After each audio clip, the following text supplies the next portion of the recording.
Chapter 1332. No. Young master's body is priceless. How can he take risks so easily? Beta Persei said, unmoved.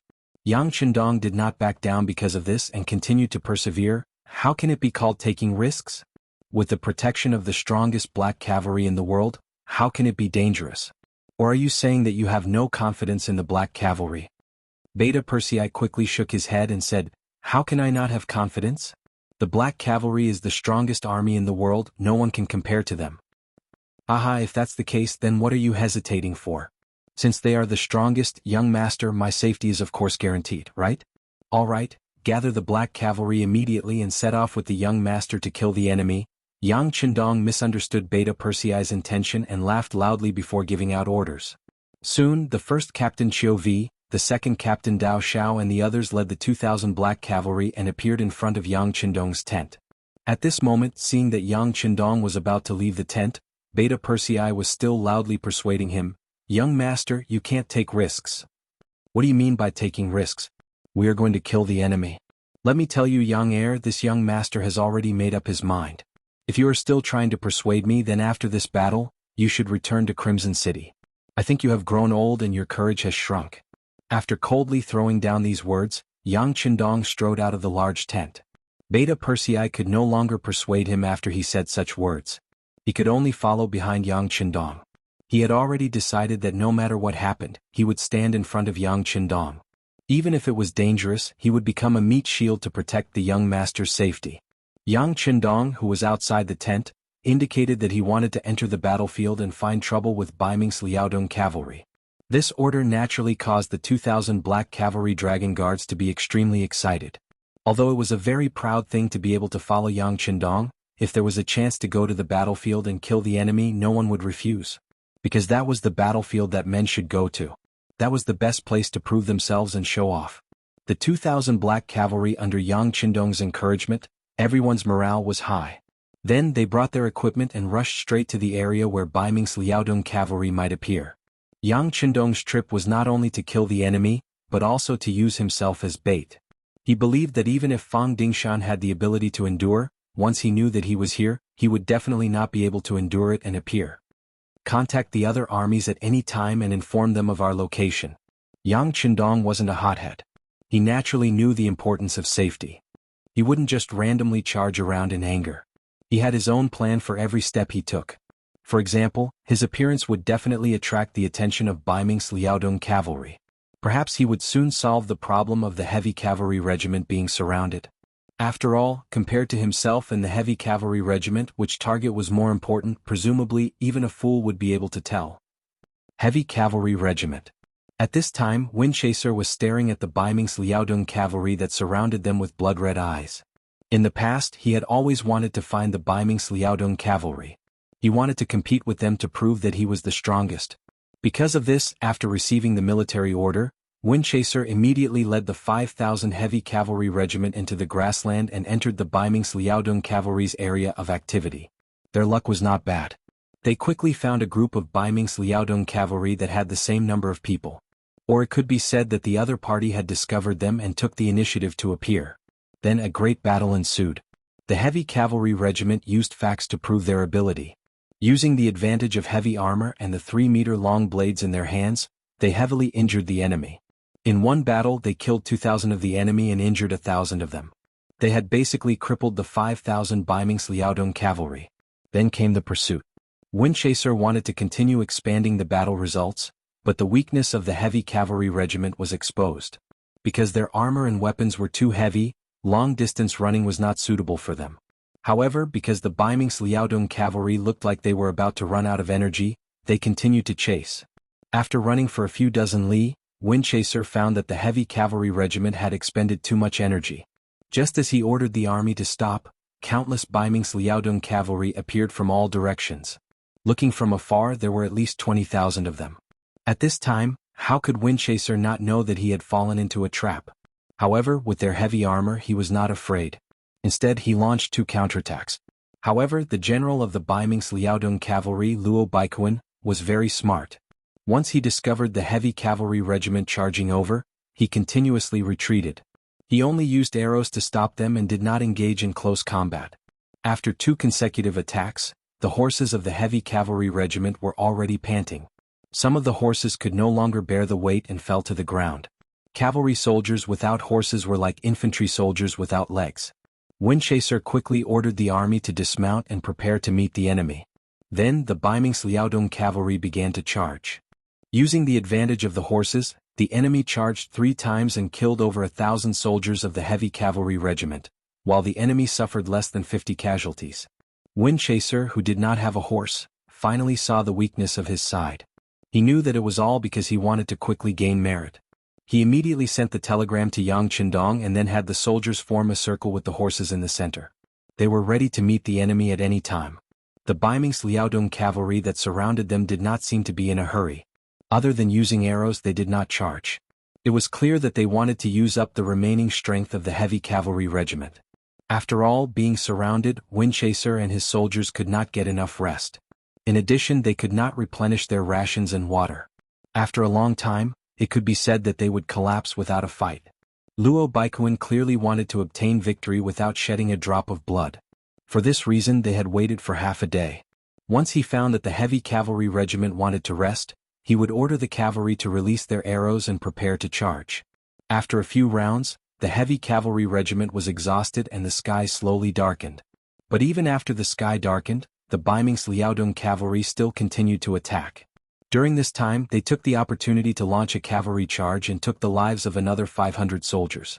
They left behind dozens of corpses and left. From dusk to dawn, the eyes of the heavy cavalry regiment soldiers who had endured through the night were blood red, and Windchaser was even more so. He had even thought of charging back more than once. The horses had recovered some strength after a night of rest, but Yang Chendong's telegram clearly told them to defend and wait for reinforcements. They could not charge. In the face of the 6th young master's orders, Windchaser did not dare to disobey. He could only hold on and hope that reinforcements would arrive sooner. But the grasslands were so big that even if the cavalry wanted to rush to the battlefield, it would take a long time.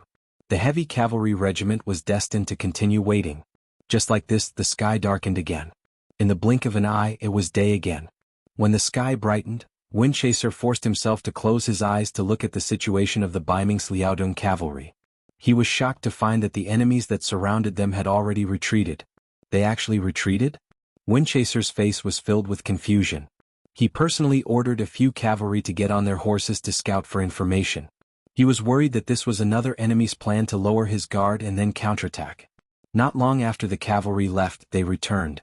This meant that there was not a single Baiming Liaodong cavalry within 10 li of them. Although Windchaser did not know the reason, he knew that he was safe. He immediately ordered that other than sending out a few cavalry scouts, everyone else should take the time to rest. In this battle, more than half of the 5,000 heavy cavalry regiment's cavalry had died. They were almost crippled. The morale of the army was greatly affected. Their stamina was also greatly depleted. Right now they needed a good rest. He slept from dawn to the afternoon until the scouts returned. They said that the new 101st Army commander had brought reinforcements 8 miles away. Windchaser hurriedly got up. Then he organized the troops and prepared to welcome them. At this time, Windchaser believed that the reason why the Baiming Liaodong cavalry retreated was because they knew that the 101st Regiment was coming here. They knew that they were not a match, so they left. Just as he was thinking about how to thank the 101st Regiment commander Lu Zhua, a large group of cavalry appeared in his sight. Windchaser led a group of heavy cavalry soldiers to welcome them. When they were still some distance away, he stopped and got off his horse with a grateful expression. At the front of the cavalry was Commander Lu Zhua. At this time he was anxiously galloping until he was less than 10 meters away from Windchaser and the others. Seeing that it was indeed Commander Lu Zhua, Windchaser quickly went to welcome him. When he was 3 meters away, he saluted and said with gratitude, "Commander Lu, thank you for coming to save the heavy cavalry regiment." "Thank you." Lu Zhua first looked behind Windchaser. When he saw that there were still 2,000 heavy cavalry soldiers, he let out a sigh of relief. Although this battle could be considered a heavy loss, the heavy cavalry regiment's foundation was still there. If they had enough time, they could recover their strength. Since the problem of the heavy cavalry regiment was solved, Lu Zhua's expression tensed up again. He looked at Windchaser and said, "You don't need to thank me. I don't have the ability to scare off the Baiming Liaodong cavalry." Wind-chasing Wolf was at a loss when he heard this sentence. Lu Zhuo knew that if he didn't explain, Windchaser wouldn't know what was going on. He said, "The one who really saved you was the sixth young master. He personally led 2,000 black cavalry soldiers into where the Baiming Liaodong cavalry was. The reason why the Baiming Liaodong cavalry left was to attack the sixth young master." What? Windchaser's eyes suddenly turned blood red. He looked at Lu Zhuo and said loudly, "Commander Lu, please say it again." Chapter 1333. I said that in order to save you, the sixth young master took the initiative to appear on the battlefield and attracted the attention of Baiming's Liaodong cavalry. The cavalry that surrounded you didn't leave because of our arrival. They left because of the sixth young master. Lu Zhuo's expression didn't look too good, but he also knew that this matter wasn't Windchaser's fault. After all, Yang Qindong took the initiative to do this. Lu Zhuo shouted happily, but Windchaser's face was already covered in tears. He didn't expect that in order to save him, the sixth young master would take the risk. In this case he was such a bastard. Thinking of this, he raised his hand and gave himself a big slap. His 5 bright red fingers imprinted on his face. Okay. Seeing Windchaser hurting himself, Lu Zhuo shook his head. Now is not the time for us to blame ourselves. How to save the sixth young master is the most important thing. I still have to lead the 101st Division forward. Since you are safe, go back to the first city and have a good rest. After saying this, Lu Zhuo was ready to leave. In his eyes, saving Yang Qindong was the most important thing. But if he wanted to leave now, he needed Windchaser's permission. With a plop, Windchaser got off his horse and knelt in front of Lu Zhuo's horse. "Commander Lu, please allow me to go with you." Lu Zhuo was shocked by this kneeling. After understanding Windchaser's meaning, he had to shake his head. "Captain Windchaser, I want you to go back and rest. This is what the sixth young master said in the telegram. What you should do now is to obey the military order. Do you understand?" "No." Windchaser shook his head with a painful expression. "The sixth young master came to save me. How can I do nothing? How about this, the rest of the heavy cavalry regiment will go back and rest. I will go with you alone, okay?" At this moment, Windchaser had to follow Lu Zhuo even if he had to violate military orders. This was the only thing he could do. Lu Zhuo really wanted to say that it was hard to disobey military orders. However, looking at Zhuai Feng's tear-streaked face and red eyes, he couldn't bring himself to say those harsh words. He could only nod his head and say, "All right, then you'll go and follow behind this army commander." Mount Chiyun. Although it was called a mountain, it was actually just a slightly higher hillside. It was located on the grassland and there was nothing around it to block the view. Under the strong wind and sand, most of the trees on the mountain had withered, leaving only 3 to 5 small trees standing there. However, due to the high terrain there was not enough water, so it was only a matter of time before it dried up. Yang Qindong chose to set up camp here for the 2,000 black cavalry soldiers. Firstly, the terrain here was high, so they didn't have to worry about the Baiming Liaodong cavalry scouts not being able to see them. Secondly, the terrain here was open, so it was more suitable for the cavalry to appear in a large area. Thirdly, from the high ground, it could be used as an unstoppable force. Guarding this place, they only needed to prepare enough water and food. Although it couldn't be said that one man could hold the pass against 10,000, it was still better than being surrounded by enemies on all sides.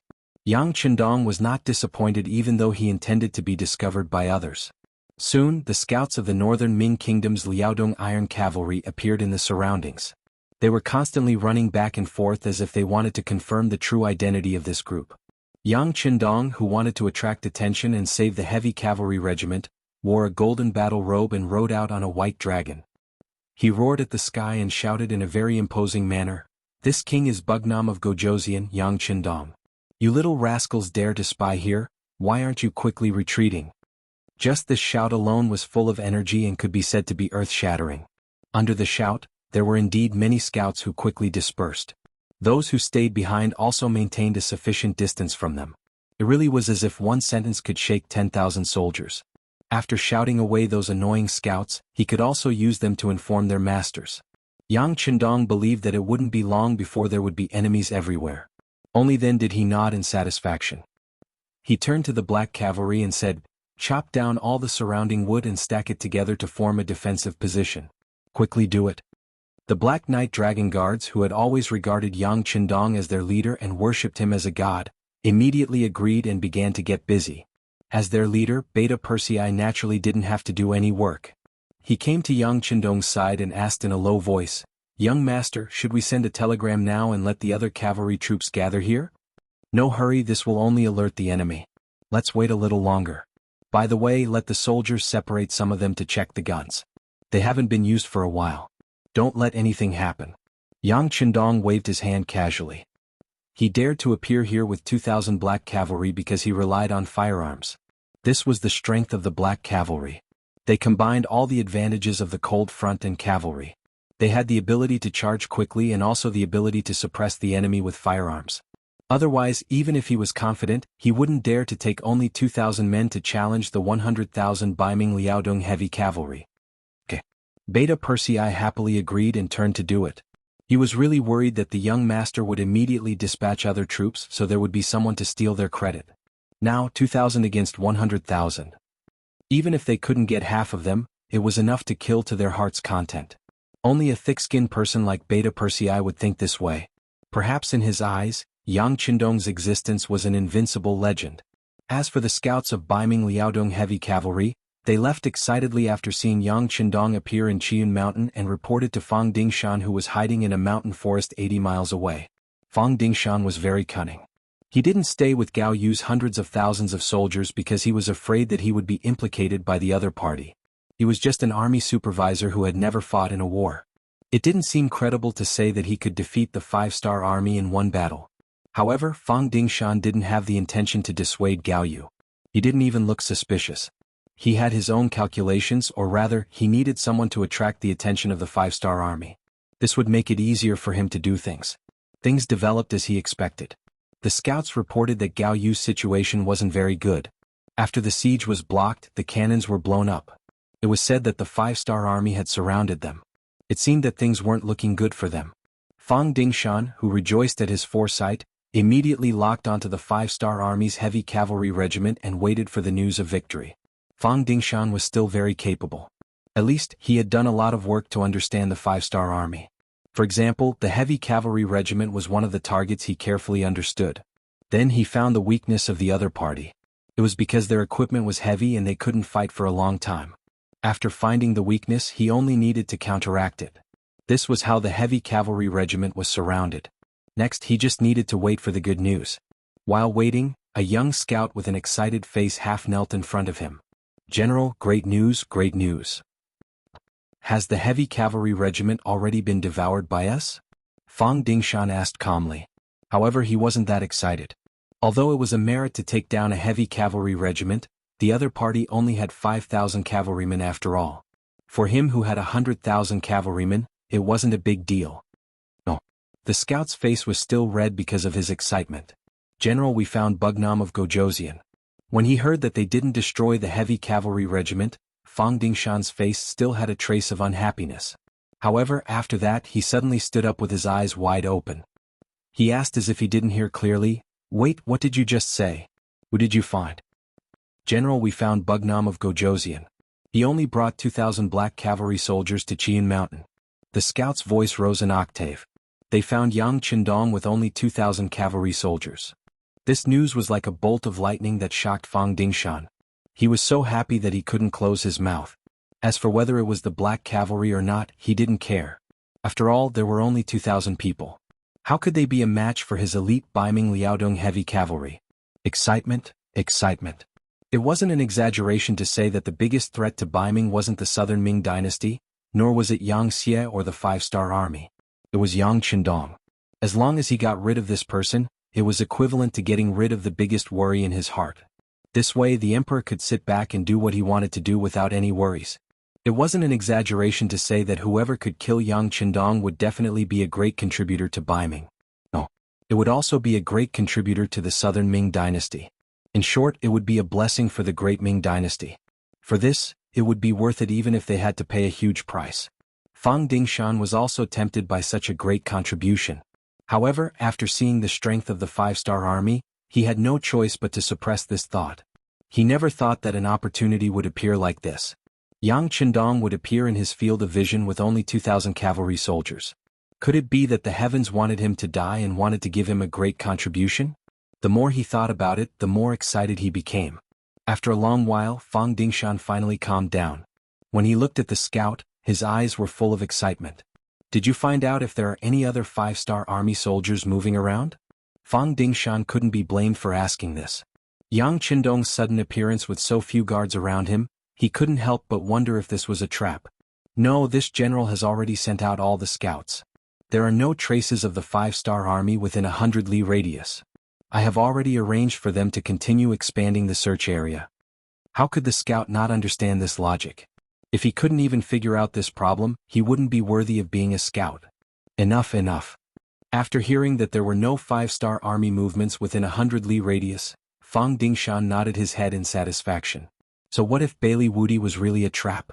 As long as he was given 4 hours, he could use his army to eliminate these 2,000 cavalry soldiers. This way, once Yang Qindong died, the so-called encirclement would be meaningless. That, did you see clearly? Was that Bugnam of Gojoseon? Chapter 1334. Fang Dingshan was worried that the one being surrounded was not Bugnam of Gojoseon. If that was the case, not only would it be a joke, but it would also put the entire army in danger. Yes. The scout replied with a firm tone, this general has personally seen Bugnam of Gojoseon. I will definitely not be mistaken. Good. Hearing such a firm reply, Fang Dingshan laughed heartily. He then patted the scout's shoulder with his right hand and said with satisfaction, you did well. This time, killing Bugnam of Gojoseon will be a great achievement. Now send out all the scouts. Once you discover any reinforcements from the 5-star army, report to me immediately. After receiving Fang Dingshan's encouragement and praise, the scout left with a face full of excitement. At this time, Fang Dingshan had already made up his mind. He wanted to surround Yang Qindong and kill him. He wanted to kill Bugnam of Gojoseon and achieve a great achievement. When the emperor heard this news, he would definitely be very happy. At that time, it would not be impossible for him to be conferred a duke. Men, this general wants to immediately summon all the generals at home. On Qian Mountain, the Black Cavalry had already cut down many huge trees and placed them together to form a solid defensive wall. It was not like a trench where the trees were placed together to form a house. The large gaps were blocked with huge logs, leaving only a few small gaps for the muzzles to be placed. This way, it would not delay the shooting of the enemy and could also effectively block most of the arrows fired by the enemy. Buckets of clean water were also placed in the wooden huts. There were also prepared dried bacon, 5 meats, ham sausages, instant noodles and some dry rations. Boxes of shiny yellow bullets were stacked together. There was even a large-scale toilet that had just been built not far away. Yang Qindong was clearly prepared for a long battle. What bullshit Baiming Liaodong cavalry? What Baiming elites? Yang Qindong was going to fight the elites. He wanted to use this battle to let the enemy know the difference between the two sides. From now on, they would be honest and would not cause trouble for him.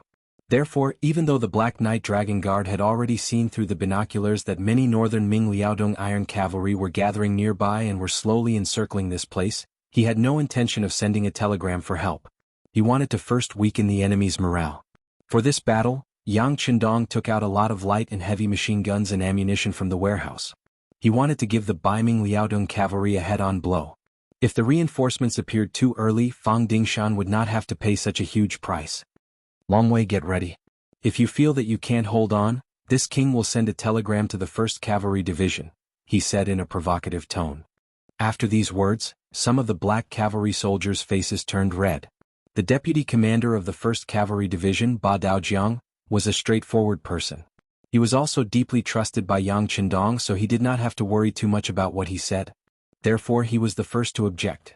6th young master, please go ahead. We don't need any reinforcements. We can still beat up these Baiming Liaodong cavalry until they cry for their parents. With Ba Daojiang taking the lead, the others soon followed and shouted, yes, we don't need reinforcements. We are the most powerful. Ah, good. Then this king will sit and watch your performance. This was exactly the result that Yang Qindong wanted. He chuckled and sat on a wooden chair that Beta Persei and the others had just made. He drank the brewed tea, crossed his legs, and leisurely closed his eyes while singing an unknown song. Yang Qindong was very optimistic about this battle since he was prepared to use firearms against cold weapons. The existence of the Baiming Liaodong cavalry was like a thorn in the Yangtze, becoming the biggest threat to Shi City. If he did not remove this thorn, he was afraid that he would be infected at any time and hurt his whole body. Yang Qindong would never allow such a thing to happen. In order to completely solve this problem, he used a lot of firearms this time and even took the initiative to test it out. Even if he had no choice but to take the lives of some Han warriors, he had to do it. Fortunately, according to the intelligence department's understanding, the core component of the Baiming Liaodong cavalry was not the Han people, but the Manchu and some Mongolian people. This made him not show any mercy when he attacked. As for whether it was dangerous for him to stand here, Yang Qindong had never thought about it. It was impossible to say that there was no danger at all. Even if there was a war, there would be deaths and injuries. However, it was unrealistic to say that it was very dangerous. After all, he had too many abilities to protect himself. Even if these 2,000 black cavalry could not hold on, he was not afraid. He had plenty of methods to deal with his opponent. Right now, it was just a matter of whether the other party had the ability to force him. At this moment, Yang Qindong, who had his eyes closed, thought of the big warehouse. He thought of the neat rows of war chariots, tanks, and even helicopters inside. This was his true trump card. Just based on this, even if it was a dragon's pool or a tiger's den, he would not be able to enter. With the protection of the big warehouse, Yang Qindong had such confidence. Although he did not know what caused this, with such ability he had to do something. The world was one and the Han people were supreme. This became Yang Qindong's goal. Although it seemed that this goal was too grand and difficult to achieve, it was still a dream. However, Yang Qindong firmly believed that as long as he did it step by step, there would be a possibility of success. If he only thought about it every day and did nothing, not to mention that his life was just a short few decades, even if he was given thousands of years, so what? Thinking about this, Yang Qindong slowly fell asleep. There was a peaceful smile on his face, as if he had seen something in his dream that made him happy. Young master, the enemy is about to attack. Seeing Yang Qindong sleeping so soundly, Beta Persei did not want to disturb him. However, after considering that the battle would start soon and the sound of gunfire would not be small, if he did not wake up the young master, it would be a big crime if he really scared him. Oh, is it coming? Slowly opening his eyes, Yang Qindong first rubbed his eyelids, then slowly got up. Biming that the Liaodong cavalry would not attack him, Yang Qindong did not have any doubts about this matter. With such a piece of fat meat in front of him, there was no reason not to eat it. Although it was not appropriate to compare himself to a piece of fat meat, Yang Qindong knew very well that this was the case. After getting up, Yang Qindong took the binoculars from Beta Persei's hands and looked around. Sure enough, Qiyun Mountain was surrounded by Baiming Liaodong cavalry. They were wearing the great Ming Dynasty's Mandarin duck military uniform. Each of them held a saber in their hands and led their horses. They looked like they were ready to charge at any time. Quite a lot of them came. There was no trace of fear on his face. On the contrary, Yang Qindong seemed to smile with satisfaction. Then he strode towards the high platform in the tent. That was built by Beta Persei and the others before, so that they could stand higher and see further to observe the enemy. Now Yang Qindong walked up to the platform. Then he stood at the highest point of Qiyun Mountain in his golden battle robe. The appearance of the golden color instantly attracted everyone's attention. Young master, be careful. Seeing Yang Qindong walk to the highest point before the start of the battle, Beta Persei, who was afraid of danger, hurriedly shouted. Qiu Vi, Dao Shao, Ba Daojiang, Peng Yu and the others behind him were also worried. It's okay. Yang Qindong casually waved his hand, telling Beta Persei and the others not to be excited. Then he said to Telecommunications Director Wang Shan, bring me the loudspeaker. Wang Shan, who had been promoted to director, hurriedly handed over the iron loudspeaker that he had prepared long ago. Although this thing was a little rough, it could still play a certain role in amplifying the sound. He slowly raised the loudspeaker with his right hand and placed it near his mouth. Yang Qindong's voice also spread far and wide. Brothers of the Baiming army, I am Yang Qindong, Bugnam of Gojoseon, a king personally conferred by the emperor. But I don't know why you are here. Are you here on the emperor's orders? If not, isn't this no different from a rebellion? If that's the case, you'd better retreat quickly. This king is merciful and can forget all about your appearance here. But if you still don't obey, then don't blame this king for being ruthless. Later the army will surround you. When that time comes, you won't have a chance to escape. You can decide for yourselves where to go. After shouting loudly, Yang Qindong put away the loudspeaker and returned to the wooden base from the high ground. Seeing that he was safe and sound, Beta Persei first breathed a sigh of relief, but then said with a bitter face, Young master, I'm afraid it's useless to say this now. Looking at Beta Persei's expression, how could Yang Qindong not know that this person was simply afraid that his words would scare away the Baiming Liaodong cavalry? But he didn't point it out and nodded in agreement. Of course it's useless and I don't expect it to be useful. I said this to tell Fang Dingshan that this king is here so that he can attack without worry. With this explanation, everyone was suddenly enlightened. Although Yang Qindong had shown himself before, only a few scouts had seen him. Even if it was reported to Fang Dingshan, he would only believe 70% of it. Only after witnessing it with his own eyes would he feel relieved. Otherwise, if the attack didn't go well and he doubted whether Yang Qindong was really here, what would happen if he retreated? After Yang Qindong's appearance, things were different.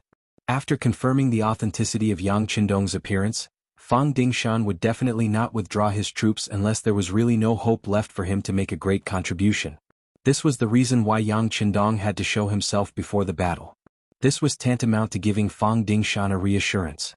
This king is right here, come if you have the ability. After knowing Yang Qindong's intentions, Yang Er and the others laughed mischievously. With sufficient preparation, they were most worried that the enemy would run away.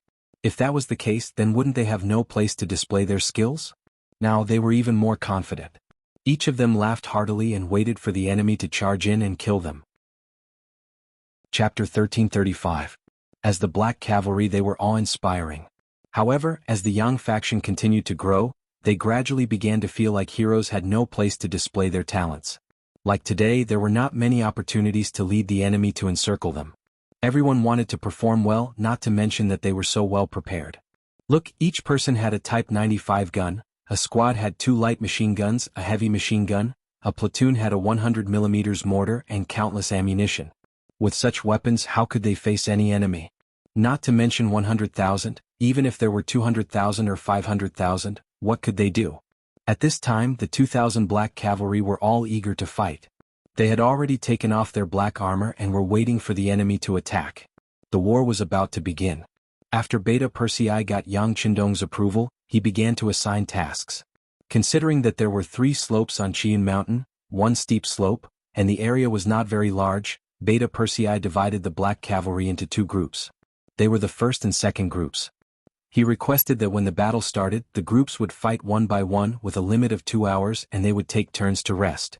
And each group would take out 200 people, a total of 400 people as an emergency team in case of an accident. There would be soldiers available. Even if they had the best weapons, the number of troops was also very important. Otherwise, if 2,000 people were to shoot randomly, even if they had good weapons, what could they do? In the end, people were still needed in a war. The Black Cavalry of Qiyun Mountain were making all kinds of preparations. General Fang Dingshan at the foot of the mountain was also flushed. If he had only heard about it before, then he had seen it with his own eyes. The person who shouted was Bugnam of Gojoseon, especially that voice. When he was an imperial bodyguard, he had seen Yang Qindong more than once and heard his voice. Even if it was confirmed that the person who was surrounded was Bugnam of Gojoseon and did not run away, Fang Dingshan firmly believed that his chance to make a great contribution had come. It was only 2,000 cavalrymen. Even if they could fight, how could they be a match for his army of 100,000? Even if it was a battle of attrition, he would exhaust these people to death. Not to mention, the Baiming Liaodong Iron Cavalry's reputation as elites was not undeserved. Their combat strength was very strong, and they believed that there was no target that they could not take down. Pass down the order. Let's use 1,000 cavalry as a unit and charge. Other than the steep side, attack the other 3 sides with all your might. Don't be afraid of sacrificing yourself. Try to take down Mount Qiyun in one go. If you can't do it, attack them one by one. I will exhaust them to death, Fang Dingshan shouted excitedly. He had no intention of underestimating the 2,000 Black Cavalry soldiers. He had also made many preparations so that he could react at any time. Considering the terrain of Mount Qiyun, sending too many people up would not be of much use. He decided to send 3,000 men to observe the situation first.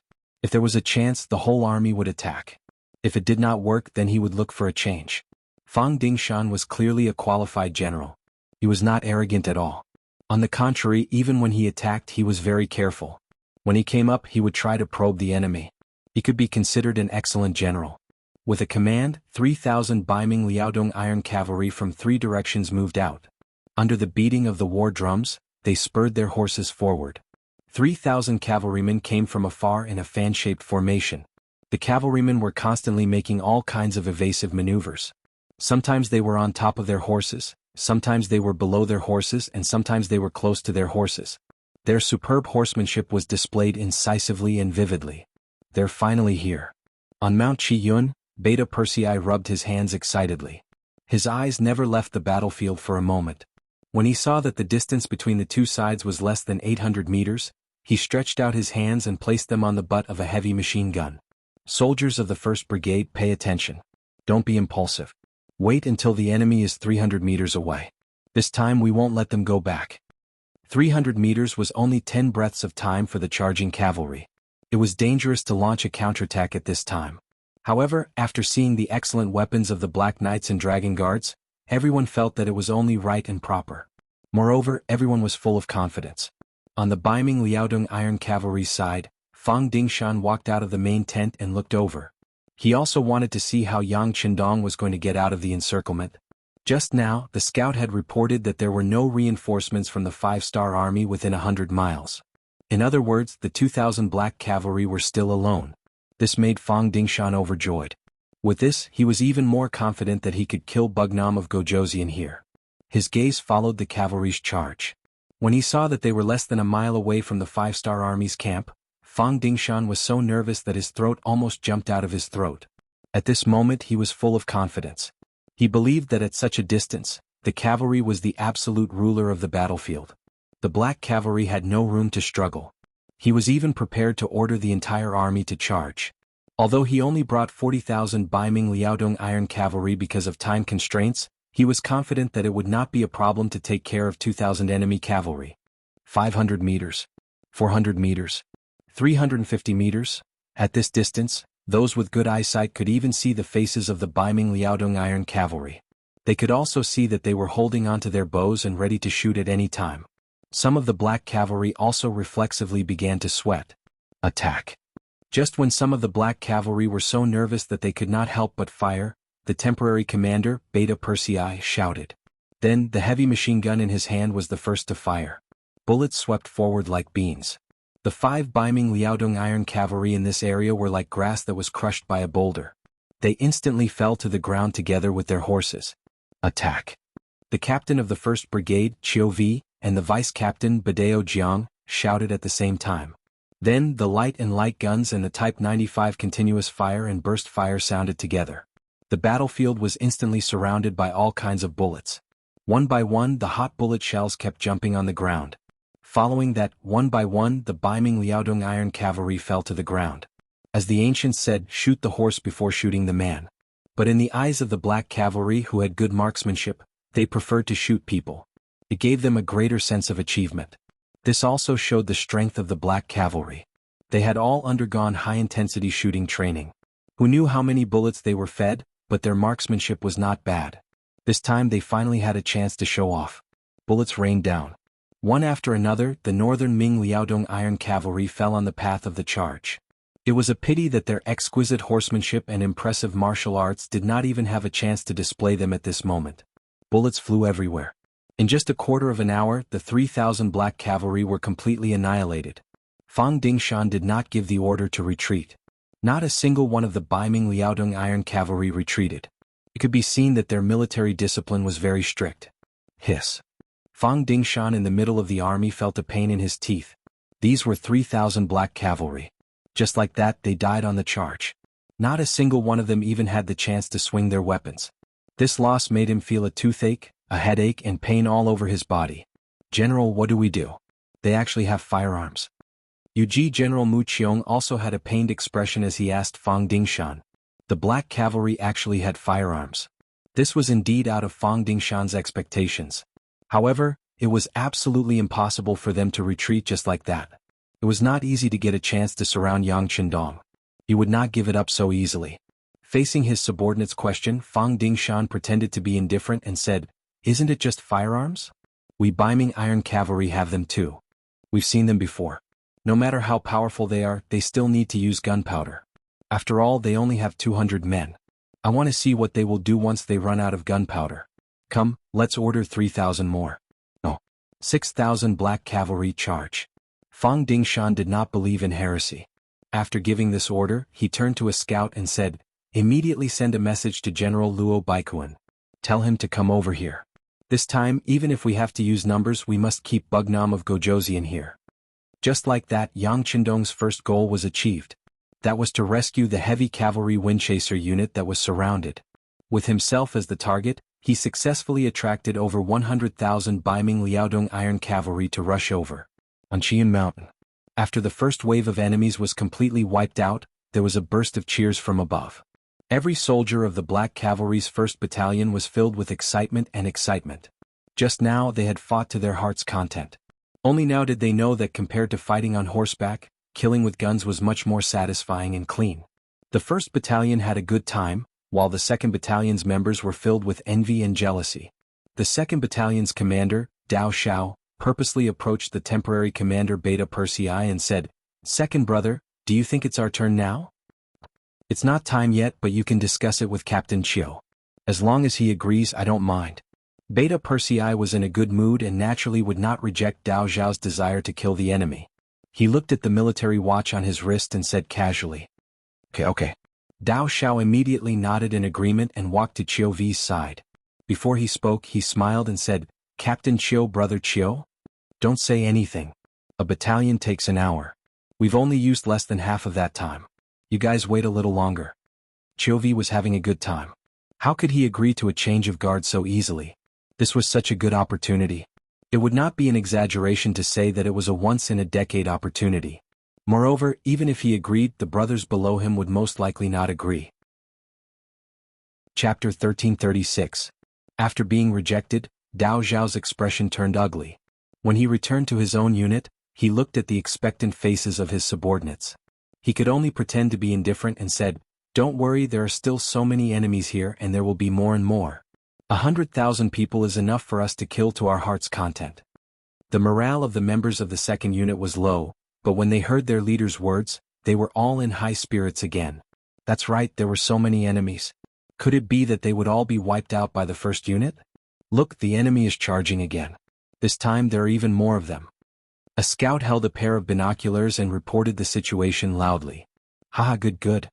Hearing this, not only did no one on the mountain show any signs of fear, but instead, the members of the 1st unit were all excited. On the other hand, Dao Xiao and the others were envious.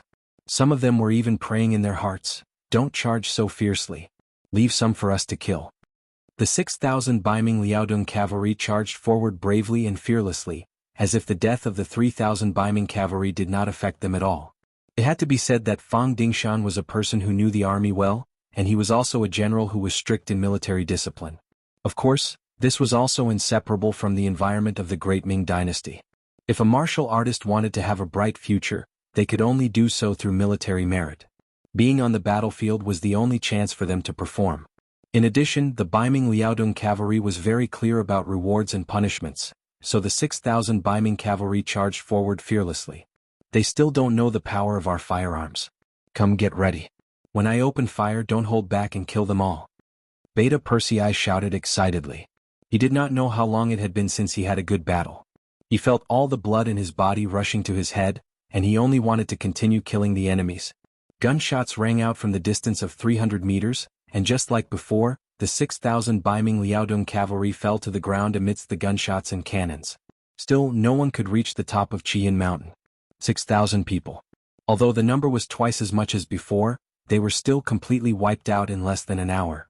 After the battle, Beta Persei commanded the 400 Black Cavalry as a reserve force to rush out of the wooden house and onto the battlefield, bringing back some of the ownerless warhorses. During this process, they even discovered more than 100 wounded soldiers of the northern Ming Liaodong Iron Cavalry.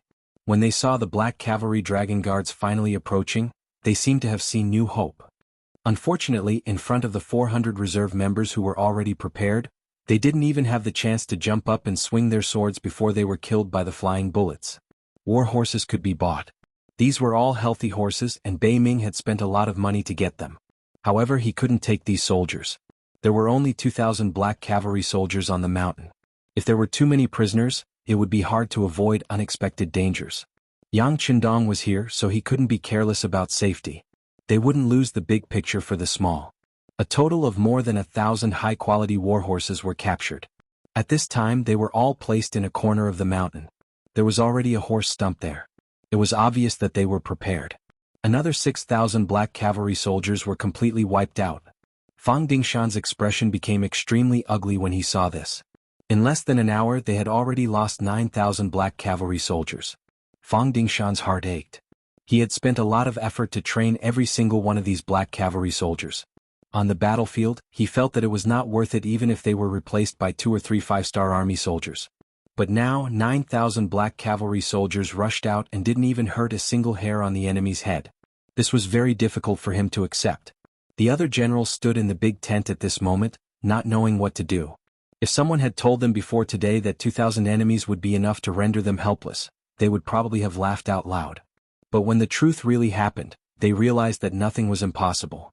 What was worse was that they didn't know what to do. Retreating was impossible.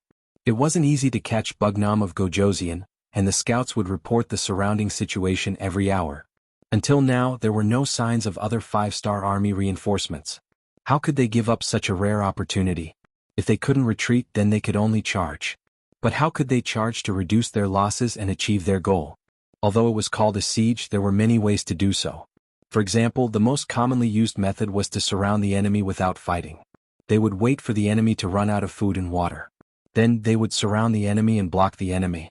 But the problem was that Bugnam of Gojoseon, who was surrounded, wouldn't give them too much time. Who knew how many 5-star army soldiers had already received the news and were rushing here? Just the word wait was enough to make them fall into a disadvantage. Continue to attack.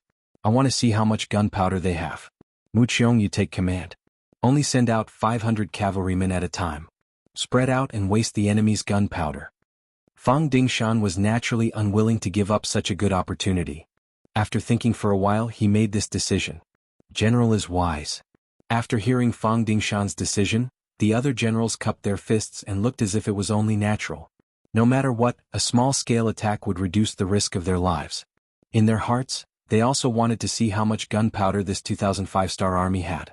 Once the enemy ran out of gunpowder, it would be time for them to charge forward and seize victory. Mu Qiong accepted the order and sent out the first 500 cavalrymen. These 500 cavalrymen split into 3 different directions and charged towards the peak of Chiyun Mountain. The formation was very scattered, and this was the best way to distract the enemy's gunpowder. At the peak of the mountain, 2 hours had passed. It was finally the second team's turn to fight. However, what was depressing was that after 15 minutes, the Baiming Liaodong cavalrymen still did not make any moves. This made Captain Dao Xiao unable to hold it in any longer and cursed out loud. What's going on? Did they admit defeat? I say, if you have the guts, come at me. I'll be waiting for you here. Perhaps it was because of his cursing, not far away, they could finally see the figures of the Baiming Liaodong cavalrymen. However, compared to the previous 2 attacks, there were much fewer of them. With the mindset that a few pieces were still meat, Dao Zhao's second-team soldiers were still in high spirits. Everyone follow your positions and focus on your targets. Don't waste bullets. Try to hit them with one shot. Dao Xiao was smart. He did not have as many enemies as the first team, so in terms of killing he could not compare. Since that was the case, then he would compete with his marksmanship. If he could kill an opponent with one shot, then even if there were fewer enemies he would still be able to shine. 800 muskets against 500 enemies. Before the battle even started, the result was already decided. In just 2 rounds of shooting, many of the soldiers did not even fire a single shot, and the 500 cavalrymen were all sent to meet the King of Hell. Yang Qindong had already arrived at the front of the formation. He had clearly seen what had just happened, and his heart was filled with emotions. If he had not personally been on the battlefield, he would not have thought that victory would be so simple. When the 8-nation alliance first entered Beijing, there were only 10,000 of them. However, they were able to beat up the Qing dynasty's army, which seemed to have a lot of resources, to the point where they could not even tell which way was north. That was because they had been constantly attacking. They were not as well prepared and well equipped as he was. The advantage of firearms against cold weapons was simply too great. On the Baiming Liaodong cavalrymen's side, another 500 cavalrymen died. If one looked closely, they did not even make a splash on the battlefield. Mu Qiong's expression became very ugly. He really wanted to ask General Fang Dingshan to tell him that the battle could not continue like this, but he did not dare to. Before he received any new orders, he could only continue to charge. He only hoped that these people would waste the 5-star army's gunpowder and prepare for the final charge. Just like that, every hour or so, the Baiming Liaodong cavalrymen would charge. The number of people charging varied. Sometimes there were 500 of them, while other times there were only 200 to 300 of them. They were using their lives to fight the black cavalry's gunpowder consumption. However, wasn't this giving the Black Cavalry a chance to practice target shooting? This was a real enemy, and such a chance to practice target shooting was rare. Every soldier took the opportunity to ensure that they did not fire. If they did, they would be able to take the enemy's life. The sky quickly darkened, but the northern Ming Liaodong Iron Cavalry's attack did not stop. They already knew that there were only 2,000 Black Cavalry Dragon Guards in the mountains, so they thought that even if they had to waste time, they would exhaust the enemy's strength. In this regard, Beta Persei asked for instructions from Yang Qindong, and as expected, he took measures to deal with it. A team of 200 people was the norm, and the rest were all to rest. In this way, the problem was easily solved. Not long after, all kinds of snoring and grinding sounds came from the mountains. Compared to the Black Cavalry sleeping soundly, Fang Dingshan was not in the mood to sleep at all. He walked out of the main tent and looked at Qi Yunshan, who was several miles away. His eyes flashed with an indescribable anger. "Just you wait. When my reinforcements arrive tomorrow, we will launch a charge all over the mountains and plains. At that time, I don't believe that you will still have 1,000 hands and feet. Let's see who will be the final victor." Fang Dingshan was already angry. He swore that he would take revenge. For this, he would rather fill in the 100,000 lives here. As long as he could kill Yang Qindong, everything would be worth it. Without a leader, the 5-star army would not be a threat to Baiming. Chapter 1337. At the same time, Yang Qindong, who was on Qian Mountain, had also woken up. When he saw that Wang Shan had also fallen asleep on his bed, he did not disturb him. Instead, he sat in front of the telegraph machine and began to report to the 1st Heavenly Cavalry Division, the new 101st Army, and the divisions directly under them. Looking at the situation on the battlefield today, his safety was naturally not a problem. Even so, what he needed to do now was not for these people to come and help him. Instead, he needed them to set up an inescapable net outside the battlefield. When the Baiming Liaodong cavalry was defeated and retreated, they would surround and eliminate the enemy. Yang Qindong wanted to use this battle to get rid of the malignant tumor of the Baiming Liaodong cavalry. He wanted to use this battle to shut the mouths of the Baiming people and slap their faces. He wanted to make them uncontrollably afraid and fearful when they thought of him. Whether it was waiting or anticipating, the sky finally brightened. Both sides seemed to have formed some kind of tacit agreement. They stopped fighting and started to make breakfast. For a moment, smoke rose in spirals and floated in the sky above and below the mountain.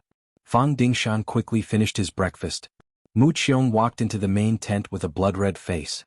He did not sleep last night as he continuously planned all kinds of attacks. Unfortunately, there was almost no effect. He did not even know if this kind of attack affected the sleep of the Black Cavalry. Seeing Mu Qiong walk in, Fang Dingshan sat up straight and asked with a trace of expectation, "How is it?" He already knew that the result would not be good. Otherwise, he would not have sent people to find Mu Qiong. Mu Qiong would have taken the initiative to come. This subordinate is guilty. Mu Qiong did not say anything else and knelt on the ground. Although it was Fang Dingshan who gave the order to continuously attack, Fang Dingshan was a superior. He was the one who carried out the order. If there was a problem, he would have to take responsibility. Fortunately, although Fang Dingshan was greedy for power, he was not an unreasonable person. "All right, stand up and speak." This general gave the order. "No matter what the result is, I will not blame you." "Thank you, General." Mu Qiong's face finally looked better and he spoke more clearly.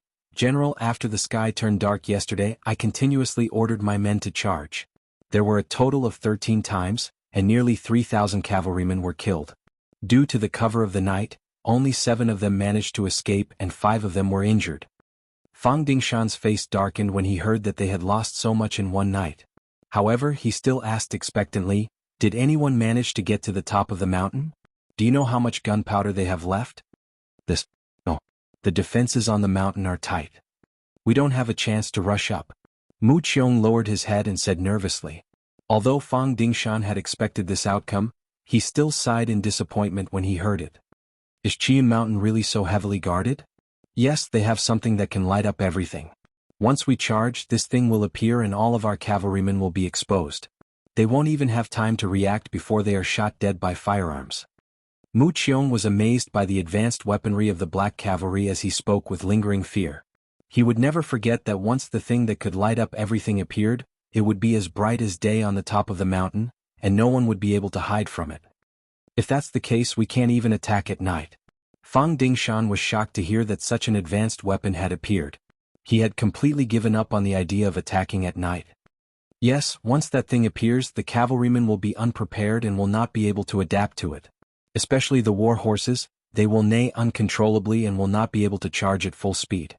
Mu Qiong wanted to continue exaggerating the power of the weapon, but Fang Dingshan interrupted him. Alright, I got it. Yes, and go and rest. General, aren't we going to attack later? Mu Qiong was naturally happy to hear that he could rest, but he was also worried that he would be woken up before he could fall asleep, so he asked. Wait, General Luo will be here soon. Once he arrives, we will launch a big attack. No matter what, this time we must take down Chiyun Mountain and take Bugnam of Gojoseon's head. Fang Dingshan was almost furious as he spoke. If one listened carefully, one could hear the sound of teeth gnashing. The battlefield suddenly quieted down. This made Qiuvi and Dao Xiao unhappy. After resting for a night, they thought that the battle would continue and they would be able to kill to their heart's content. However, Baiming's Liaodong cavalry was terrified. This was really disappointing. Don't worry, it's just the darkness before dawn. Perhaps the big attack will begin soon. Yang Qindong's face was calm, but his words were full of murderous intent. He didn't believe that Baiming's Liaodong cavalry would give up the chance to kill him. They weren't attacking now, but they were just waiting. The more they acted like this, the more it meant that the scale of the next attack would be huge. In the eyes of the Black Cavalry, Yang Qindong was like a god. Since he said so, no one doubted him. Knowing that a big battle was imminent, all the soldiers began to clean their guns and reload, preparing for the battle that could erupt at any time. Soon it was noon. Baiming's Liaodong cavalry still didn't move, but there were rumbling sounds of horses galloping on the ground not far away. As dust rose into the air, Deputy General Luo Baiquan finally brought the rest of the Baiming's Liaodong cavalry over. A total of 85,000 Baiming's Liaodong cavalry gathered together. Looking down from the mountain, it was a black mass. It was a spectacular sight. Are they finally here? Yang Qindong took the binoculars and looked down the mountain. After seeing everything clearly, a cold smile appeared on his face. He had a feeling that the enemy's charge would begin soon. At this moment, he couldn't help but sigh at how difficult Fang Dingshan was to deal with. Imagine if they attacked in the afternoon, there was no need to talk about using it. But if they failed, they could use the night to retreat. That way, even if there was an ambush outside, it would be extremely difficult to catch them all. Before planning for victory, one had to think about defeat. This was a quality that a good general had to have. Come on, adjust the muzzles. Once the enemy attacks, immediately launch a blanket attack on the enemy camp.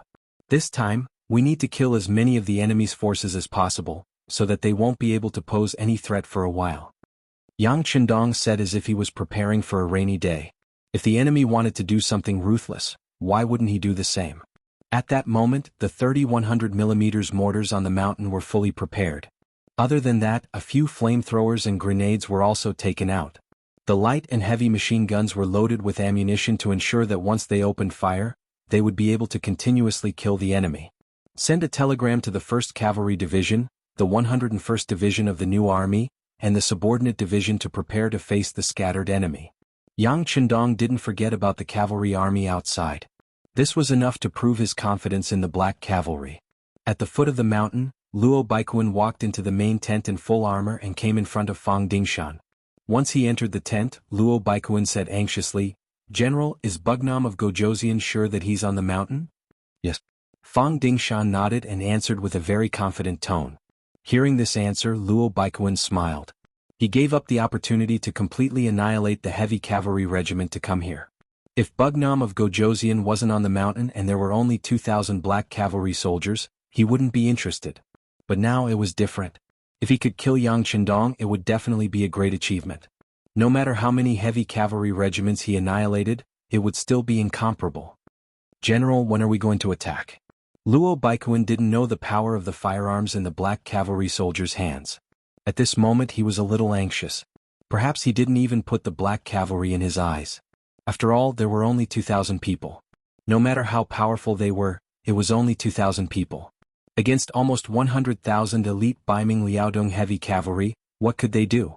Seeing Luo Baiquan's confidence, Fang Dingshan wanted to come to the same conclusion. But when he thought of the big loss he suffered yesterday, he had to be realistic. They have firearms. Don't underestimate them. Firearms? When Luo Baiquan heard this, he still said disapprovingly, "I've seen firearms before. Just like the 20,000 firearms camp that Gao Yu brought, It's just SOSO. We can take it down with one charge. There are only 2,000 enemies here. What can they do? We have the advantage in numbers. Victory is not a problem at all. Luo Baikuan's confident words were heard by Fang Dingshan, and he was very encouraged. Yes, we have the advantage in numbers. Even if the enemy's firearms are powerful, they can't kill us all. As long as we can rush to the top of the mountain, victory will be ours.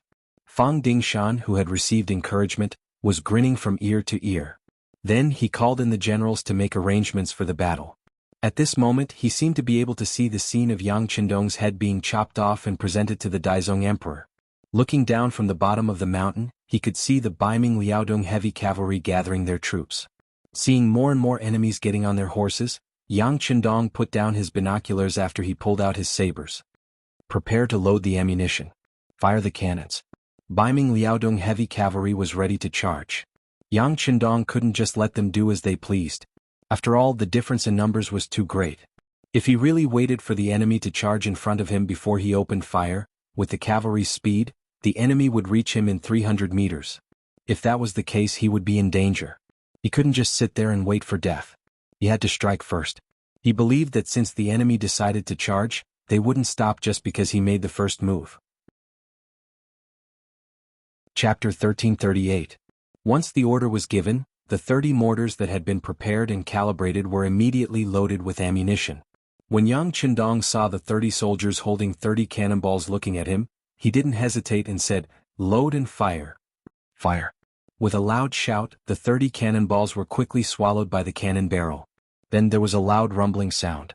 The cannonballs drew a beautiful arc in the sky and fell towards the camp of the northern Ming Kingdom's Liaodong Iron Cavalry. At this moment, the Baiming Liaodong Iron Cavalry were still preparing. There were simply too many people. There had to be an arrangement as to who would attack first and who would follow suit. Otherwise, if they all rushed forward, there would be no space for them to display their skills. They might even end up crowding each other. Suddenly there was a whistling sound in the sky. The Baiming Liaodong Iron Cavalry, who were still preparing, instinctively looked up. However, the speed of the cannonballs was too fast for them to catch sight of.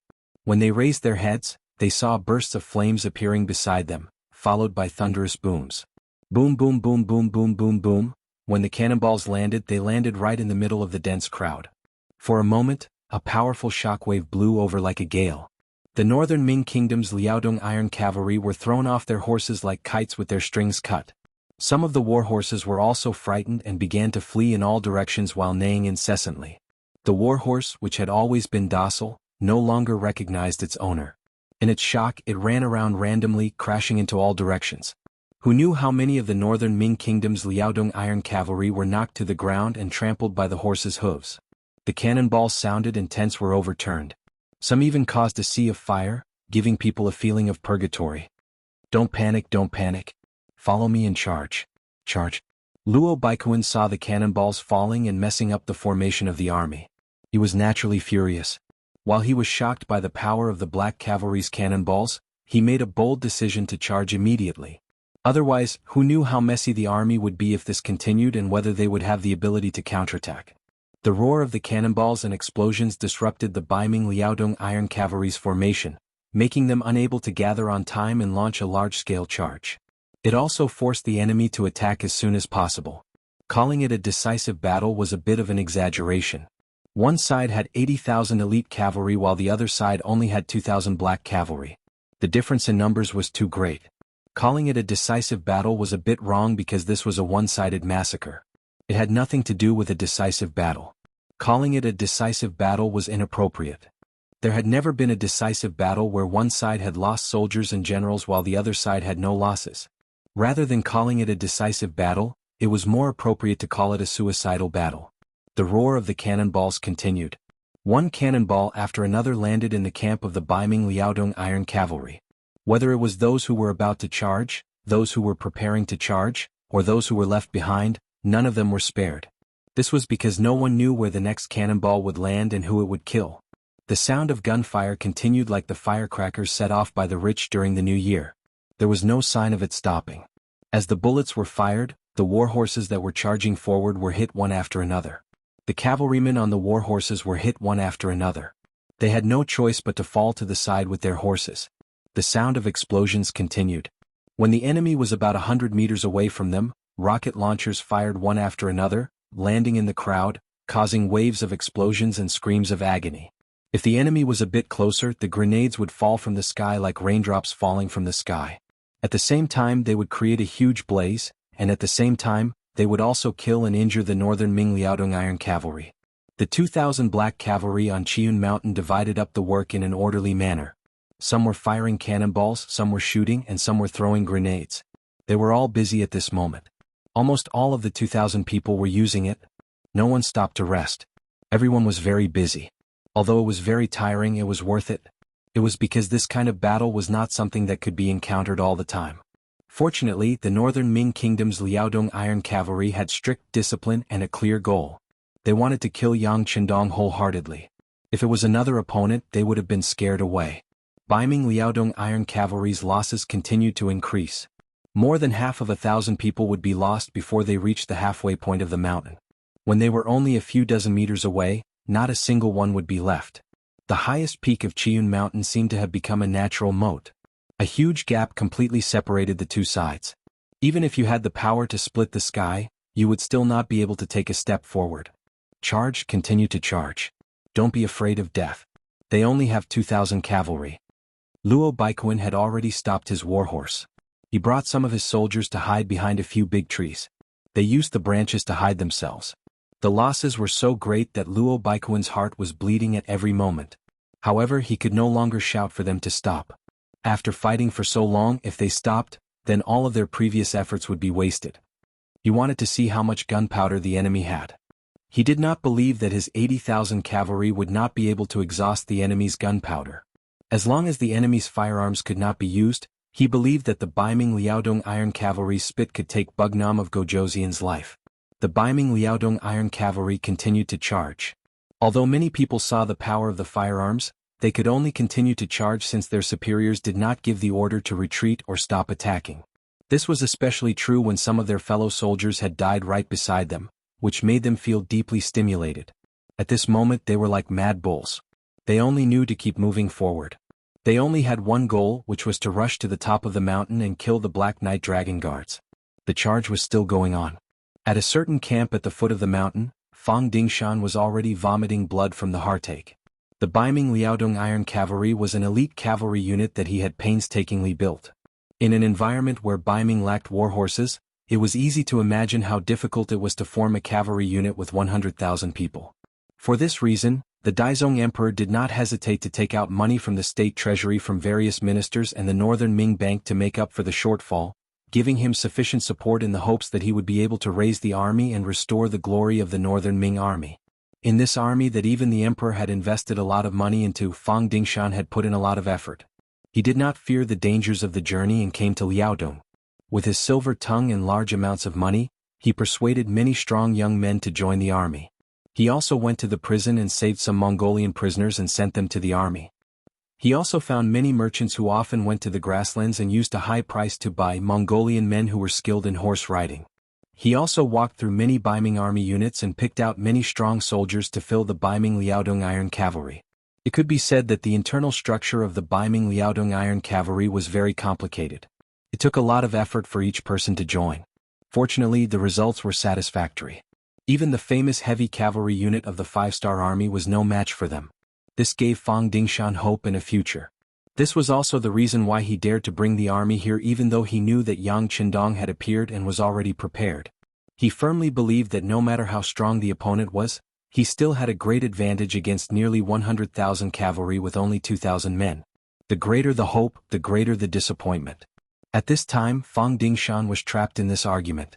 Seeing elite cavalrymen charging out one after another, only to quickly fall on the path of the charge. Their sabers were not stained with blood, and their strength had not been fully displayed, they were already dead. That kind of feeling made his heart ache and palpitate. What kind of brain did Bugnam of Gojoseon have to create so many powerful firearms? Just what kind of person was Wunan Wang to be able to create such a battle formation with the few against the many? What kind of courage did Bugnam of Gojoseon have to face 100,000 with 2,000 men and not be afraid? Instead, he was filled with killing intent. At this moment, Fang Dingshan hated Yang Chendong to the core. If cursing could kill someone, then even 1,000 lives would not be enough for Bugnam of Gojoseon. His eyes were red, his heart was bleeding, and blood was flowing out of the corner of his mouth because of the heartache. Gradually, Fang Dingshan, who was always calm and composed and never moved in the slightest, became more and more unsightly. His mental endurance had reached its limit, and he was about to collapse. "General, should we retreat?" Mu Qiong was standing guard beside Fang Dingshan. He watched as countless cavalrymen charged forward, but soon there was no news of them. The lively young lad had turned into a corpse that could not move at all. How could his heart not bleed? Before he knew how much gunpowder Bugnam of Gojoseon had prepared, he thought that such a reckless charge would not solve anything, so he thought of persuading them to stop. Fang Dingshan's face showed a hint of hesitation and struggle, but he quickly shook his head. "No, we can't stop." Indeed, they could not stop. If this could not take down Yang Qindong, Fang Dingshan did not know when he would have the chance to kill this person. As long as Yang Qindong did not die, Baiming would be in danger, and it was not impossible for the country to be destroyed. Therefore, no matter how high the price he had to pay, Fang Dingshan could not retreat, and he could not hesitate. He wanted to pay with lives today. He wanted to see how long the 5-star army could last. Did they not know how tiring it was to kill people? Baiming's Liaodong cavalry did not show any signs of stopping, and the gunshots on Chiyun Mountain did not stop either. However, if one listened carefully, the gunshots were not as intense as before. Chapter 1339. On the top of the mountain, the heavy machine guns had already become scalding hot due to overheating. Some light machine guns also had the same problem. Fortunately, there was enough water on the mountain. At this moment, buckets of water were poured under the guns, igniting a large amount of steam. Stop the light and light machine guns appropriately and use them after cooling down. All the people who have retreated, go get grenades and blow up these enemies. Yang Qindong's voice replaced Beta Persei's. In a war that had never been organized with such intensity, Beta Persei's commanding ability obviously still needed to be improved. Fortunately, Yang Qindong in his previous life had seen all kinds of storms and waves, so he quickly replaced the commanding position.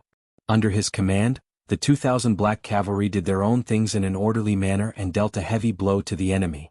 Beta Persei was still learning seriously from the side. However, he didn't know if there would be another chance to command like this. After all, not every enemy was as brave, fearless, and disciplined as Baiming's Liaodong cavalry. Countless grenades were thrown down the mountain. After a series of explosions and smoke, another batch of Baiming's Liaodong cavalry fell on the charging road. Yang Qindong took this opportunity to wipe the sweat on his forehead. At this moment, he had to admit that Baiming's Liaodong cavalry's bravery was beyond his expectations. If it wasn't for his ample preparation, he was afraid that the enemy might have really rushed up. If that was the case, with only the 2,000 black cavalry, he could only rely on Datsang to rush out. That was his trump card, and he wouldn't use it easily. Otherwise, some things wouldn't be easy to explain. The bravery of Baiming's Liaodong cavalry was beyond Yang Qindong's expectations, but how could it not be a happy thing? The fiercer the other party charged now, the greater the losses would be, and the less of a threat they might pose to him in the future. It was even possible to wipe them all out here. That way, the threat of Baiming would be greatly reduced, and the entire 5-star army would be able to spare more energy and manpower to do what they wanted to do.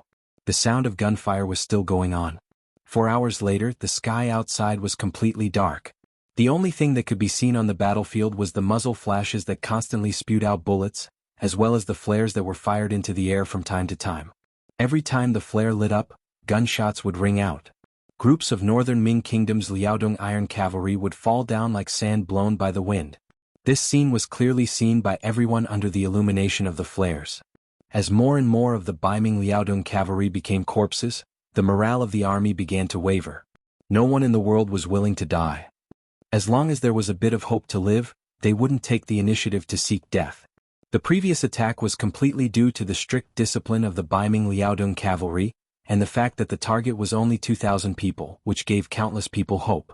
But now, seeing that the 5-star army's gunfire didn't seem to stop, and even the heavy and light machine guns that had stopped firing were starting to ring out again, some of the soldiers who thought that the 5-star army didn't have enough gunpowder finally began to feel disappointed. There was no chance of victory at all, and they were only using human lives to fill the gap. When would this kind of battle end? If the 80,000 cavalry were all here, but the other party still had gunpowder, what would they do? Wouldn't that mean that everyone had died here for nothing? Everyone had their own selfish motives, especially on a battlefield where there was no chance of victory. Some people couldn't help but feel a sense of betrayal. The first to make a move were the Mongolian grassland men that Fang Dingshan had spent a lot of money to invite from the merchants. They were like mercenaries and they came here for money. As long as someone paid them, they would give their lives. Even if they died in battle, they wouldn't regret it. But even if they knew that they would die, they still wanted to charge. That wasn't something a greedy person would do. Even if they had money, they had to be alive to spend it. When they saw that the 5-star army was still full of firepower, these people were shaken. Then, some self-proclaimed smart people began to flee under the cover of the night when no one was watching them. When the first person retreated, the people around him quickly followed suit. Soon, more and more cavalrymen began to disregard the military order and retreat. Their retreat was like a domino effect, causing more and more cavalrymen to retreat. Humans were social animals. What they would do the most was follow suit. When they saw that the people around them had begun to retreat, it was their nature to retreat as well. As for the so-called consequences, that was a matter for the future. As a result, on the battlefield, in the dark, more and more Baiming Liaodong cavalry started to retreat. It was like a plague that spread to everyone. Many cavalry who didn't know what was going on thought that it was an order from the general and also retreated. Luo Baikuin, who was hiding under the cover of the trees, quickly realized that something was wrong. He knew that the thing he was most worried about had happened. In order to obtain the final victory, there was no time for him to think. He rushed out from his hiding place and shouted, "Everyone listen to my order. Continue to charge. Charge. Those who retreat will die." After shouting this, Luo Baikuin rode his warhorse into the battlefield and slashed at the head of a Mongolian soldier who was retreating. Swoosh. With one slash, a head rolled to the ground. At this time, Luo Baikuin was like a killing god. He ignored the blood splattered on his body as he shouted loudly, "This general is here. Those who retreat will be killed." Luo Baikuin used his actions to show everyone what battlefield discipline was.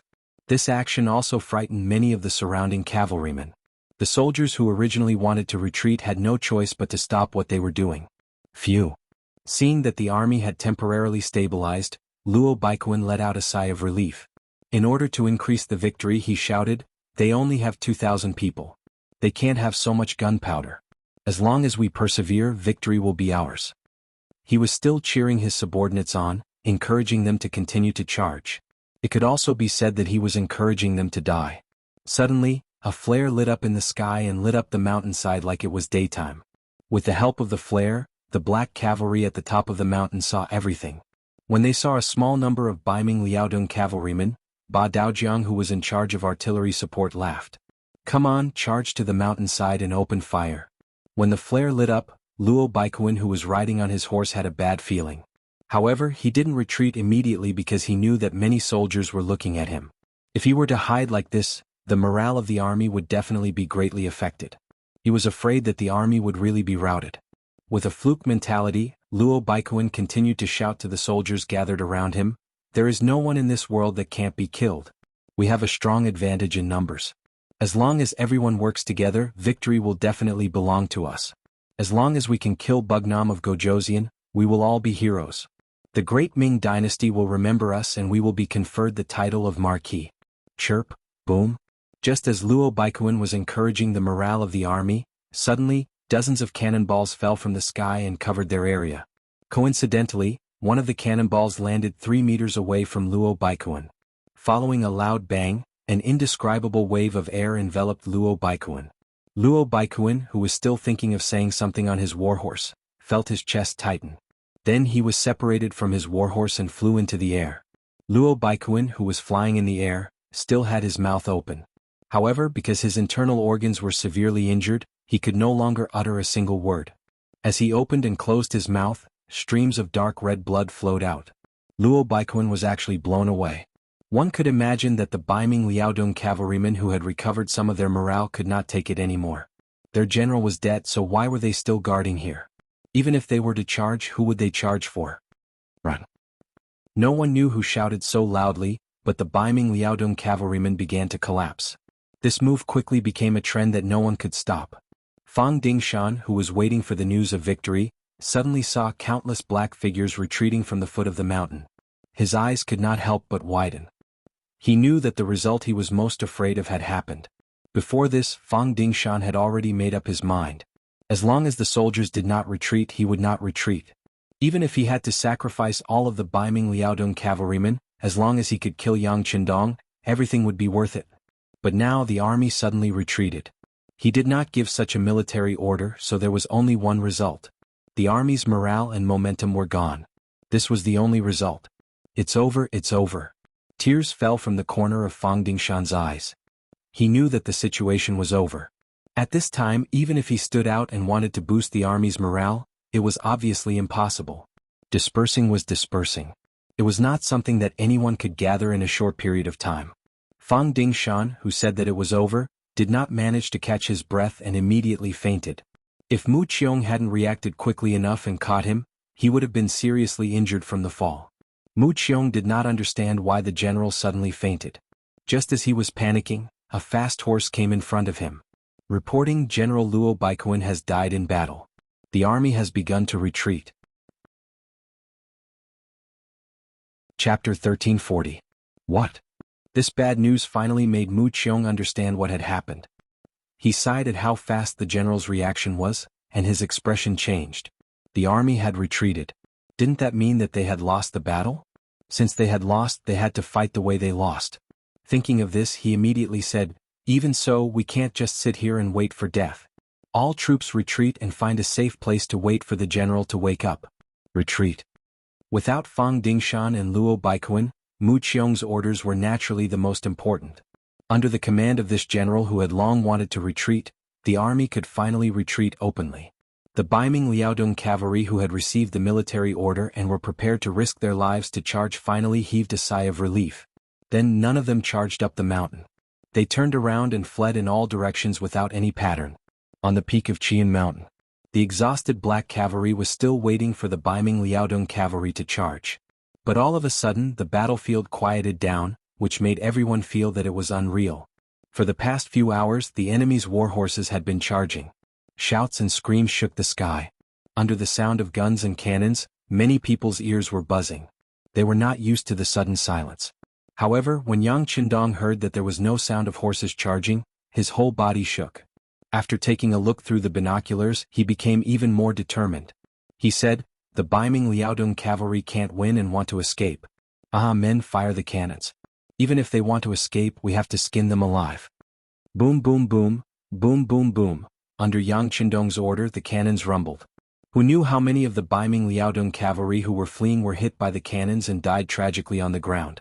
Soon there was a roar of excitement on Qian Mountain. "We won! We won!" Yang Er shouted. At the same time he jumped up and down non-stop. The other commanders and soldiers were also cheering loudly, celebrating the moment of victory. Even if they had the most advanced firearms in their hands, no one could guarantee that they would win against nearly 100,000 cavalry with only 2,000 soldiers. Only they themselves would know if there were people who were worried or on edge during the process. And now they had finally obtained the final victory. At this moment, everyone was extremely excited. At the same time they looked at Yang Qindong with admiration. This was their king. He fought against 100,000 with 2,000 soldiers and forced the enemy to retreat. Although there were many people in history who won against the enemy, only their king could achieve such a glorious result. They were proud to be part of their king's side. How many people did we kill? Among the cheers, it was unknown who had suddenly said such a sentence, but it instantly attracted everyone's attention. 30,000? I think it's more than that. Our first platoon killed nearly 20,000 people. Chiovi shook his head. Obviously he was dissatisfied with the number of soldiers. That's right. I think there were at least 40,000 people. Our second platoon also killed nearly 20,000 people. Dao Xiao also jumped out. Although he did not have to worry about the military merit because he was with Yang Qindong, he still had to fight for it. Are you kidding me? Did our artillery team not do anything? We killed at least 10,000 people. Ba Daojiang also stood out. He would never allow anyone to take away his achievement. Not even the two platoon leaders. For a moment, there was a heated discussion about how many people they had killed. Yang Qindong did not participate. Because of the firearms and the dark sky, he did not know how many people they had killed. However, he believed that he would get the results soon. Because outside of Qian Mountain, the 1st Cavalry Division, the 101st Division of the new 1st Army, and the 1st Cavalry Division of the new 2nd Army were all in place. As long as they stopped the Baiming Liaodong cavalry, they would be able to get a rough idea of how many people they had lost. Yes, the 1st Cavalry Division of the new Second Army had also arrived outside of Chiyun Mountain. They were led by the commander of the Mercenary Division. His original mission was to guard Tulu City with 2 divisions to prevent the 50,000 Baiming army inside the city from converging with the 80,000 Baiming army outside the city. However, as the commander of the Mercenary Division that Yang Qindong had entrusted with such an important task, he was not a passive person. When he arrived on the battlefield, he quickly displayed his skills. He sent people to disguise themselves as the Baiming army to open the city gates and force their way into Tulu City. The sudden arrival of the 2 divisions of cavalry caused the 50,000 Baiming army to panic. Most of them were new soldiers who had never been on the battlefield. Although they had undergone some training, they had never seen real combat. They had never even seen blood. How could they be a match for the elite new Second Army cavalry? In just a little more than 4 hours, Tulu City had become the territory of the new Second Army. She had once come from this place, so she was naturally very familiar with every blade of grass and tree here. Soon she issued a series of correct orders. Not only did she take complete control of Tulu City, she also seized a large amount of food and 45,000 captives. After the great victory in Tulu City, Mercenary Division received news that Yang Qindong had used himself as bait to lure the Baiming Liaodong cavalry into Chiyun Mountain. He immediately handed over the task of defending the city to the commander of the 2nd Cavalry Division, Li Jun. Then he brought the commander of the 1st Cavalry Division, Qiao Qiao, and hurried towards Chiyun Mountain.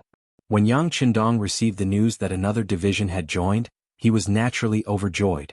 This gave him even more confidence in surrounding the Baiming Liaodong cavalry. If it wasn't for the fact that the Black Cavalry had just gone through an intense battle and were all exhausted, he probably would have joined in the pursuit of the Baiming Liaodong cavalry. Everyone has contributed and is tired. Leave behind 200 people to guard the city at night.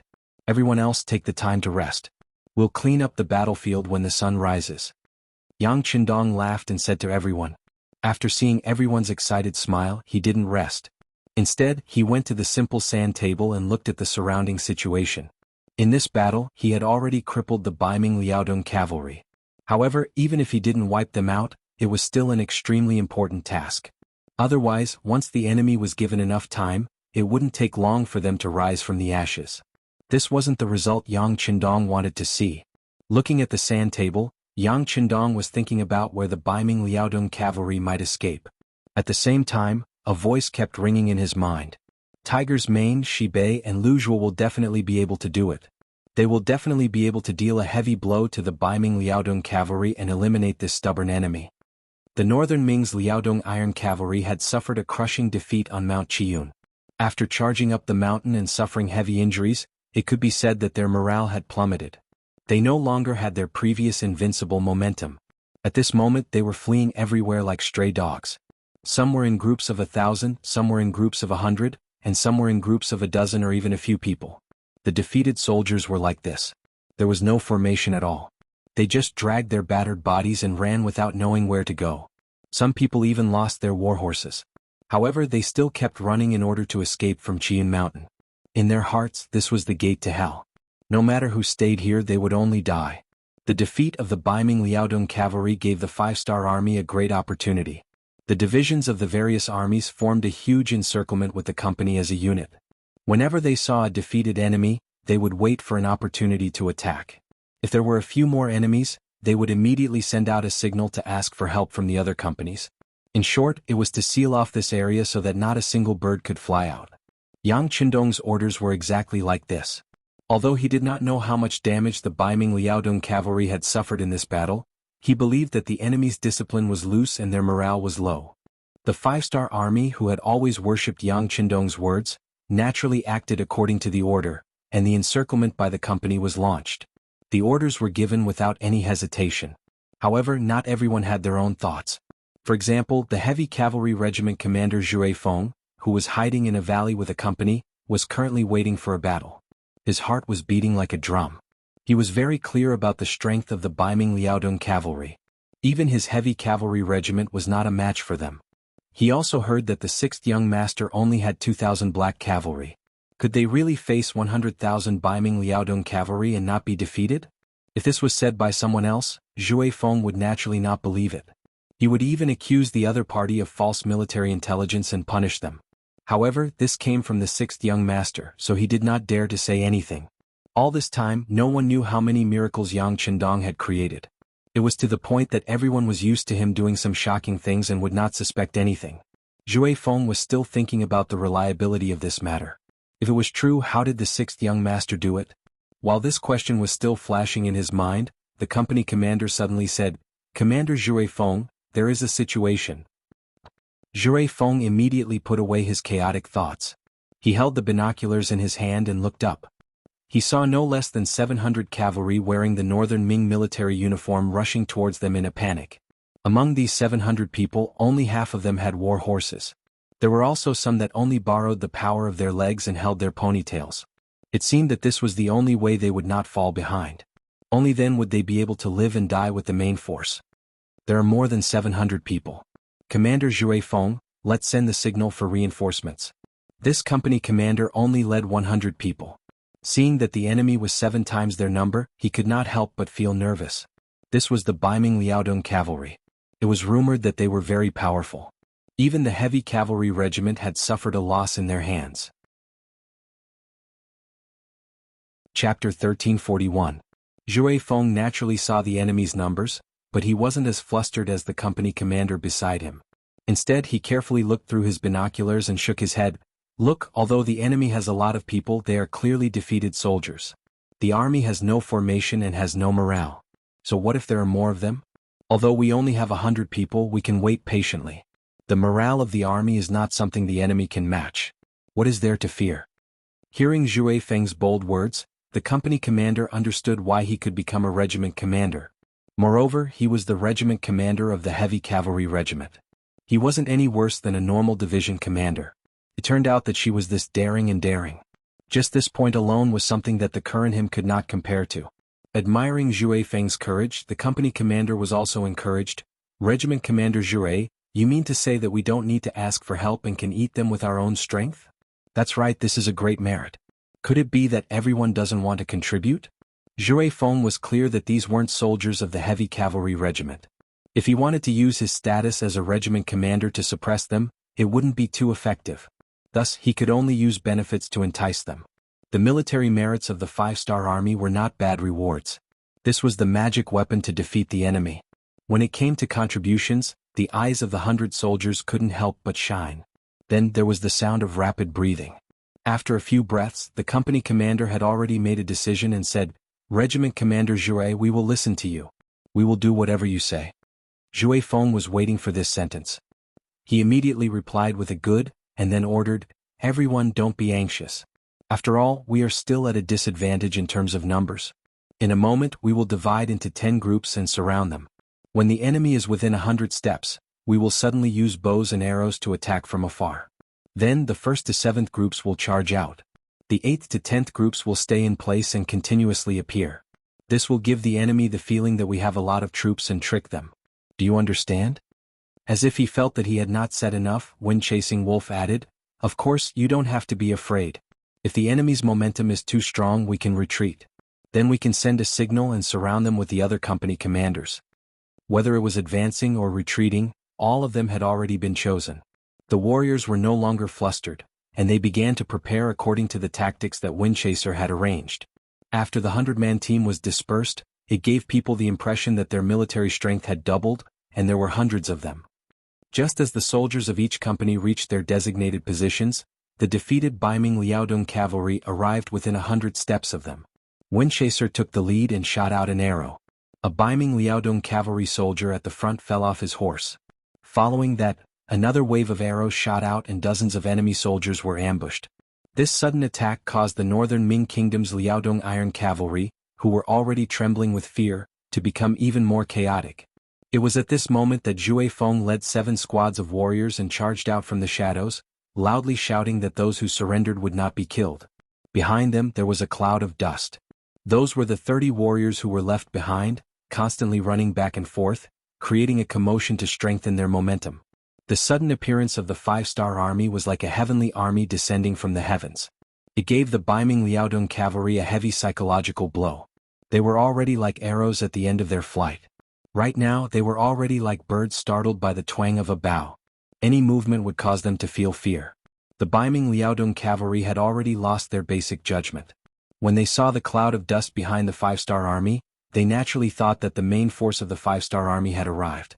They had already lost their will to fight. When they heard the shouts of those who surrendered would not be killed, they didn't stop at all. One by one they threw down their weapons, jumped off their horses and knelt on the ground. Perhaps in the hearts of these Baiming Liaodong cavalry, surrendering was not something shameful. As long as they could live, it was good. Just like on Chiyun Mountain, facing the barrage of guns and cannons, they couldn't find a way to surrender even if they wanted to. Now that the hope of living was in front of them, who wouldn't cherish it? This was like someone giving you a pillow when you were sleepy. Who would care if the pillow was suitable for your head? Zhui Feng was already prepared for a bloody battle. In his heart, unless it was necessary, he didn't want to ask for help from the other companies. After all, he had just lost a battle and now was the time to gain merit. He didn't want to let go of this opportunity. However, he never would have thought that these Baiming Liaodong cavalry would be so weak.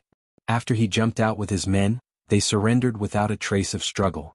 This made him wonder if these were the elite Baiming Liaodong cavalry that had surrounded his heavy cavalry regiment. While Zhui Feng was doubting, how could the nearby 5-star army officers not be thinking the same thing? In a short period of time, it wasn't just this company that had encountered the enemy. Many of the 5-star army soldiers who were lying in ambush were also like this.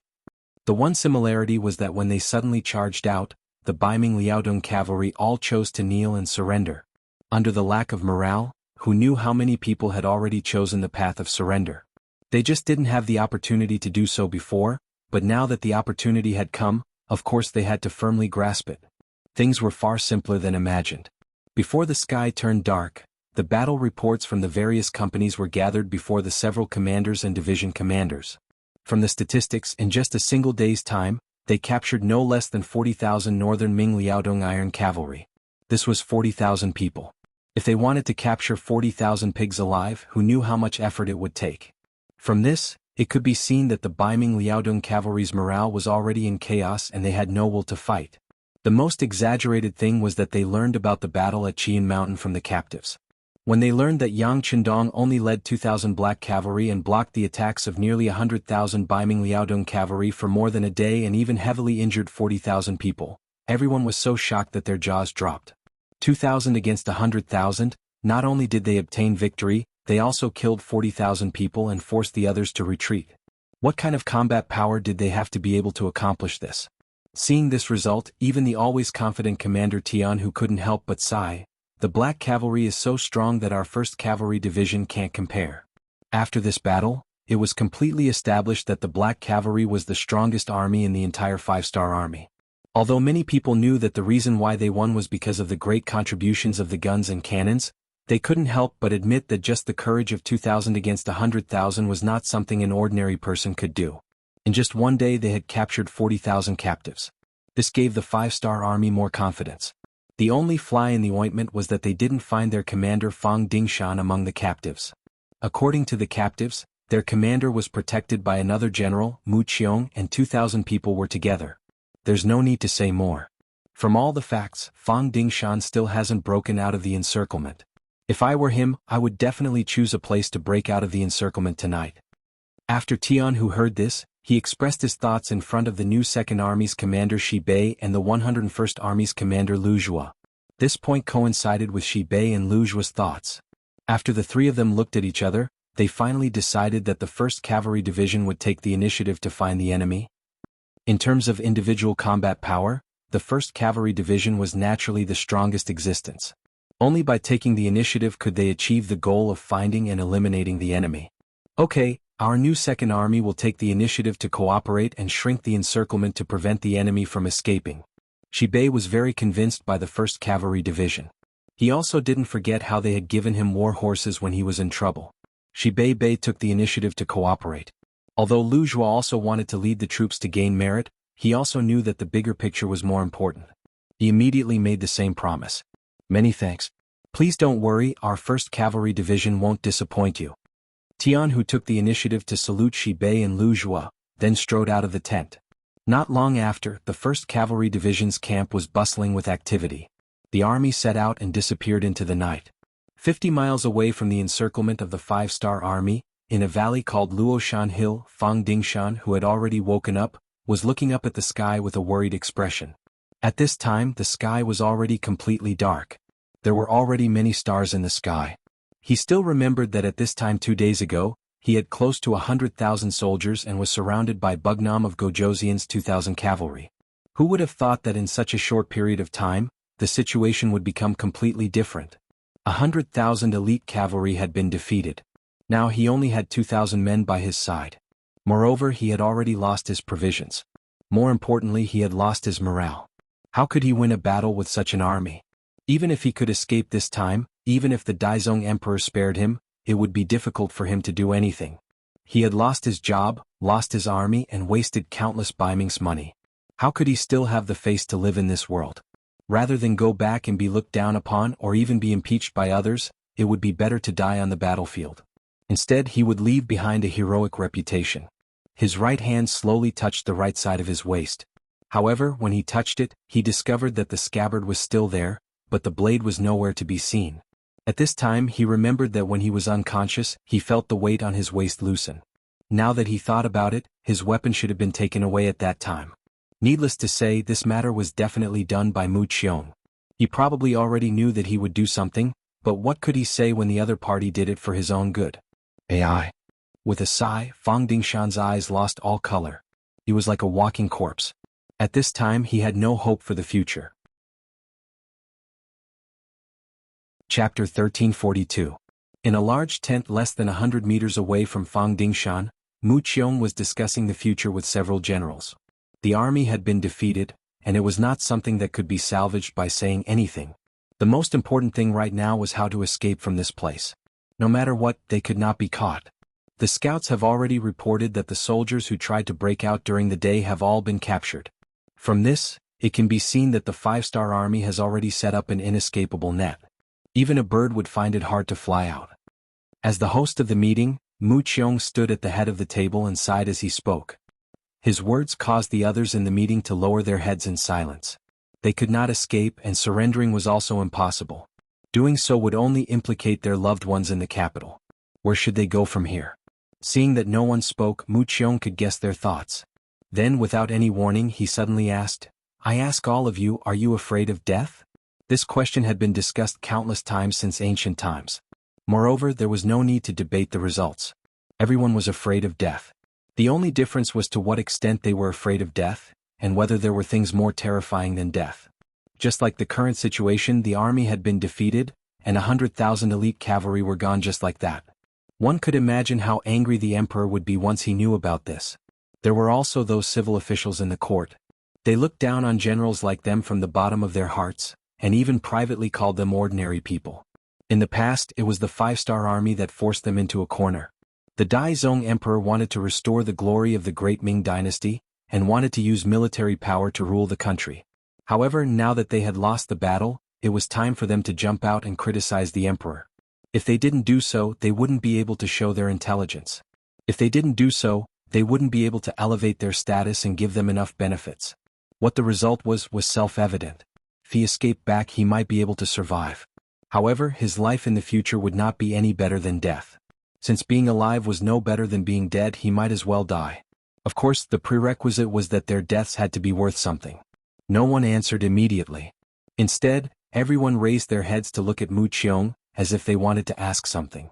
He did not answer immediately, which gave Mu Qiong some confidence. He knew that he could finally speak his mind now.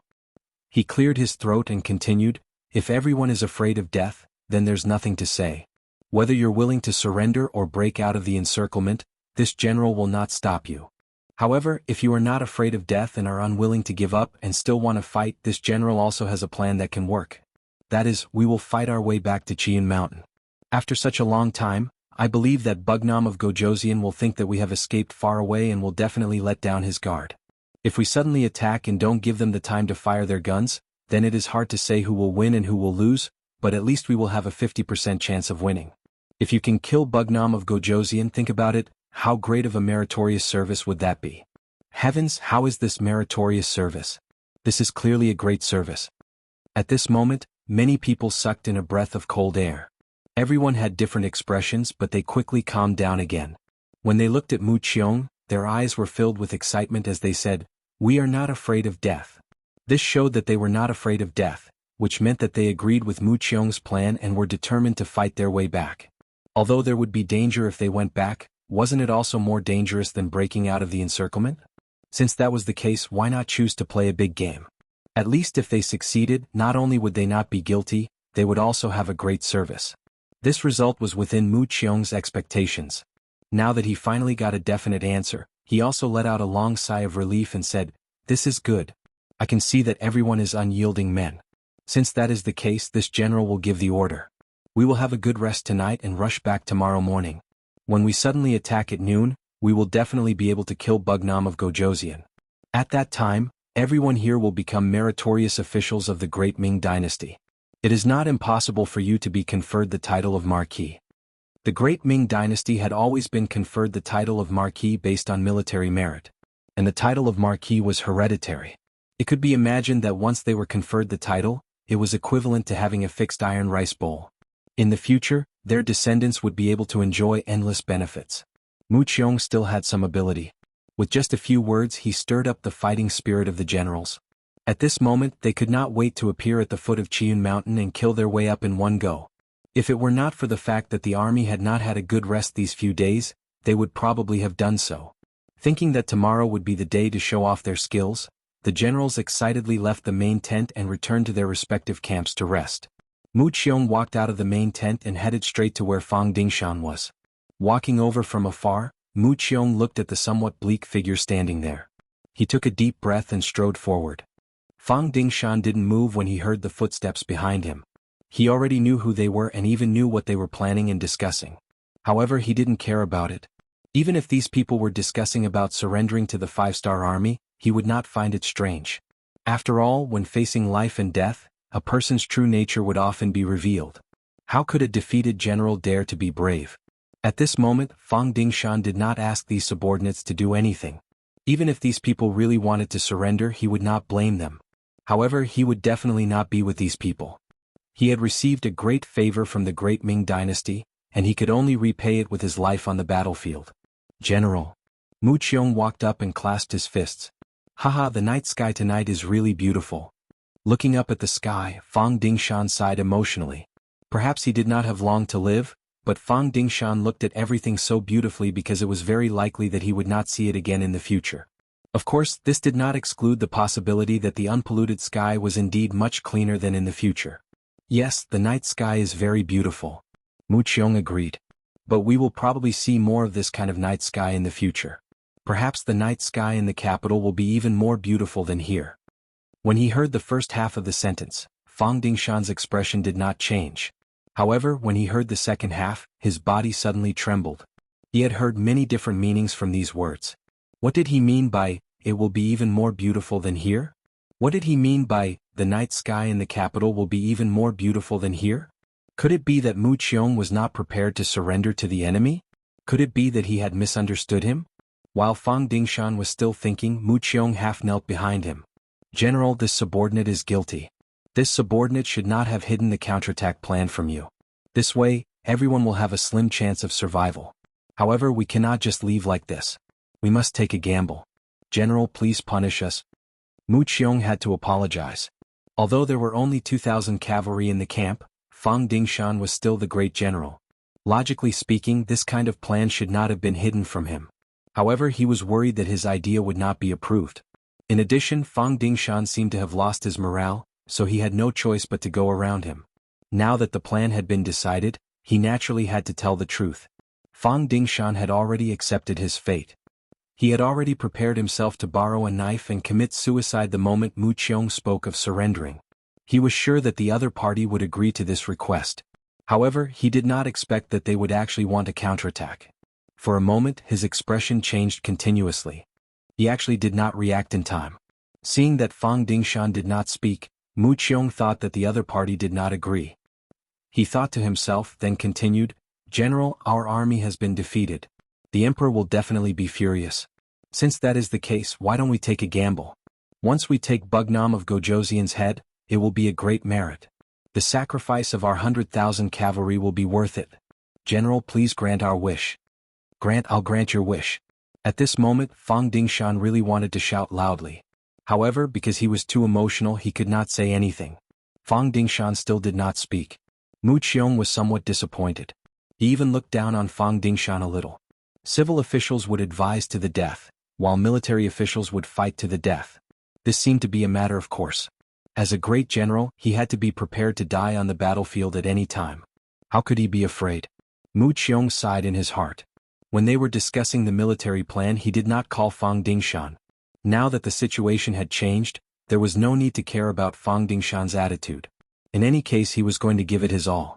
Seeing that he did not receive a response, he simply turned and left. Instead of explaining, he might as well take the opportunity to sleep a little more. That way he would have a better mind for the battle tomorrow. Fang Dingshan finally recovered. When he found out that his general was not going to surrender, but was going to fight to the death, he was extremely happy. Now he only wanted to get on the horse and fight with everyone. Speaking of which, his martial arts were not bad. However, when he wanted to look for Mu Qiong, he found that he was no longer there. After asking the bodyguard standing not far away, he found out that Mu Qiong had returned to his tent to sleep. Forget it, let him rest for a night. This general will explain to him tomorrow morning. I also want to have a good sleep. Fang Dingshan was in a good mood. He was very much in favor of the military plan to counterattack and rush back to Qian Mountain. This was the only way he could fight with his life. The knot in his heart was untied. When Fang Dingshan entered the tent, he was still a little excited. Most of the night passed. When it was almost dawn, he fell asleep in a daze. Less than an hour after he fell asleep, suddenly the sound of war drums rang out. It woke him up abruptly. Then he heard panic shouts. Enemy attack, get up quickly. Chapter 1343. At this time, outside the big tent of the northern Ming Kingdom's Liaodong cavalry, bright red 5-star flags stood in great numbers. Looking from afar, the dense cavalry had already surrounded this temporary stronghold in all directions. The 1st Cavalry Division didn't rest for the whole night. Instead, they were constantly searching for traces of the enemy. Finally, when it was almost dawn, they found a large stronghold. The commander of the 5th Cavalry Division, Gong Feng, who was in charge of searching this area, ordered his men to heavily surround this place. Gong Feng did not give the order to attack immediately. He had already made a rough calculation. There were only about 2,000 northern Ming cavalrymen that were surrounded. He had led 5 regiments of 4,000 elite cavalrymen. In terms of numbers, he had twice the number of the enemy. In terms of combat strength, he was full of confidence. What was there to be brave about? What was there to be afraid of? In the previous telegram, Yang Chendong emphasized that these original Baiming Liaodong cavalry were all elites. They had consumed a lot of money and food from the Baiming Emperor to create them. If they could be used as their own, it would save a lot of training time. Wasn't the 1st Cavalry Division going to be expanded by a division? Excellent soldiers were essential. If they captured these Baiming cavalry, it would save a lot of effort. Gong Feng, who had his own plans, didn't immediately attack. He wanted to take a look and carefully observe these Baiming cavalry. He wanted to see if they had the qualifications to become soldiers of the world's #1 cavalry army. He wanted to properly lock them up. As for whether or not these people would be able to escape from his hands, Gong Feng was even less worried. He had brought along the elite soldiers of the 5th Regiment, and he still had many excellent Big Dipper crossbows in his hands that he had yet to use. If these people were really very brave, not to mention other things, if a wave of crossbows were released, would he still be afraid that they would be able to overturn the sky? Even if they didn't have 7-star crossbows with the 1st Cavalry Division's elite cavalry, how could they be afraid of these 2,000 Baiming cavalry? Gong Feng's face was full of pride and confidence, but when he spoke, he didn't have the slightest intention of underestimating the enemy. Men, surround this place. Don't be careless. I believe everyone understands the principle of cornered beasts fighting. Battalion commanders, go do it. Yes. The 10 battalion commanders immediately gave a standard military salute before turning around and heading back to their respective units. The camp was completely surrounded. When Fang Dingshan, Mu Qiong, and the others woke up from their tents, this was the scene that greeted them. They were surrounded by the cavalry of the 5-star army. Not far away there was a large flag that was fluttering in the wind. The words 1st Cavalry Division of the World were written on it. Their expressions became somewhat unsightly. In the past, Fang Dingshan thought that his Baiming Liaodong cavalry was the best cavalry in the world, and that no one could match them. Naturally, he had done a detailed investigation on the elite cavalry of the 5-star army. He had naturally heard of the reputation of the 1st Cavalry Division. All this while, Fang Dingshan's wish was to find the 1st Cavalry Division and fight them. He wanted to see who was the strongest cavalry in the world. However, because the other party had been fighting in the inner region, he hadn't found a suitable opportunity. Now he finally met them, and under such circumstances he couldn't help but curse his bad luck. Why did they have to meet the 1st Cavalry Division when they were defeated? This way this battle wouldn't be fair at all, and it would be extremely difficult to win. Especially when he saw that the other party's troops were in formation and had already surrounded them, Fang Dingshan had a bad feeling. In comparison, Mu Qiong didn't think too much. Perhaps this was the difference between a general and a deputy general. He didn't have the ability to see through the entire battle. He was only thinking about how to get out of here, because if they couldn't get out, they wouldn't be able to launch a surprise attack on Qian Mountain, and they wouldn't be able to make a last stand. Men, charge out. If we're lucky enough to get out, we'll gather at the foot of Qian Mountain. Mu Qiong was afraid that if this dragged on, their forces would fall to a freezing point, so he quickly gave the order to charge. As soon as he gave the order, the other Baiming Liaodong cavalry mounted their horses and raised their sabers.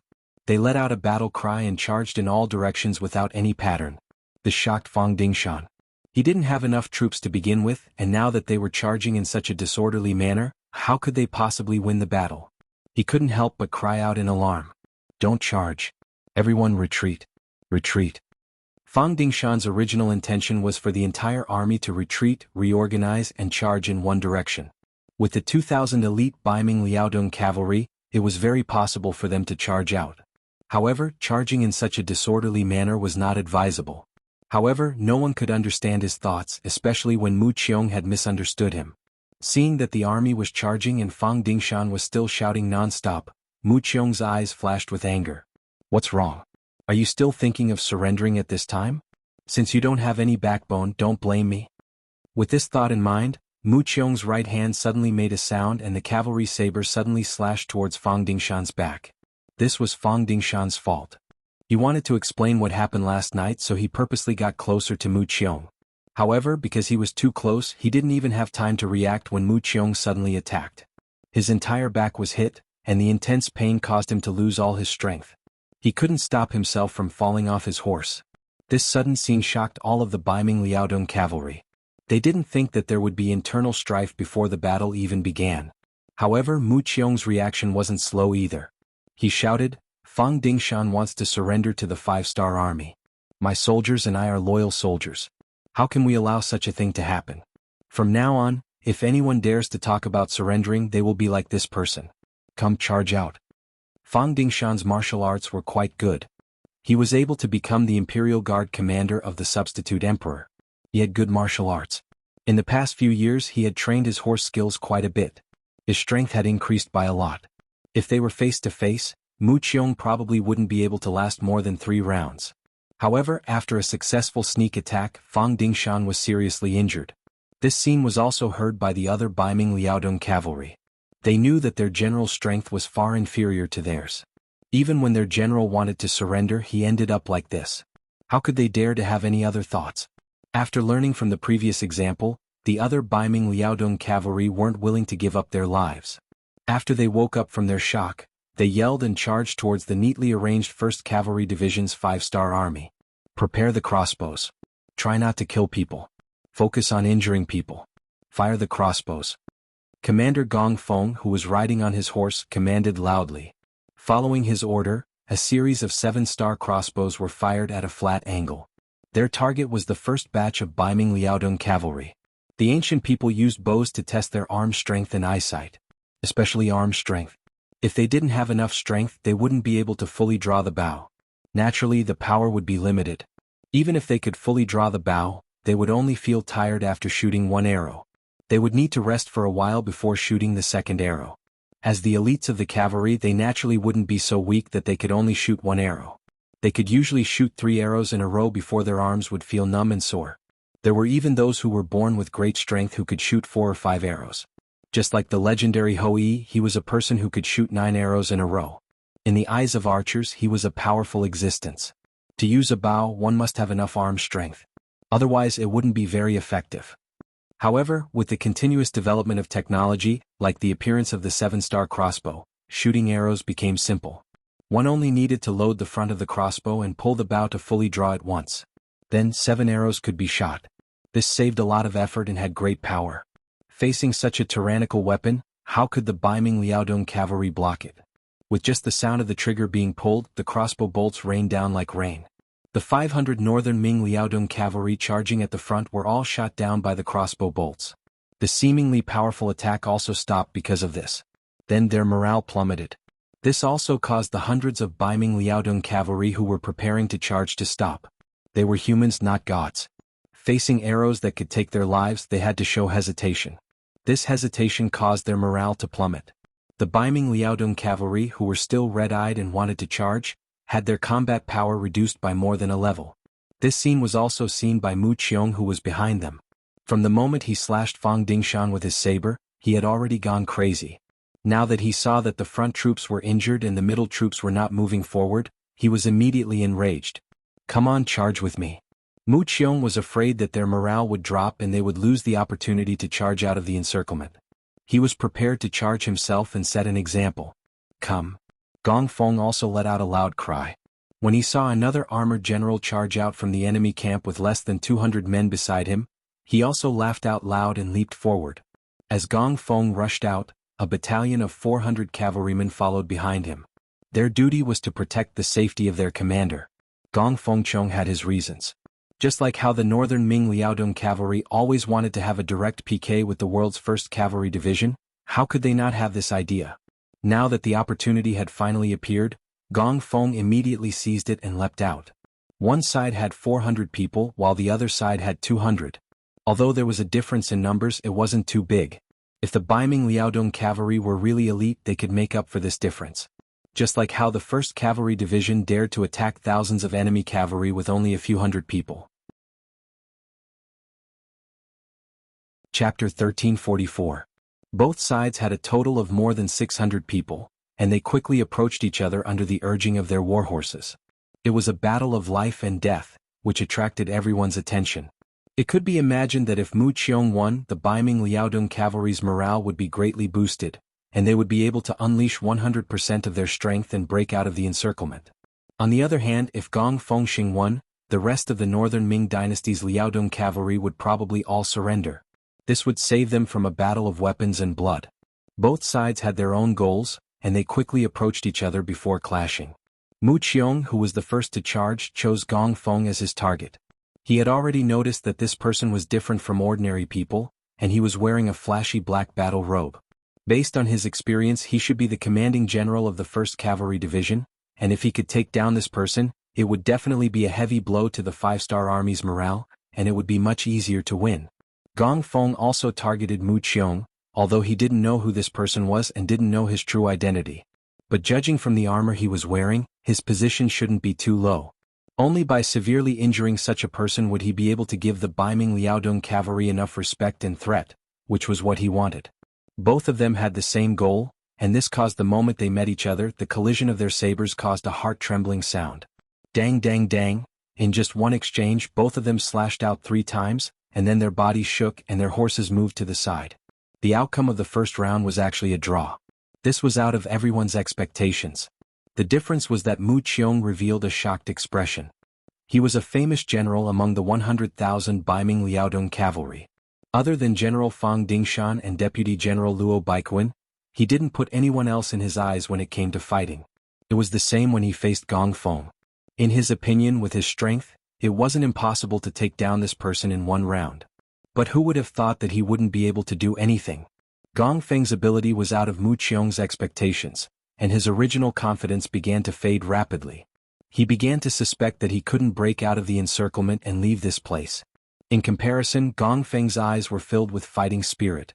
Yang Qindong had said more than once that there was always someone better out there. There was no such thing as the strongest. In the past, Gong Feng didn't really approve of them, especially when their opponents were Baiming cavalry. He didn't even put them in his eyes.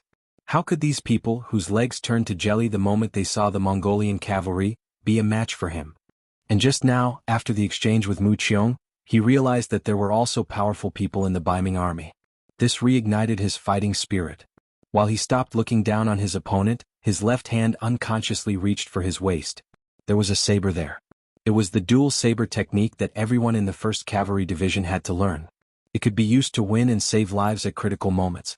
The two of them rode back. Regardless of whether they were willing or not, another clash had begun. As the warhorses of both sides continued to accelerate, the distance between them grew closer and closer. Soon after, the sound of collisions could be heard again.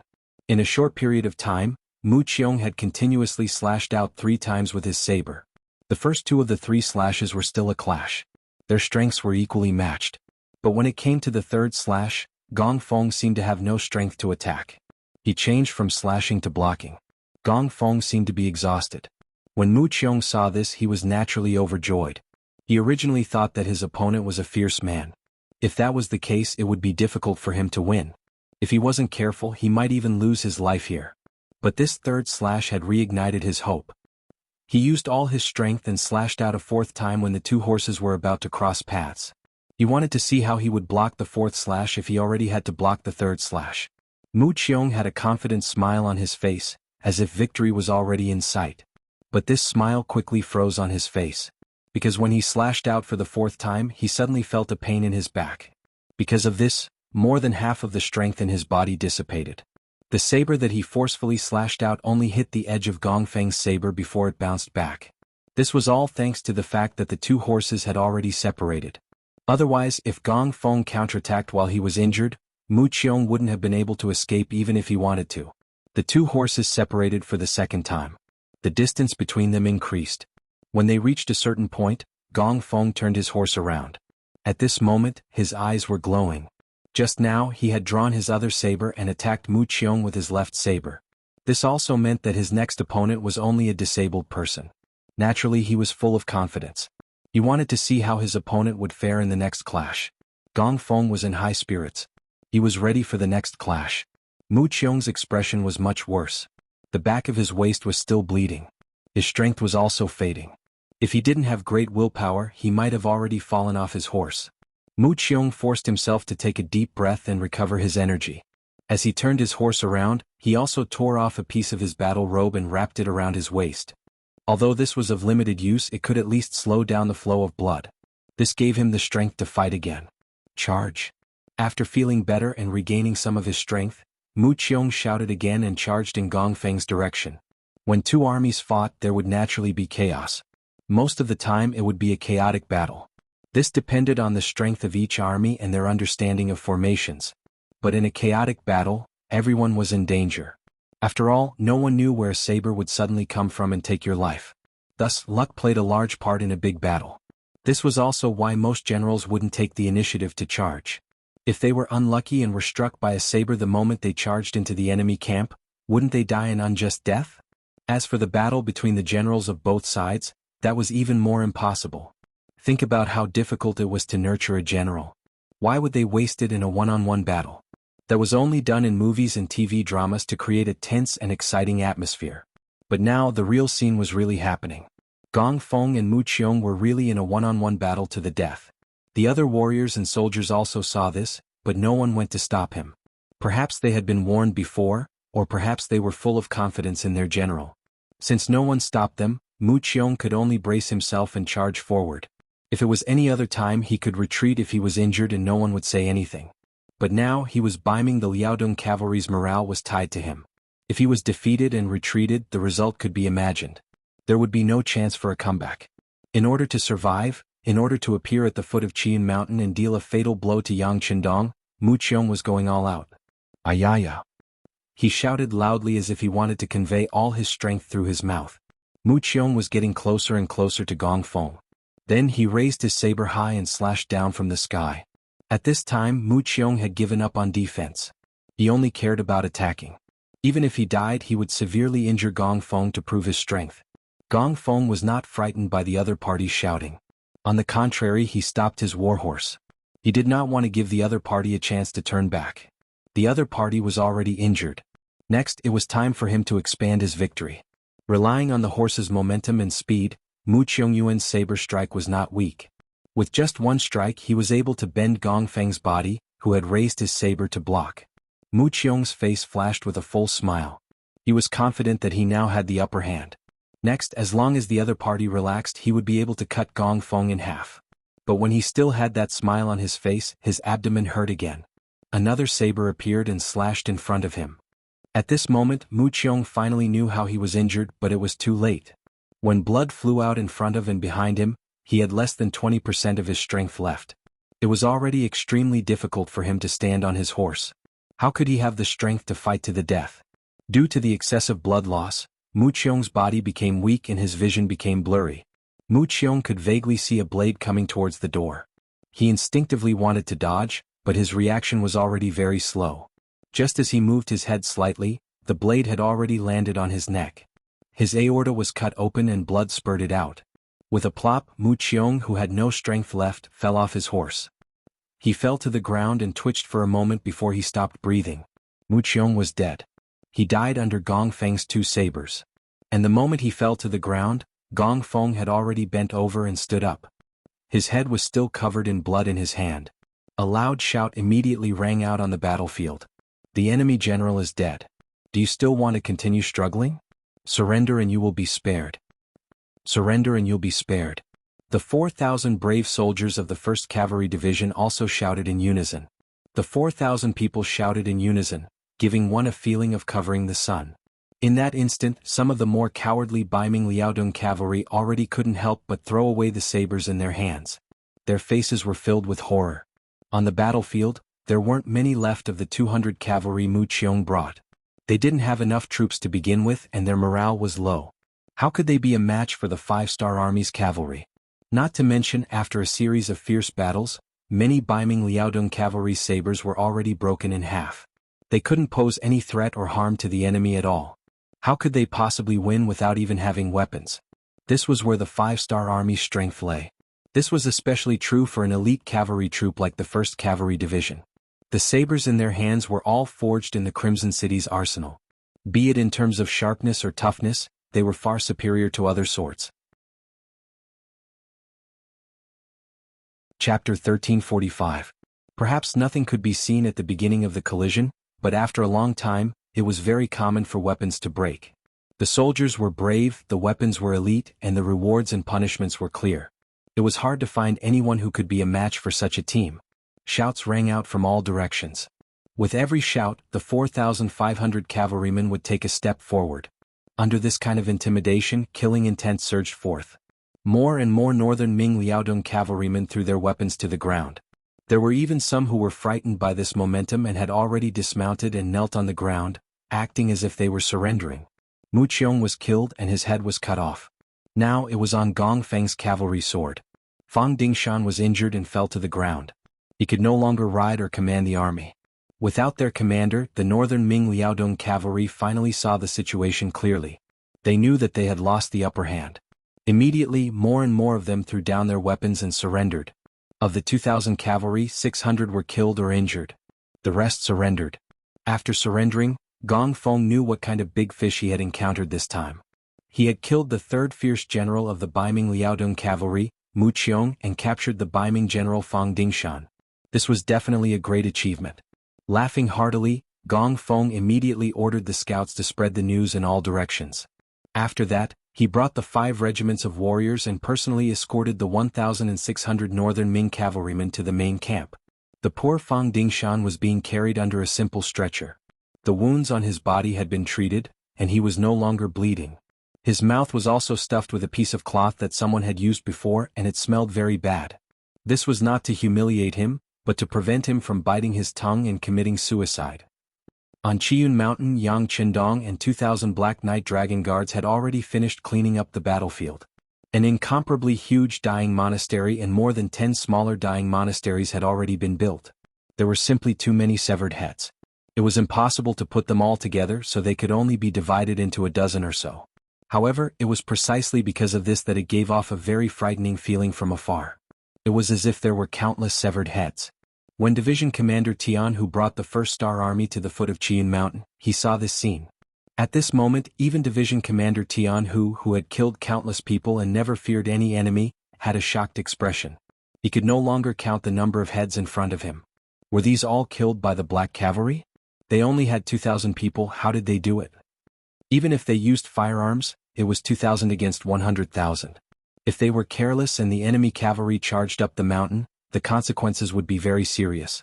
Although he had always been modest on the surface, Tianhu was very prideful deep down. He believed that no one in the five-star army was a match for them in terms of cold weapons. Even the black cavalry by his teacher's side was only on par with them. But now this thought had to change. The black cavalry was the black cavalry. It was not something that the 1st Cavalry Division could compare to. In just this battle alone they had killed tens of thousands of enemies. Their opponent was the Baiming Liaodong cavalry. They were the most elite existence in the Baiming army, and could be compared to the imperial army in the capital. This was because the Black Cavalry's main mission was to protect Yang Qindong and did not have many opportunities to kill enemies.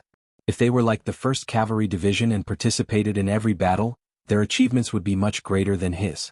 Tianhu had a frightened expression, but he did not think that it was precisely because the Baiming Liaodong cavalry that they had strict military discipline that they left tens of thousands of corpses here. If it was any other Baiming army, most of the people would have run away as soon as the guns were fired. How could they kill so many people? On the mountain, Yang Qindong had already seen Tianhu's army appear. At this point he could finally breathe a sigh of relief. Yang Qindong was a little nervous. This was not because he was afraid that the enemy would return. With the firearms and ammunition prepared on the mountain, it would not be a problem if 100,000 enemies came. He was nervous because he did not want to kill more Han soldiers. Before he had no choice. It was either you die or I die. Of course he had to protect himself. Now that Tianhu had appeared here with his army, it was enough to prove that the situation was settled. At least he did not have to kill Han soldiers. This was enough to let him breathe a sigh of relief. After Tianhu arrived and saw Yang Qindong on the mountain, his expression became more respectful and he greeted his teacher. Yang Qindong could guess that Tianhu must have been shaken by the news. This was also good. He could remind him from time to time so that he would not become arrogant. Therefore, in the following time he did not introduce too much about the Battle of Chiyun Mountain. Instead, he lightly skimmed over it. He only said that the Black Cavalry risked their lives and Baiming Liaodong cavalry could not withstand a single blow. However, these words in Tianhu's ears made him even more frightened. The Baiming Liaodong cavalry was the elite Baiming army. How could they not withstand a single blow? Didn't this show the strength of his teacher and the Black Cavalry under his feet? The battle on the mountain was skimmed over. Yang Qindong mainly asked about the situation below the mountain. After learning that nearly 50,000 Baiming Liaodong cavalry had been captured, he nodded his head in satisfaction. Good, this battle was well fought. Weren't you worried about the lack of soldiers when you expanded the army? Now that you have tens of thousands of people, the problem can be solved. Yes, student, thanks teacher. Tianhu's face was filled with joy after hearing this. He believed that after the 1st Cavalry Division was expanded, its combat strength would definitely increase by a large level. The victory of the Battle of Chiyun Mountain meant that Baiming's military forces would completely withdraw from the grasslands. Moreover, for a certain period of time, they would not have the opportunity and ability to provoke the 5-star army. With the defeat of the 100,000 Baiming Liaodong cavalry, the 100,000 infantrymen led by Gao Yu in front of the beginning city became turtles in a jar. The Baiming Liaodong cavalry was defeated and captured. The 70,000 reinforcements sent by Tulu City were cut off and surrounded. The Tulu City's defenders retreated. Only 10,000 of the 50,000 soldiers escaped. Nearly 40,000 soldiers were captured, and a large amount of provisions and military supplies were seized. This battle could be said to be a crushing defeat for the Baiming army. At this time, Gao Yu did not know about this. He was still anxiously waiting for the reinforcements to appear. With a heart full of fighting spirit, when Gao Yu led the army out of Tulu City, everything was so smooth. Taking down Saihan Mountain and attacking the outer city of the beginning city gave him the feeling that the 5-star army was just SOSO. As long as he attacked with all his strength, he could achieve great success. At that time, it would not be difficult for him to be conferred the title of Marquis. At that time he was full of confidence and seemed to have endless strength in everything he did. But then there was a sudden change in the battle. The 5-star army suddenly launched a counterattack. Like a thunder from the sky, he was completely shocked and stunned. Countless cavalrymen of the 5-star army seemed to have emerged from the ground and surrounded them. Any infantrymen who dared to rush out were either killed or captured. After several attempts, and after losing more than 10,000 soldiers, Gao Yu finally became obedient. Gao Yu, who was surrounded, could only put his hope on the reinforcements at this moment. He thought in his heart that there were still 100,000 Baiming Liaodong cavalry and 100,000 infantrymen who had not appeared. He still had the ability to turn the situation around. While constantly strengthening the defense of the camp, He hoped for the reinforcements to appear. But soon 5 days passed and he did not see any reinforcements. What was worse was that there was not much food left in the camp. The front line's attack was too smooth and Gao Yu was a bit arrogant. The speed of the march was too fast, and the logistics could not keep up. Now, the weakness of the lack of food was finally exposed. There were more than 100,000 soldiers, and there were also tens of thousands of injured soldiers. If there was no food to eat, there was no need for the 5-star army to attack. Gao Yu would not be able to survive. This kind of predicament made his face extremely ugly. He had been sitting in the tent until it was almost dark. Then, a soldier came to report that the messenger of the 5-star army had arrived and they had something to say. The war is not over, it is not over. Hearing that the messenger of the 5-star army appeared at this time, Gao Yu angrily shouted. As long as the reinforcements arrived, he could still play with the center of the camp. This was what he was counting on. After shouting for a while, the anger in his heart was almost vented. Li Keguang and Ho Xiangjie, who were standing next to him, looked at each other and nodded. Li Keguang lightly coughed and said, "Military supervisor, since they are here, why don't we meet them? Our great Ming is a nation of etiquette." "That's right, even if we meet them we can't lose a piece of meat. If they say something unpleasant we can just kick them out of the tent. There's no need to get angry over them." Ho Xiangjie also smiled as he expressed his opinion. The two generals were trying to persuade him, and Gao Yu's face gradually became calm. "Okay, then I'll give you two some face and meet them. I want to see what they have to say." Gao Yu's face was normal and he couldn't help but straighten his body. At this moment he still paid attention to his appearance. Perhaps in his heart, he still thought that he represented the Beiming Celestial Empire and that the 5-star army was nothing more than Bugnam of Gojoseon's personal product. How could a king be compared to an emperor? Li Keguang and Ho Xiangjie hurriedly gave a look to the guard who entered the tent to report. The guard immediately nodded and retreated. Not long after, a young man wearing a green military uniform with 2 bars and 4 stars on his chest walked into the tent with his head held high and his chest puffed out. The person who came in was 8 feet tall. As soon as he entered the tent, he was like an iron tower that blocked the light coming in from outside, giving people a very imposing feeling.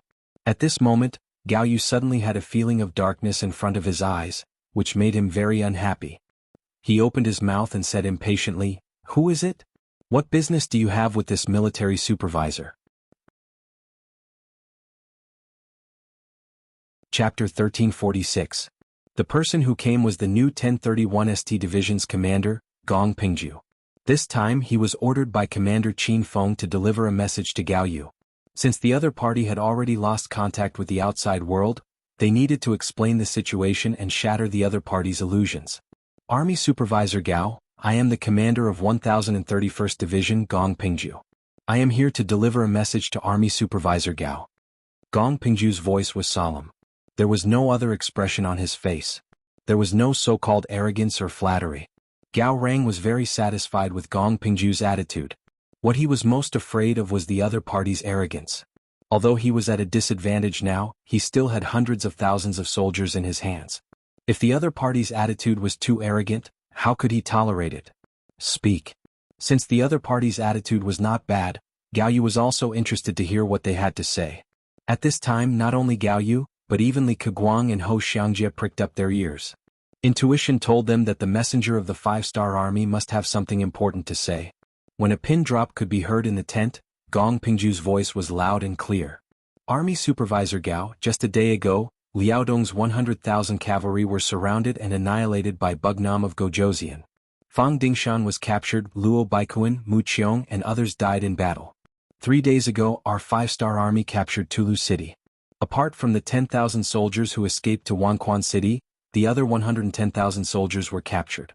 In other words, you are already a lone army in the grasslands. If my king's guess is correct, you don't have much food left.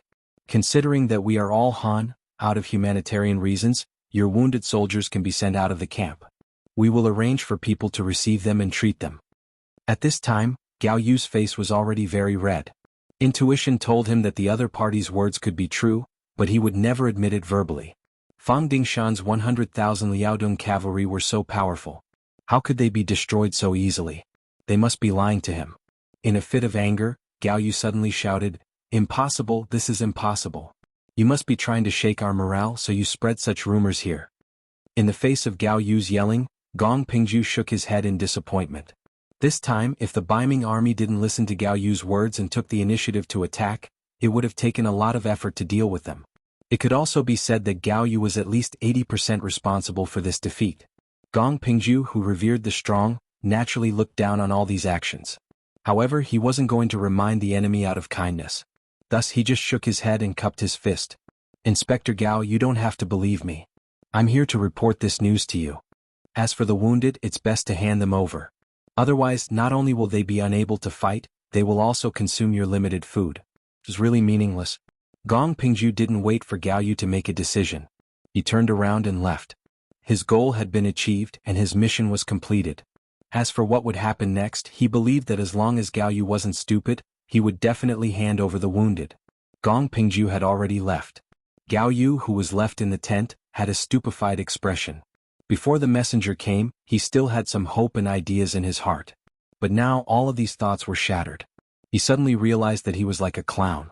He had become someone who had been abandoned. No. She had made the wrong decision and abandoned herself. Who was the 5-star army?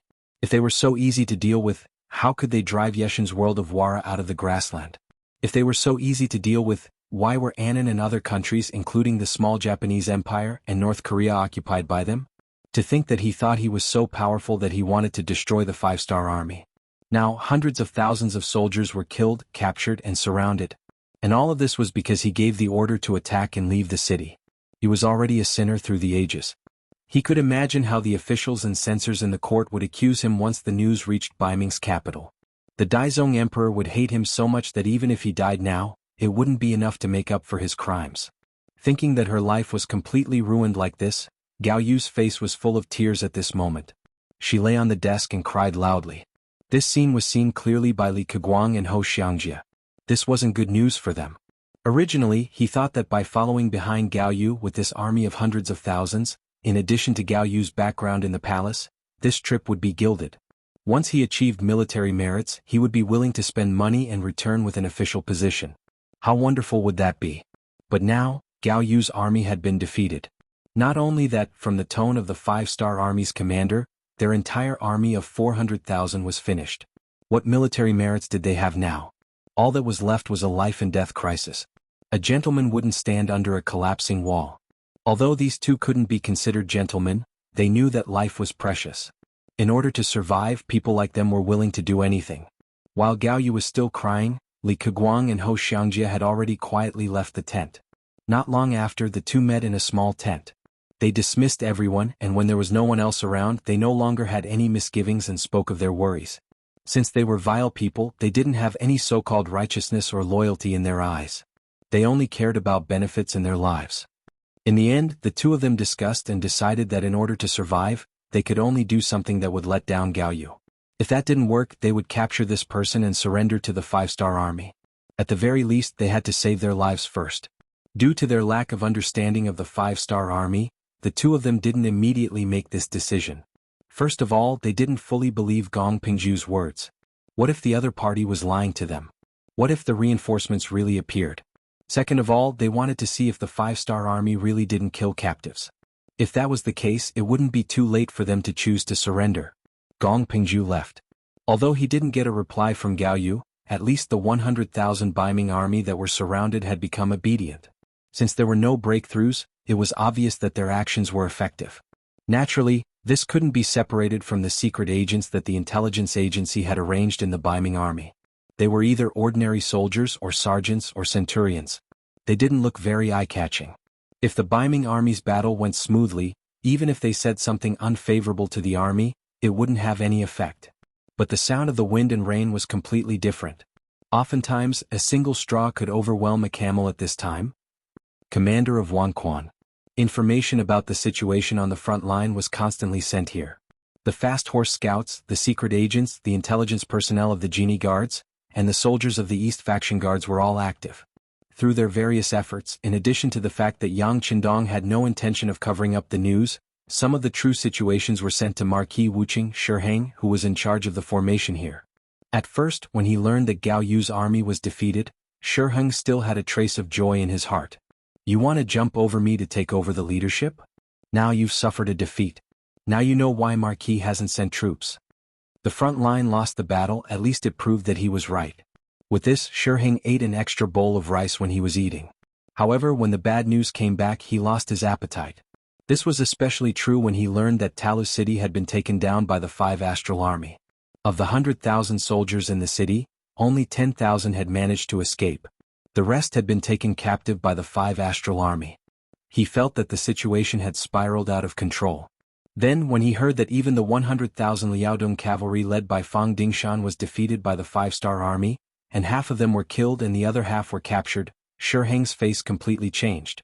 As someone who knew the situation in the army very well, Shiheng knew the importance of the Liaodong cavalry better than anyone else. The great Ming dynasty lacked horses and people who were good at riding. Otherwise, how could they have watched the Tatars and Walla dominate the grasslands? Even when Gaozu was alive, although he had conquered the grasslands several times and forced the Mongolian cavalry to flee, if one looked carefully, one could still find that they won because of the bravery of the soldiers, the courage of the generals, the help of firearms, and the advantage of military strength. More often than not, they used hundreds of thousands to fight against tens of thousands of Mongolian cavalry. In the end, wasn't it because they didn't have enough war horses and too few cavalry? Now that they finally had 100,000 cavalry, it wasn't an exaggeration to say that this was the foundation of Baiming's existence on the grasslands. It was because of these 100,000 cavalry that they dared to participate in the war. From time to time, they would cause trouble for the 5-star army to show their existence. If there was an opportunity, they would even bravely attack and give the 5-star army a head-on blow. This was the magic of cavalry. On the vast grasslands they could come and go without a trace. They could use the shortest amount of time and the smallest price to do many things they wanted to do. Without these cavalry they could only rely on their legs. There was no need to fight a war. Often they would be tired to death. How could they cause trouble for others? What's with this Fang Dingshan? Shiheng shook his head in confusion. From the bottom of his heart he admired Fang Dingshan very much. Although Fang Dingshan was a little greedy, he was forced to do so by the general situation. The atmosphere in northern Ming was like this. If one wanted to be a good official, he had to be filial to the academy. Otherwise he would be dismissed. This was a common problem for Baiming and even southern Ming officials. It wasn't a problem. Moreover, Fang Dingshan was indeed good at fighting.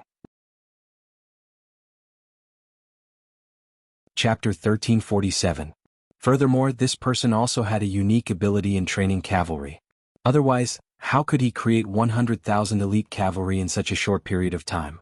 This was 100,000 cavalry. How could they be surrounded by the 5-star army and be so heavily injured? Could it be that if they couldn't win they wouldn't run? How could Shiheng know that this wasn't a problem of running or not?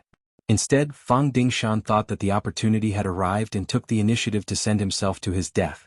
If not, even if Yang Qindong personally took action, he would have to pay a huge price and time to deal with them.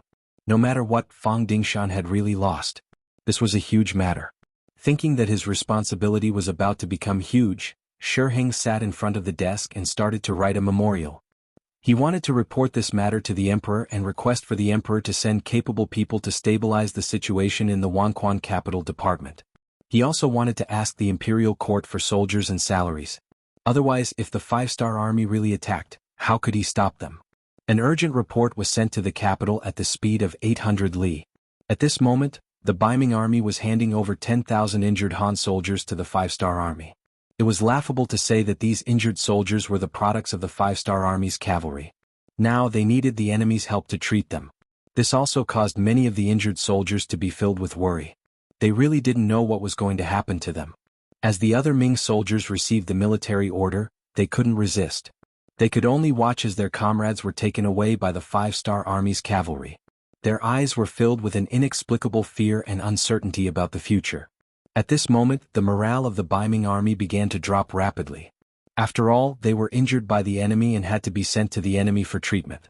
No matter how one looked at it, there was nothing to be proud of. How could they win against such an enemy? The morale of the Baiming army continued to decline, especially during the process of handing over the wounded soldiers. Many Baiming army soldiers had worried looks on their faces. When the last wounded soldier was handed over, the Baiming army was so silent that one could hear a pin drop. If there was any sound, it would be the sound of sobbing. Everyone was worried about whether they would live or die the next day. It was basically impossible to rely on such an army to win a battle. But knowing this, Gao Yu was helpless. The food in the army was getting less and less, and it was a great waste to give it to the wounded. Although they had lost face and lost morale, at least they still had enough food to eat and wouldn't cause a mutiny in the army. This way they could still live. This was undoubtedly the best news. In the 5-star army, Commander Qin Feng was responsible for receiving the wounded. 5 miles behind them, temporary military tents had been set up. From afar, the Red Cross symbols were very obvious. The logistics department had already received orders from the commander, Yang Si, to arrange for the hospital to be located here. Just treating the wounded was not enough. Yang Qindong had sent a telegram that he wanted to take down the Baiming army without shedding any blood. Receiving the wounded was just the first step, which was also the most likely thing to be done without causing a stir in the Baiming army. When the wounded were sent to the logistics hospital 5 miles behind them, the doctors and nurses who had been on standby for a long time all went out. Even the medical staff in the army almost all rushed here. There were more than 10,000 wounded soldiers. If there were not enough people, how could they treat them? How could they make an effect in a short time? Commander Qin Feng rode on a tall horse and was shouting, "Hurry up, immediately classify the wounded. Those with minor injuries, quickly treat them. Whoever treats them first will get a military merit." Stimulated by the military merit, all the medical staff became excited. Some of the Baiming army soldiers with minor injuries even became the target of the crowd. Qin Feng did not stop all this. He just needed to maintain order and make sure that there were no problems. At the same time, he admired Yang Qindong even more in his heart. As the person in charge of the specific work, Qin Feng naturally knew Yang Qindong's plan. It was precisely because he understood enough that he was more impressed by Yang Qindong's power. He firmly believed that doing so would definitely have an effect. He was looking forward to what would happen the moment the effect appeared. In the Baiming army, the wounded soldiers were sent out, but Gao Yu was still sitting alone in the tent. At this moment, the army was surrounded and the reinforcements were captured. Gao Yu, who had become an isolated army, did not know what to do. He did not dare to go out of the tent because once he went out, he would face the sorrowful eyes of thousands of soldiers. This made Gao Yu very scared because he did not know what these soldiers would do once they were angry. Would they come to make trouble for him? Or even kill him? He did not dare to go out of the tent, so he just hid in the main tent like a coward. He forced himself to think optimistically. Wu Qingho must have known what happened here, and he must have found a way to save him. It was also at this time that Gao Yu remembered Shi Heng's good. He also regretted not listening to him. Otherwise he would have made mistakes. How could it be like now, where the 400,000 soldiers were destroyed and now they were in a situation where they could neither advance nor retreat? Time passed by slowly. In the 5-star Army Battlefield Hospital, the first lightly wounded soldier had been successfully treated and walked out of the camp when it was almost dark. Originally, this person's injury was not very serious. Speaking of which, this was related to Li Laoxi's good luck. The arrow shot by the 5-star Army cavalry hit his calf, making him a glorious wounded soldier, and also avoided the bad result of fighting with the 5-star Army. Li Laoxi was born in a poor family, which could be seen from his somewhat perfunctory name. Speaking of which, in the Great Ming Dynasty, not everyone had the opportunity to learn to read and write. Only those who had accumulated merit and family property could learn to read and write. For example, Zhu Yuanzhang used to be called Zhu Zhongba. Because Li Laoxi was the 4th son in the family, he had this seemingly old-fashioned name. Li Laoxi, who had never had enough to eat, warm clothes, or good luck since he was young, suddenly changed and became the first patient in the logistics hospital to be treated. He still remembered when he appeared in the field hospital with a sorrowful expression. He didn't know what the future would be like and whether he would die. At that time, a group of doctors and nurses in white coats rushed in front of him. Yes, they rushed in front of him. He did not know what a doctor was, but he knew that they should be a doctor. As for nurses, it was the first time he heard such a name. What was even worse was that he found that these nurses were all young women, and there was no lack of beautiful women among them. Since young, Li Laoxi, who was poor, did not have many opportunities to talk about marriage, and usually he did not have many opportunities to see women. After all, before women were married, they were particular about not going out of the house, and not taking a step out was virtuous. But now, there were so many beautiful female nurses in close contact with him, and they did not mind that he was dirty, nor did they care about how long he had not bathed, or whether there was a strange smell on his body. They rushed over and cared about him, and they even dared to touch and look around his body without any intention of disliking him. At this moment, even Li Laoxi's eyes and face turned red. For the first time he felt ashamed of having a strange smell on his body. Presumably, this was a manifestation of his self-esteem. The doctors and nurses were not only concerned on the surface, but they were really concerned about Li Laoxi's injury. They first used a high degree of alcohol unique to Yangxia to disinfect it. Then they tested the depth of the arrow's penetration into the skin. After confirming that it did not hurt the bones, they pulled it out with a swish. Then they stopped the bleeding, bandaged the wound, and gave it a nutrient solution. In fact, Li Laoxi's injury was not that serious, and the arrow did not penetrate his skin very deeply. However, because there were too many examples of people who were shot by arrows and died because they pulled out the arrow, it forced others to feel a sense of fear. After a round of emergency treatment, Li Laoxi finally stood up when it was dark and could walk on his own. For this, the doctors and nurses who had received military merits were naturally very happy. There was even a nurse who was so excited that she even walked forward and hugged Li Laoxi. Although this nurse was a little short and a little plump, Yang Qindong's aesthetic standards did not give her a high rating. However, in Li Laoxi's eyes, it was completely different. What was a short person? Without enough nutrition, they could not even eat their fill. Being short was just a common problem in the Great Ming Dynasty. As for being a little fat, that was a good thing. With thick fat, it would be very useful to warm the bed at night. More importantly, a fat person's buttocks would also be a little bigger. That was proof that they could give birth to babies. At this moment, Li Laoxi's heart was moved. At this time, when the doctor and nurse suggested that Li Laoxi should go and see the surrounded Baiming soldiers in a fully healed state, he agreed without any hesitation. Not only that, he also decided to follow the 5-star army in the future. If there was anything that motivated him, it would be that he wanted to marry this fat nurse.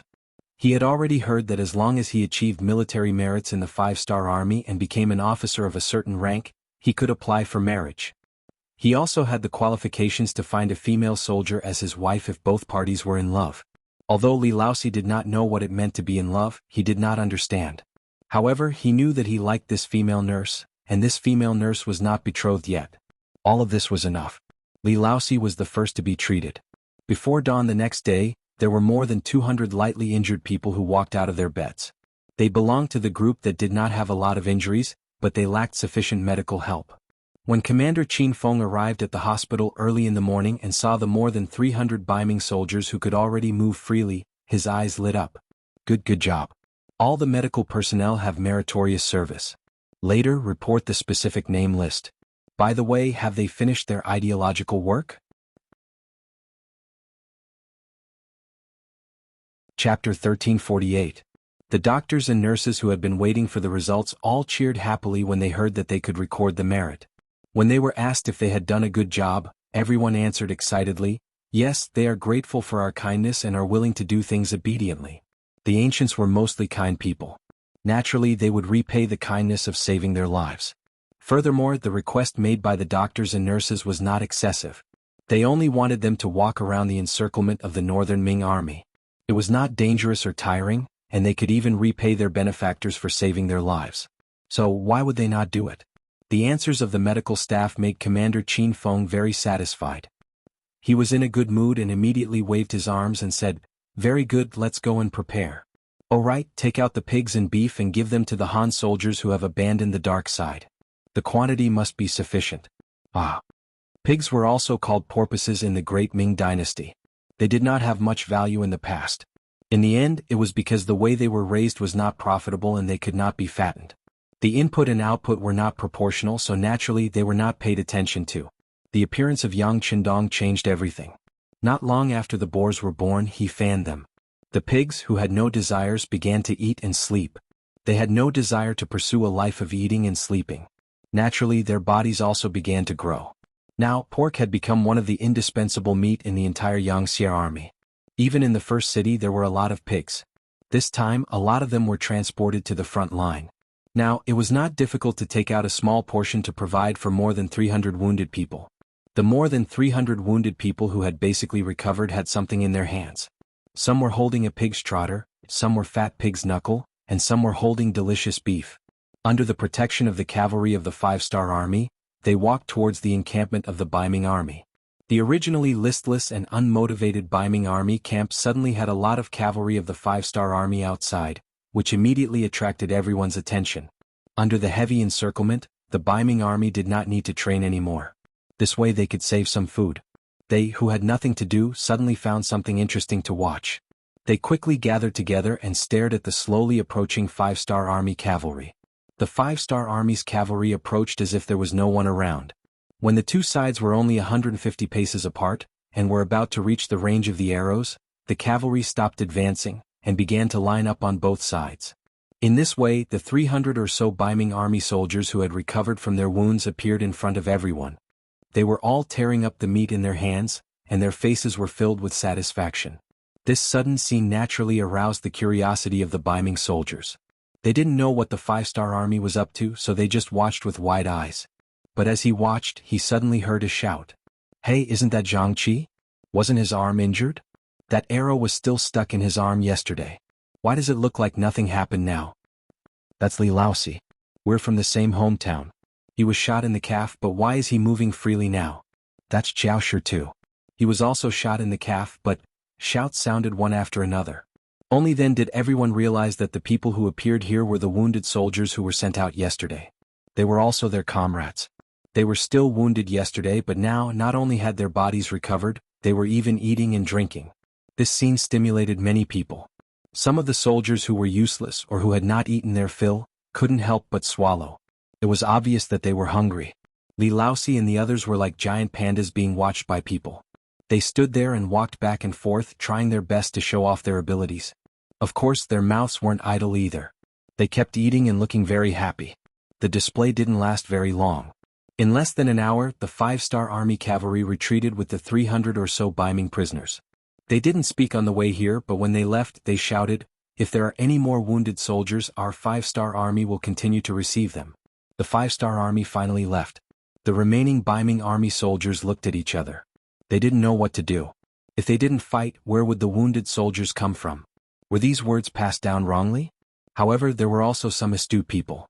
After their eyes kept rolling, a ruthless look flashed past, as if they had made some kind of decision.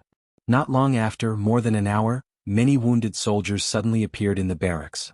They had some knife wounds on their arms or legs. In their own words, they accidentally injured themselves when they were training hard. In order to save food, Gao Yu had already ordered that there was no need to train. However, there were still people who took the initiative to train and got injured. Even the slowest person would know what had happened. How could it be an accident? It was clearly intentional. It was hard for these people. In order to pretend to be wounded soldiers, they were so ruthless that they used their own bodies to cut themselves. At the same time, some ruthless soldiers followed suit. The number of wounded soldiers in the Biming army began to increase. Before noon, there were more than 10,000 wounded soldiers, and this number was still increasing. When the results were reported to Gao Yu in the main tent, he only blinked a few times and knew what had happened. Although he didn't step out of the tent as an embroidered uniform guard, he still placed a lot of spies outside to ensure that he would know immediately if something important happened. Of the wounded soldiers who were sent away yesterday, more than 300 of them were healed today. Of course, he knew about this. He had also lamented the strength of the 5-star army's logistical support. At least in this aspect, the Biming army couldn't do it. However, it was just a sigh. In Gao Yu's eyes, the thing that the great Ming dynasty didn't lack the least was people.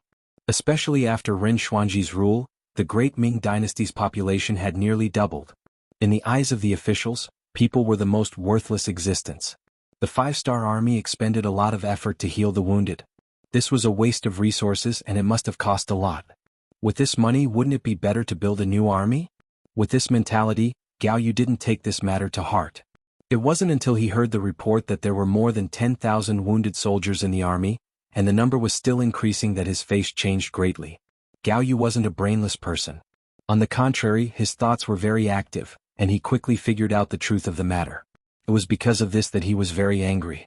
In order to openly surrender to the 5-star army, these soldiers actually had the courage to harm themselves?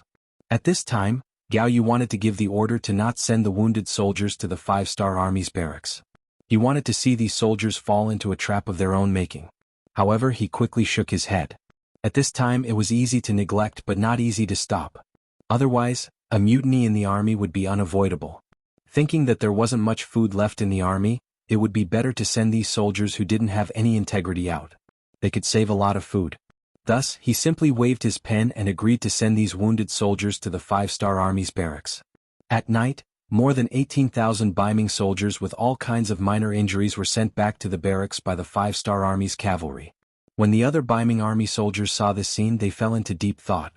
As a result, on that night, more than 70,000 wounded soldiers were sent back to the barracks. This was a serious injury to his muscles and bones. Currently, Gao Yu only had 130,000 soldiers. If these 70,000 soldiers were sent away, he would only have less than 50,000 soldiers left. How could he contend against the 5-star army with such a small amount of soldiers?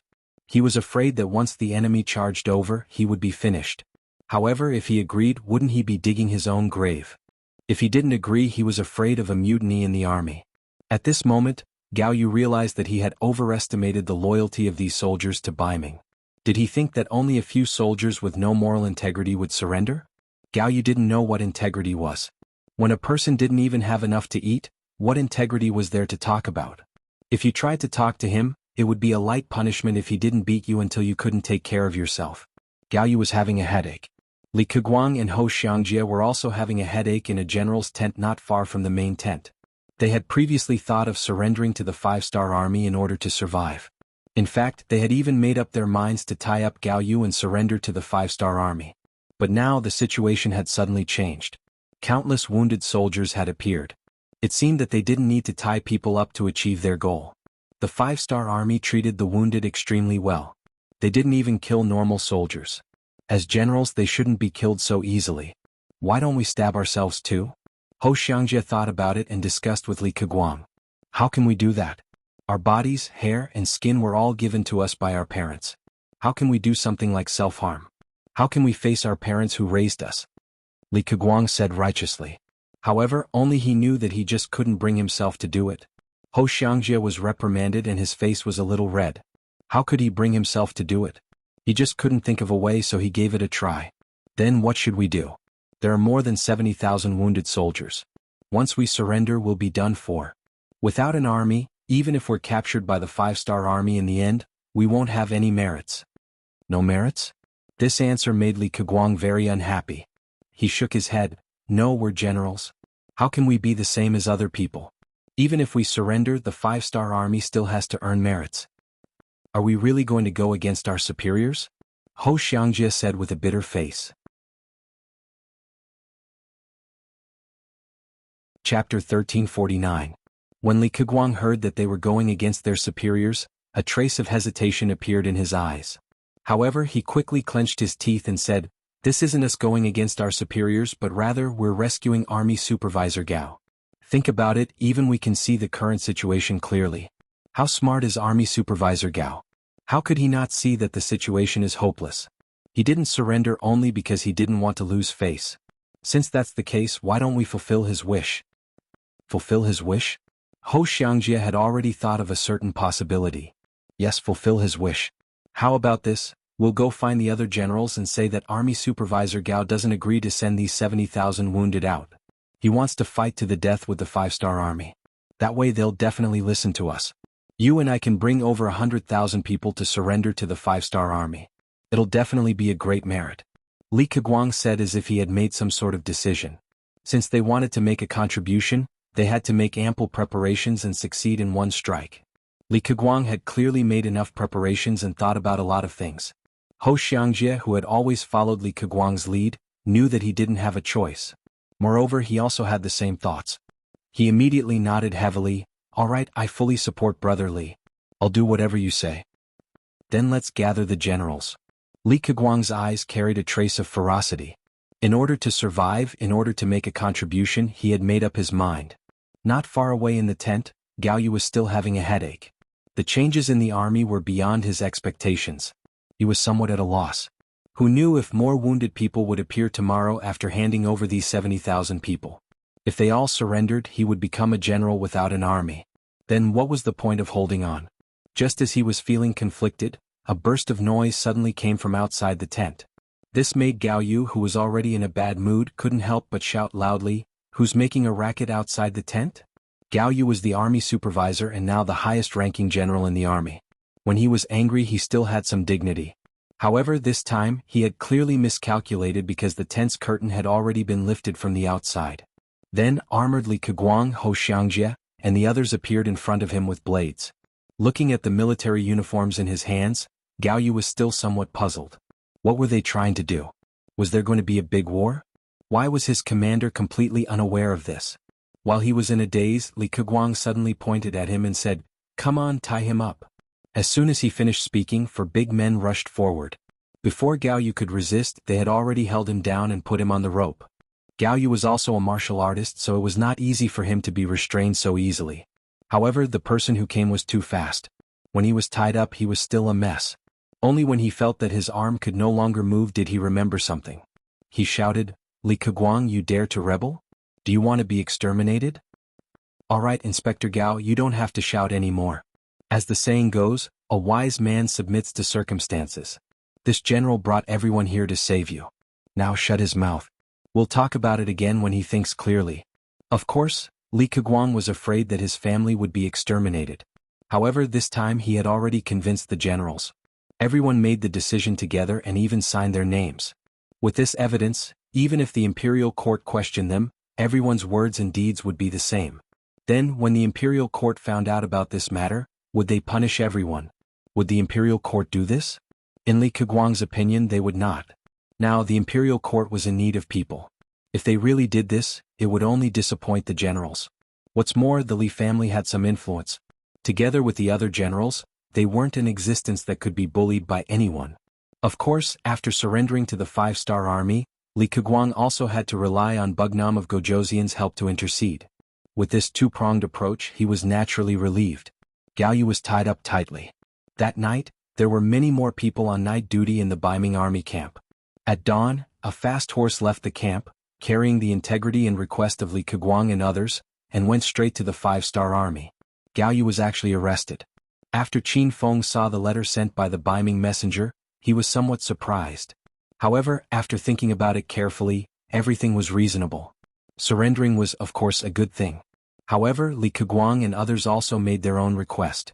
That was, they wanted Bugnam of Gojoseon to intercede in front of the Baiming emperor for them. At least, they would not make things difficult for their families. Regarding this, Qin Feng did not dare to make a decision on his own. He immediately asked the messenger to wait for a moment. He used the radio to ask for instructions from Yang Qindong. Not long after, the message came back. Yang Qindong agreed to these people's request. He would also write a letter to the Baiming emperor to intercede for Li Keguang, Ho Xiangjie, and other family members. As a defeated general, Zhu Qiyu would definitely not ignore the importance of this letter. Yang Qindong firmly believed in this point. After the messenger got a positive answer, he returned to the camp with joy. At this point, the last Baiming army on the grassland had all surrendered. In this battle, except for 10,000 people who escaped from the Baiming army, the rest of the 400,000 people were all killed or captured. In comparison, Baiming's military strength fell into a disadvantage. Yang Qindong returned triumphantly with 2,000 black cavalry and came to the first city. In the palace of the first city, Yang Qindong first met with a group of generals and praised their performance. Then, those who should perform meritorious deeds should perform meritorious deeds, and those who should be rewarded should be rewarded.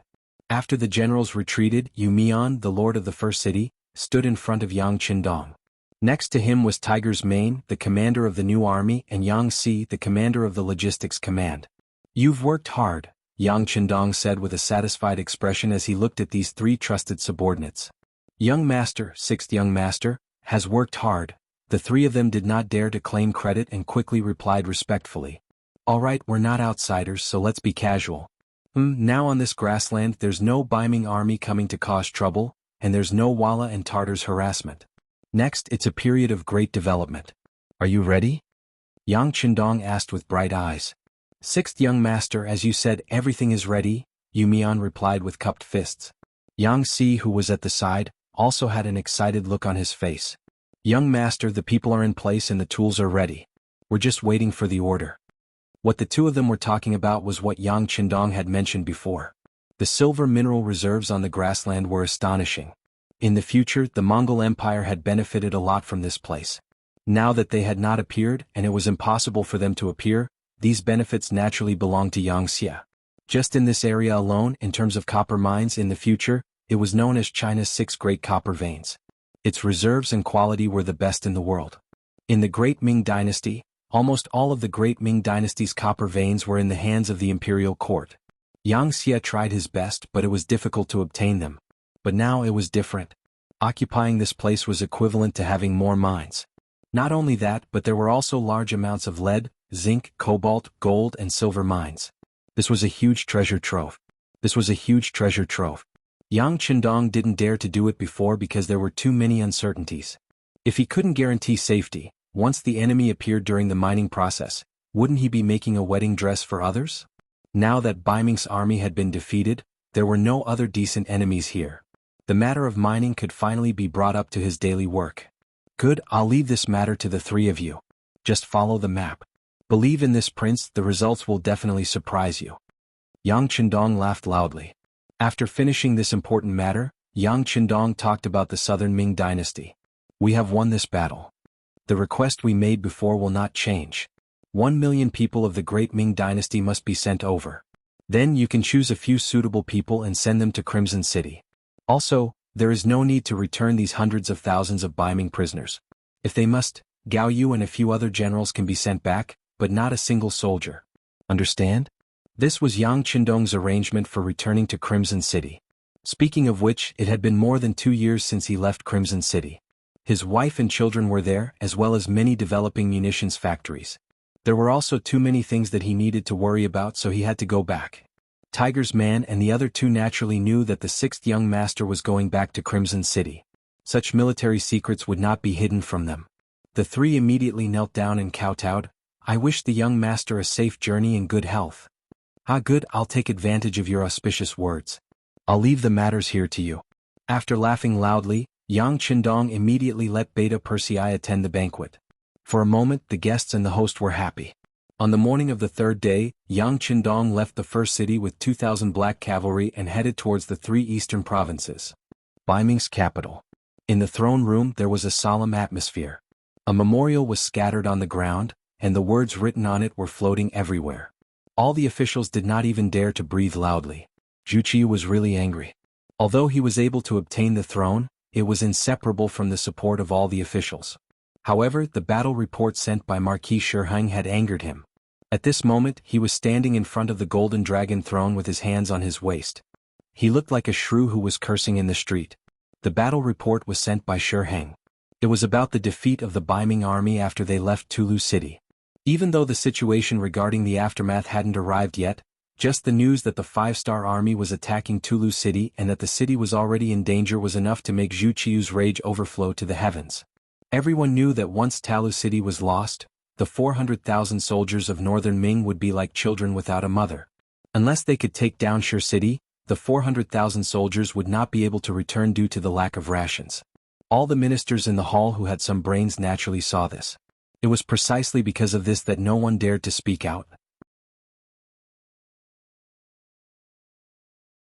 Chapter 1350. Say what? Tulu City was thousands of miles away. Now that there was a problem, it was too late to say anything.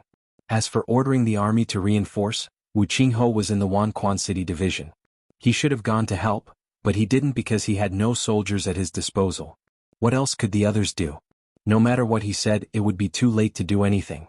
The hall was silent, but Zhu Qiyu didn't vent his anger.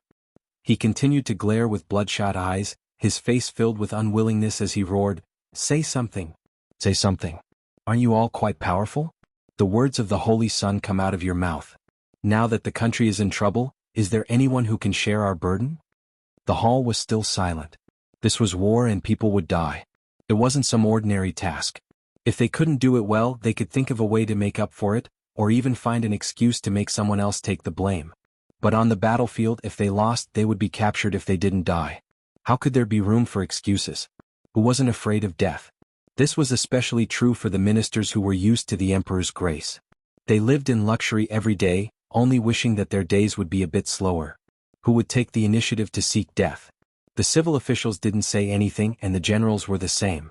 No matter how powerful a general was in the face of such a decline, what could they do?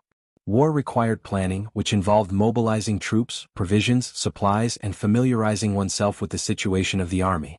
Only then could one calmly make arrangements. But the attack on Tulu City was an unexpected situation. Who could turn the tide in such a short time? Not to mention that the generals had already been suppressed by the civil officials and lacked courage. Even if they had the ability, by the time they gathered the army and rushed to Tulu City, the city would have been occupied by the five-star army. They had already suffered defeat before the battle had even begun. How many people could bear the consequences? If they didn't go to war, they would only be cursed for being useless. Once they stepped forward to lead the army, they would undoubtedly be defeated. When the time came, not only would they have to bear the responsibility and be cursed, but it was also possible that their family would be exterminated. If that really happened, they would be the true sinners of their families. Everyone had their own thoughts and no one had the courage to stand out. Zhu Qiu, who was standing in front of the golden dragon throne, was deeply disappointed. Looking at these people who usually shouted "Long live the Emperor," and claimed that they were willing to die 10,000 deaths for the Emperor at this moment, they had all become mutes and decorations. That deep sense of disappointment made him feel as if a knife was being twisted in his heart. Xiao Qun wanted to continue cursing, but after thinking about it, there was no point in doing so. He turned his head to the chief eunuch, Jining, and said, "Let's end the court session. The officials of the 6 ministries will stay." Court is dismissed. Jining, who was also pale with fright, hurriedly nodded as if she had heard the voice of heaven. Then she announced the end of the court session. Soon, only the ministers of the 6 ministries were left in the originally crowded hall. Ever since the great Ming dynasty was divided into the north and the south, Zhu Qiu, the acting Grand Master, abandoned the cabinet and directly handed over the specific matters to the 6 ministries' ministers, letting them be responsible for themselves. By doing so, he could naturally concentrate all the power on himself, but it was really tiring. Usually he had to read memorials until midnight every day. Usually, after resting for more than 2 hours, the sky would brighten and it would be time for morning court. For the sake of the great Ming dynasty's revitalization, Zhu Qiu suffered all the hardships. However, the effect was not obvious. Although it seemed that he had the support of the Zhu family's bank and now had money and soldiers, he would always suffer a great loss whenever he faced the 5-star army. Previously it was still okay and the loss of soldiers and generals was within an acceptable range. However, this time, it involved an army of 400,000. His heart really ached. At this moment, the ministers of the 6 ministries were standing below the throne room.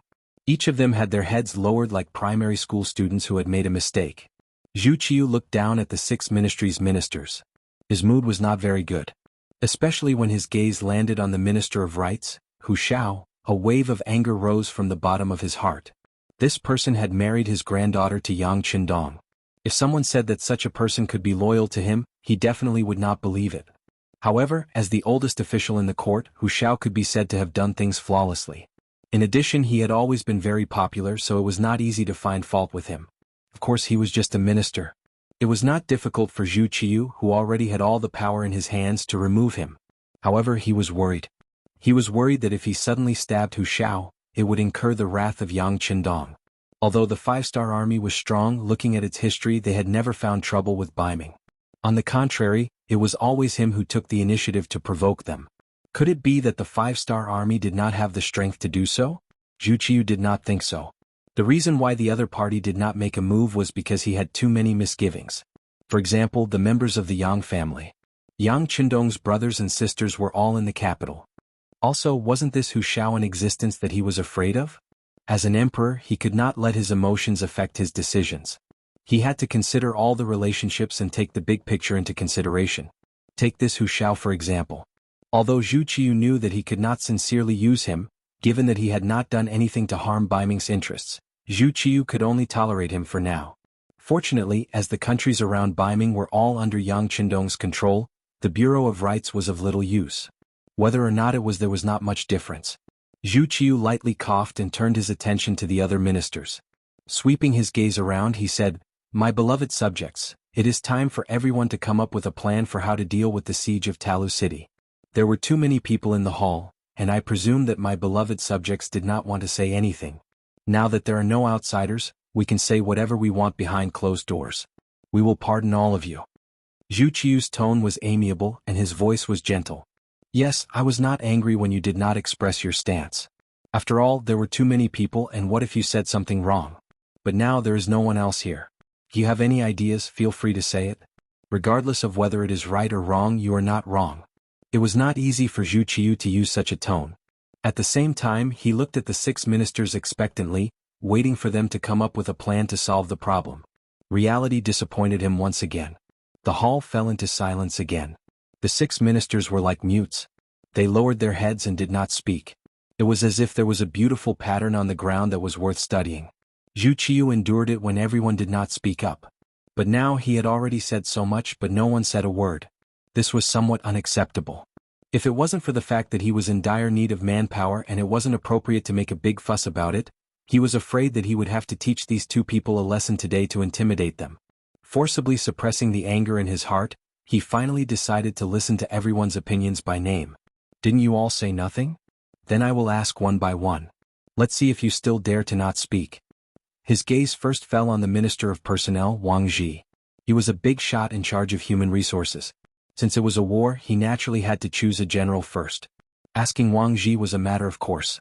Naturally, when he saw Wang Ji, Zhu Qiu was also angry.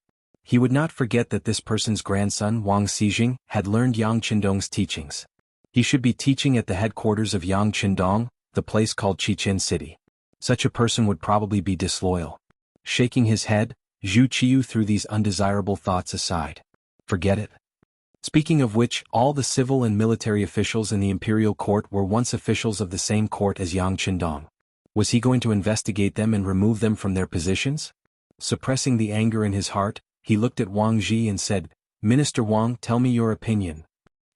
Wang Ji, who was called, finally raised his head with a puzzled expression. When he saw that Zhu Qiu was serious, he shook his head. This old minister has no objections. Everything will be decided by your majesty. No objections. Hearing Wang Ji's reply, Zhu Qiu was really angry. Since you have no objections, then what are you saying? But when he thought about it, it seemed that he was the one who forced the other party to say it. But did he really have no objections? You are the Minister of Personnel, the so-called heavenly official of the Ministry of Personnel. All the officials in the world are under your control. What did you mean by saying that you have no objections? Zhu Qiu's expression kept changing, but it quickly returned to normal. He could actually understand Wang Ji. Under his suspicion, it would be inappropriate for him to propose any candidate at this time. Perhaps even if he proposed a suitable candidate, he would not approve it. Since that was the case, what was the point of saying more? Just when Zhu Qiu thought that he had thought everything through, Wang Ji suddenly spoke again. Your Majesty, this subject is old and has not been sleeping well recently. There are many things that I am unable to do.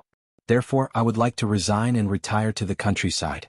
Your Majesty, please grant me permission. Wang Ji actually resigned. This was somewhat out of Zhu Qiu's expectations. Out of a conspiracy theory, he could not help but wonder if this was the other party's way of retreating. But when he thought about it, it was not very likely. After all, it was not good for one's reputation to submit one's resignation when the country was in danger. Unless such a person was no longer an official, his reputation would definitely take a hit. Who would listen to such a person's words in the future? If that was the case, this Wang Ji really wanted to resign. Sighing in his heart, Zhu Qiu had already decided to agree. After all, both parties were suspicious of each other. This job was not easy to do. Since that was the case, it was better to let him leave. Sometimes he did not reply. He could not possibly agree immediately when the other party said that he wanted to resign. Wouldn't that make others misunderstand that he wanted the other party to leave? His gaze shifted from Wang Ji to the Minister of Works, Shi Pu. Logically speaking, this was a military issue and the Minister of Works had nothing to do with it. However, the cannons and firearms that accompanied the army this time were made by the Ministry of Works.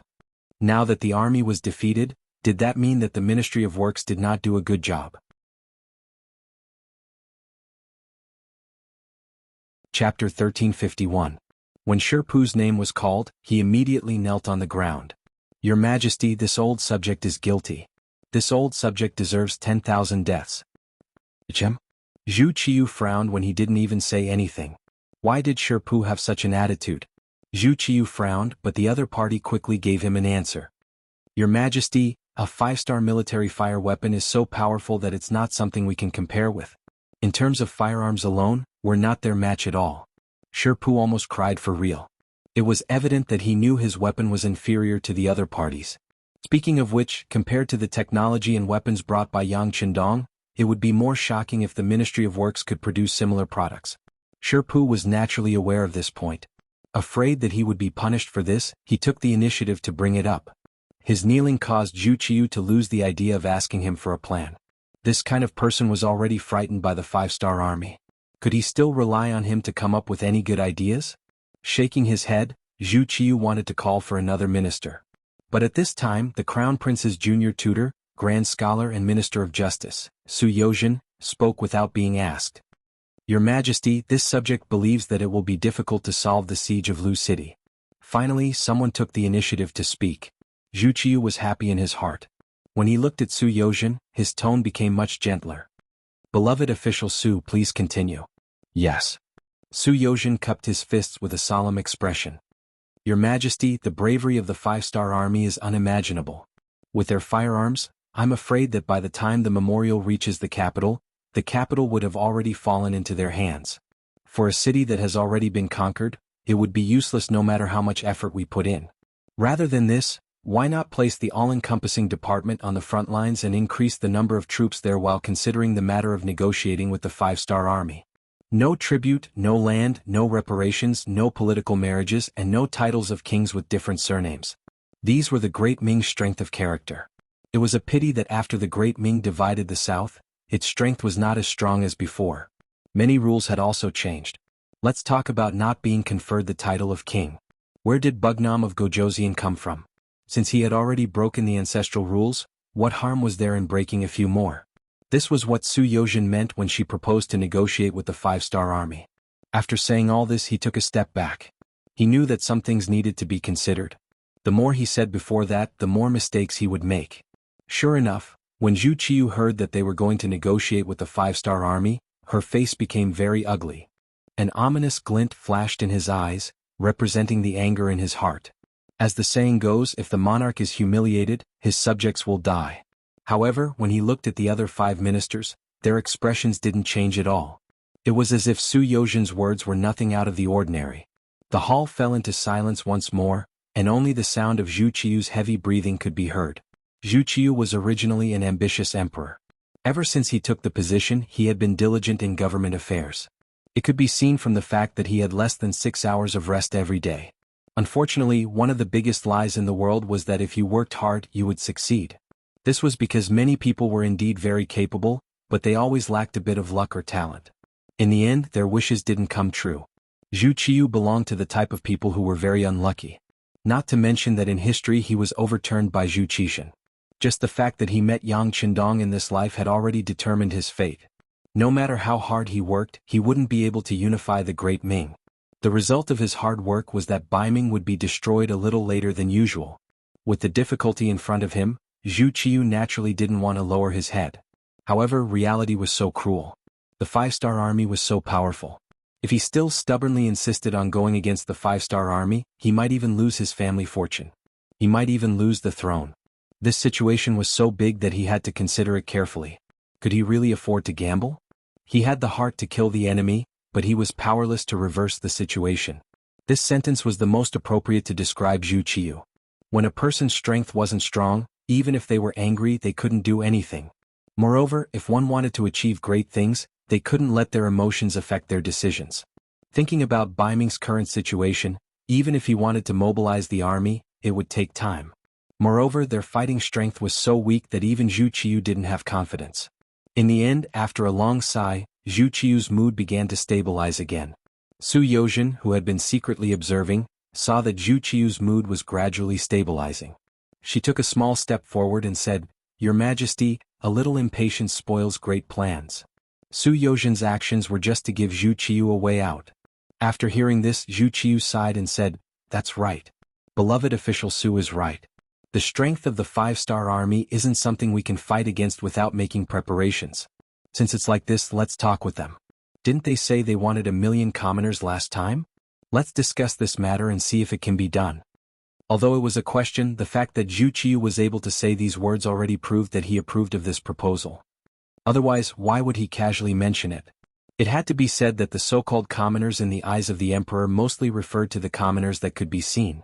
For example, the officials in the palace hall, as well as the gentry and nobles who could submit memorials from time to time. After all, the emperor lived in the palace all year round. What was the outside world like? How were the commoners living? All of this was nothing more than hearsay, and a basic impression he got from reading the memorials. Most of the time, the so-called world peace and prosperity in the history books referred to the officials, scholars, and country gentry living a good life. As for the commoners at the bottom, at least before the establishment of China, they didn't have enough to eat and wear. Without a clear understanding of the commoners, it was impossible to understand the true pain of handing over 1,000,000 commoners. In Zhu Qiu's eyes, all of this was just a number. It was still the same sentence. The foundation of the great Ming dynasty was still there. It was just 1,000,000 commoners at the bottom, so it was fine to pay. As long as the emperor and the officials could live well, what did this matter? Zhu Qiu had never taken the people at the bottom seriously, and had never treated them as human beings. Only then did Zhu Qiu casually ask this question. In that instant, the eyes of several people from the 6 ministries lit up. They knew that the time for them to speak had come. As if he was afraid that Zhu Qiu would look down on him, the Minister of Revenue, Jin Lian, who wanted to make his presence known, was the first to stand up. Your Majesty, this matter can be discussed. However, the topic needs to be changed. This isn't because we fear Bugnam of Gojoseon and want to give them 1,000,000 commoners. Rather, under the other party's request, we want to reward Bugnam of Gojoseon with the magnanimity of the Celestial Empire. The ancient people cared a lot about face. They opened their mouths and spoke of benevolence and righteousness. It wasn't a problem to ask them to hand over 1,000,000 commoners, but if they were forced to do so, then it didn't make sense. Who knew how the history books of later generations would scold them? Even if it was for the sake of their reputation, they had to cover it up. Zhu Qiu naturally approved of this. He didn't want the people of later generations to scold him as a fatuous ruler. As a result, he nodded and said, "That's right. Beloved official Jin is right. Then I'll leave this matter to you to discuss. Once you have the results, just report it to me. When the time comes, the Ministry of Rights can send someone to communicate with the 5-star army. I think it would be better for Minister Hu to go personally. After all, Wunan Wang is your grandson-in-law. This subject is unwell. Please retire and return to your hometown." The Minister of Rights, Hu Ming, straightforwardly put down the board in his hand and knelt as he spoke. This was clearly a trap. To hand over 1,000,000 commoners for his own safety, this wasn't good to hear but also hard to say. With Hu Ming's shrewdness, it would be strange if he agreed to do such a thing that would go down in history for 10,000 years. Not to mention that Zhu Qiu had deliberately pointed out his relationship with Yang Qindong. Hu Xiao was even less likely to pick up on this topic. He didn't ask for people to say that he was himself and his grandson-in-law was his grandson-in-law. However, as long as he was the one who did it, it was inevitable that others would mention it and say that he was a traitor. Hu Ming knelt on the ground and asked for his resignation. This greatly exceeded Zhu Qiu's expectations. The Minister of Rights, Wang Zhi, had already asked for his resignation and he had basically agreed. If he let Hu Ming leave now, those who didn't know would think that he wasn't tolerant. He was venting his anger on his subordinates because they had lost a battle. Zhu Qiu was someone who cared about his reputation. His face immediately darkened and he wanted to curse. However, he knew that his deterrence towards Hu Ming was too little. He couldn't casually take him down and anger Yang Qindong, but he also couldn't remove him from his position and make Bugnam of Gojoseon think too much. After realizing his helplessness, Zhu Qiu could only shake his head with an ugly expression. "Since beloved official whose health isn't good, you should rest at home for a while. You are a pillar of the country and cannot be left out. After your body recovers, you still have to share my burdens. I'll leave this matter to the left Assistant Minister of the Ministry of Rights, Huang Cheng, to handle." Zhu Qiu backed down. In the end, he still didn't have the guts to remove Hu Ming from his position. This was enough to prove that he was very afraid of Yang Qindong. "This old subject thanks your majesty." After receiving benefits, Hu Ming expressed his thanks and stood up. Then he turned and strode away. Although he was old, he didn't seem to be feeling unwell at all. After Hu Ming left, he didn't even have the intention to discuss the matter. It was clear that he wouldn't participate in this matter. This was to avoid suspicion. However, in reality, how could he not want to avoid the matter being discussed? That was millions of commoners. If he handed them over, it would cause a lot of discussion. He definitely wouldn't do something that would damage his reputation. Chapter 1352. As soon as Hu Xiao left, Wang Zhi also strode after him. He had just asked to resign, and from the looks of it, Zhu Qiu had already agreed. Right now, he only needed to go home and prepare his things. He would not step into this trap. The remaining 4 ministers looked at each other, but in the end, they did not say anything. Since they did not have the courage to resign, they had to face some things that they had to face. Zhu Qiu left the 6 ministers behind. That night, the news reached the ears of the ministers. In accordance with Bugnam of Gojoseon's wishes, Bai Ming wanted to negotiate with him. At the same time, the news of Hu Xiao recuperating at home and Wang Ji resigning also spread. The left assistant minister of the Ministry of Rights, Huang Cheng, was temporarily in charge of the Ministry of Rights. The left assistant minister of the Ministry of Appointments, He Wenyuan, was in charge of the evaluation and appointment of all the ministers. When the news came out, the houses of the two ministers were filled with people and carriages. Countless officials used all sorts of reasons to congratulate them or reminisce about the past. It gave people the feeling that there was no danger at the border. From this, it could be seen that Bai Ming's foundation had already been shaken. On the morning of the second day, one minister and the other temporarily in charge of the Ministry of Rights, Huang Cheng and He Wenyuan, came to the palace to express their thanks. What they saw was indeed Zhu Qiu's cold face. It was because the embroidered uniform guards had sent over information. According to them, Bai Ming's 400,000 soldiers were in danger. Even the 100,000 Liaodong cavalry led by Fang Dingshan had been injured by the five-star army. They had either been killed or captured. This was like a bolt from the blue that smashed into Zhu Qiu's head, completely destroying his dreams. At the same time, it was like a heavy stone had smashed into the heads of the ministers, making them recognize reality. The five-star army is actually this powerful? After the Minister of War Yi Ming heard the news, he stood in place as if he had been petrified. A newly appointed minister, a minister in charge of carrying out the duties of a minister, had encountered such a thing on his first day. His expression was also extremely ugly. They did not even have time to flatter the emperor. Instead, they discussed the matter of negotiating with the five-star army with the other four ministers. This time there was also the imperial censor of the left, Chen Yi. The censor represented the imperial censor. This matter was of great importance. In order to reduce the number of accusations and scoldings, Qin Zhao had to participate. Of course, this didn't stop people from poking at their backs. After all, some people made a living doing this. They could hear about things and impeach anyone they didn't like. Sometimes even the emperor was their target. They would often say that the emperor was immoral, that he needed to wake up 3 times, or that he had already committed a crime. Bai Ming didn't have much time left, so he had to quickly come up with a countermeasure. It could be seen that they had no choice but to agree to Yang Qindong's request in a hurry. However, the migration of millions of people was not a small matter, and preparations had to be made. As for the mastermind Yang Qindong, he had indeed left Origin City long ago. After more than a month, he had arrived at Haiphong City in Yunnan Province. Haiphong City was a seaside city that belonged to the Vietnam Province. With the continuous expansion of the five-star Army's navy and the destruction of the nearby countries and forces, it had become an important port for the five-star Army's navy. For example, the people of other races from the Vietnam Province who had come to support other places would board the ships here and be sent to different places. Yang Qindong's ship also stopped here. The person in charge of receiving them was the commander of the 2nd Sea Division, Zhao Changwang. This time they stopped at Haiphong City to replenish their food supplies. Unexpectedly, after the ship stopped, Yang Qindong disembarked with 500 black cavalry soldiers. He said that he wanted to investigate the situation of the people. Over the years, Yang Qindong's main focus was on expanding the territory. He only had a simple understanding of the destroyed countries and occupied territories from some memorials and local reports. Without investigation there was no right to speak.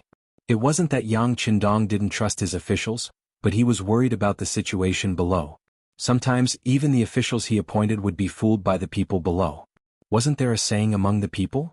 The king of hell was easy to see, but the little devils were hard to deal with. Often, the performance of the lowest level officials was the most important thing to the lives of the people. He didn't say anything to anyone. Even Zhao Changwang left with the main ship under his orders. Only Xin Xing was left with the ship at the port, ready to set off at any time. Yang Qindong, on the other hand, changed into a set of green robes. He brought the Black Rider Dragon Guards, who were also wearing commoner clothes, ashore and headed towards the nearby fields. Haiphong City was under the jurisdiction of Chuyi City, and Yang Qindong placed the first target of his investigation here. In a restaurant on Dong An Street in the city, Yang Qindong found a seat by the window. The restaurant's location was not bad and the view was good. More importantly, it was very lively and there were all kinds of people. Often, it was this kind of person's personal attitude expressed by their words and actions that was the most authentic. He ordered a pot of wine, 1 meat and 1 vegetable. On his left was Beta Persei, and on his right was Chiu Vi. Yang Qindong sat there and listened to the discussions of the people at the next table with great interest. Because of Yang Bao, The people of the country were no longer ignorant people who only looked up at the sky and looked down at the ground. They had a better understanding of the outside world, and they had begun to learn how to discuss national affairs. This was just like the capital of the future. Anyone who was found could give some opinions on national policies and national affairs. It gave people the feeling that if they were to become officials, they would definitely do better than others. There were many such people in the restaurant. Through their mouths, they already knew that the 5-star army had won the battle in the first city, and that they had surrounded and captured 400,000 Beiming soldiers. Even the 5-star army had asked Beiming to provide 1 million Han Chinese people. A young man who was dressed very ordinarily, but had a good spirit and appearance, took a sip of warm wine at this time and began to talk loudly. Bugnam of Gojoseon is wise. After winning the battle, he doesn't want the land. He only wants the people. This seems to benefit the imperial court of Beiming, but in fact, without the population, how long can Beiming last? This is like boiling a frog in warm water. Before long, without the people, Beiming will not have any chance to fight back. When the time is ripe, isn't it easy to take them down? As soon as this person spoke, Yang Qindong, who was sitting there, was stunned. He really didn't expect that there would be such a genius among the people. He actually analyzed the matter so thoroughly. He couldn't help but look at him in a new light. Alright, this brother of yours just read the recent Yang report, and that's why he said this. Speaking of which, you didn't see this. It's just what the Yang report said. Another dark-skinned man with a stronger body retorted. His Chinese was not very standard, but it was enough to let people understand what he wanted to say. Just now, Yang Qindong was still shocked by this person's clear thinking. Now, after hearing this, he realized that this was not this person's idea, but a public report in the Yang report. Then he smiled and sighed in his heart. Good, this Yang report did a good job. He opened up the wisdom of the people. Don't think that the people who don't know the reason are the best and the most obedient. In fact, this is not beneficial to a country at all. Other than being useful to corrupt officials, it is useless to a country. If the people don't have a sense of ownership, how can they love a country? For thousands of years, how many people faced the change of dynasties and didn't have many thoughts at all? In their eyes, no matter who became the emperor, they were still ordinary people. As long as they could eat their fill and wear warm clothes, it was the same no matter who the emperor was. This was the drawback of not having the spirit of a master. Often there were a lot of people like this. They had no beliefs, no goals, and no understanding of the outside world. Once someone stood out and urged them to rebel, they would be easily fooled without knowing the truth. With the wisdom of the people, things would be different. They would have their own judgment. Once something happened, they would be able to analyze it in their own way. In the face of such smart people, it would be even more difficult to make use of them. In the restaurant, everyone laughed.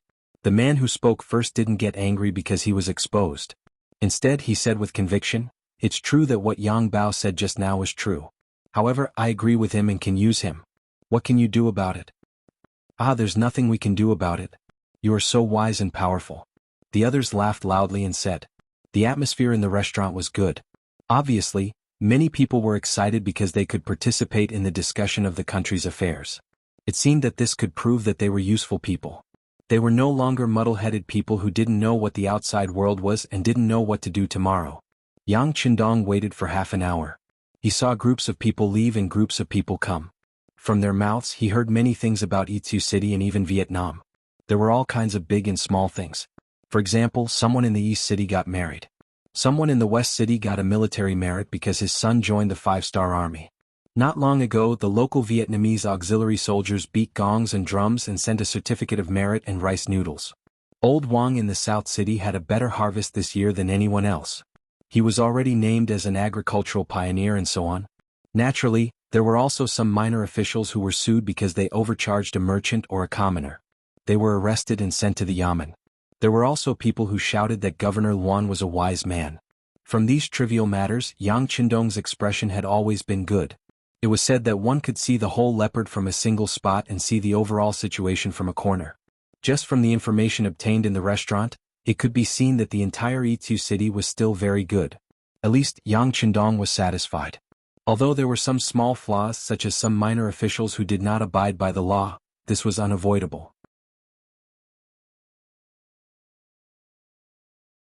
Chapter 1353.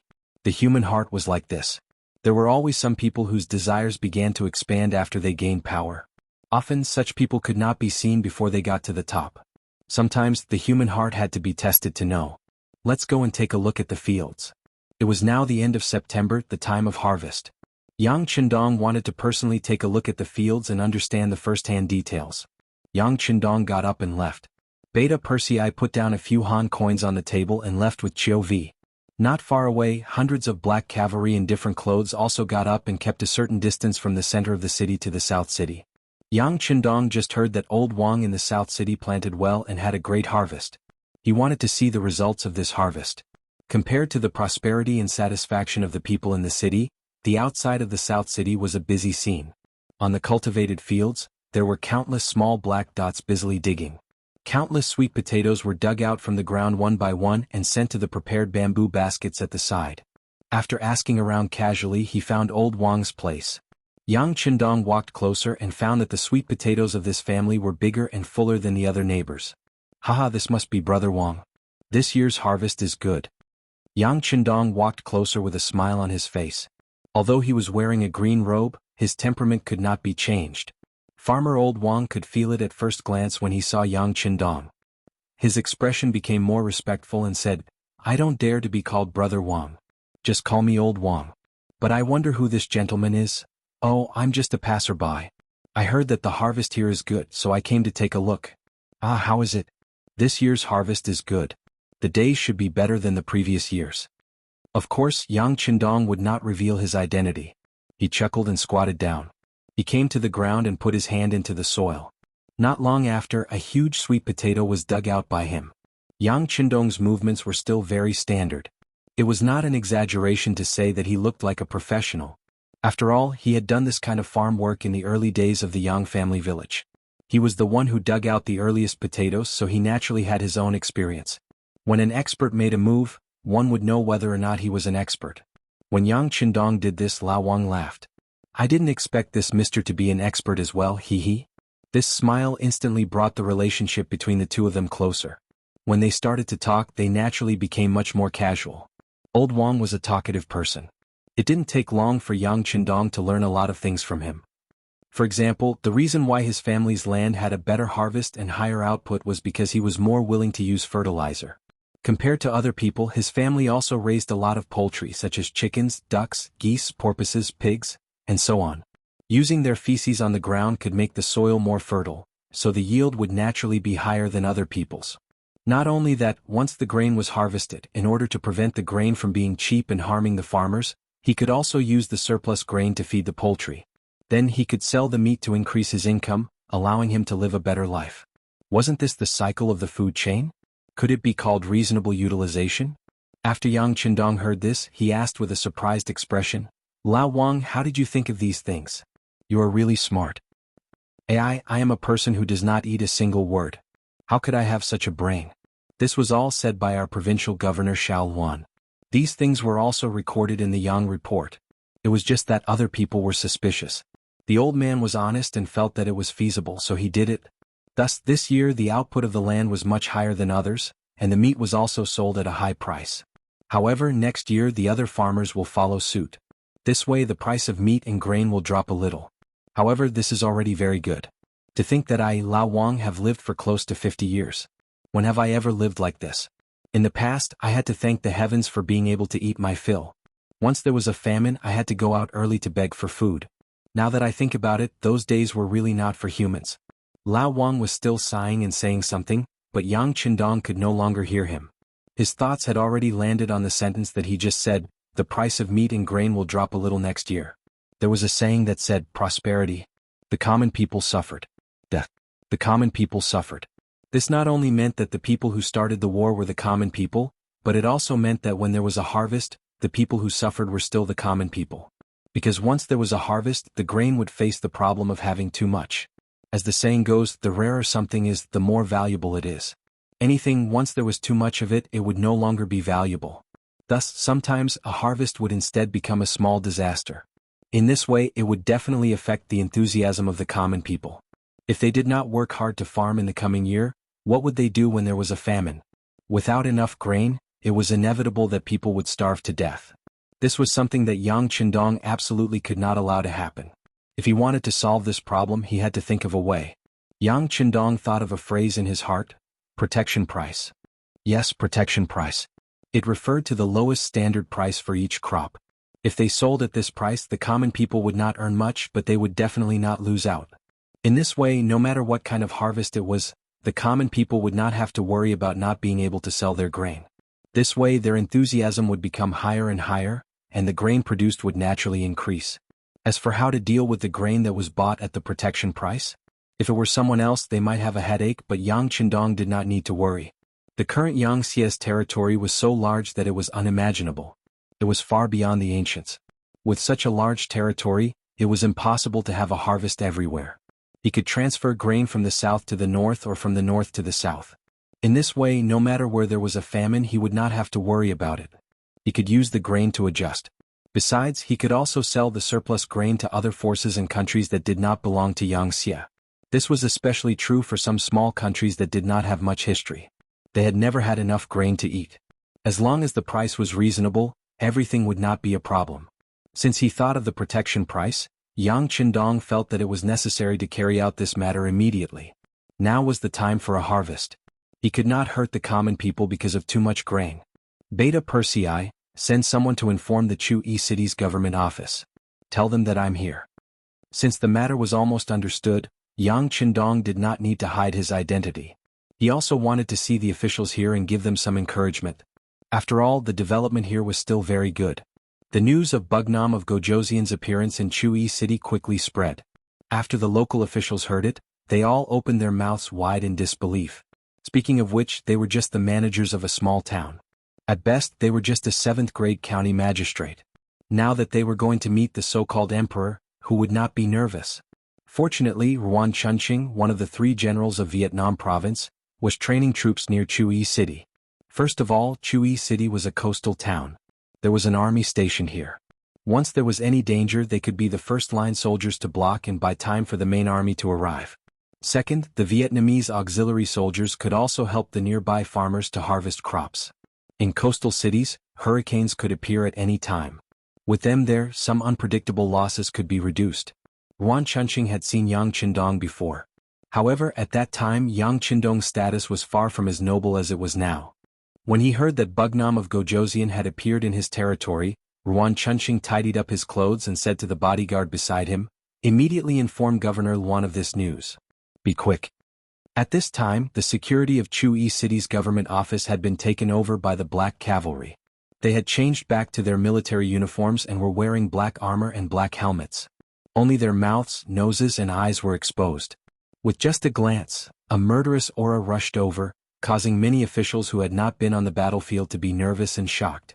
As Vietnam province, which was only a province of Yangtze, the officials here were not all Han people. Among them, a small number of them were from foreign races. These non-human beings were all literate and knowledgeable. Their appearance greatly alleviated the lack of Han officials. It was also because of the existence of these people that the various government offices were able to operate quickly. Once there were any new policies, they would be able to be transmitted to the ears of the people in time.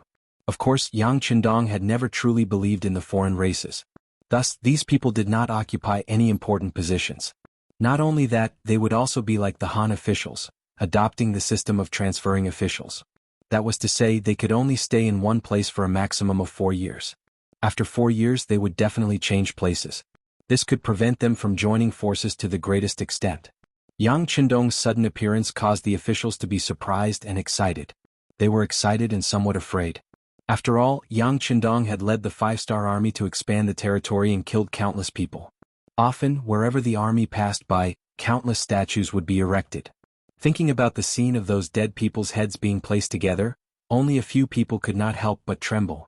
After meeting the officials one by one, Yang Qindong smiled and praised them, causing each of the officials to feel as if they were bathed in a spring breeze.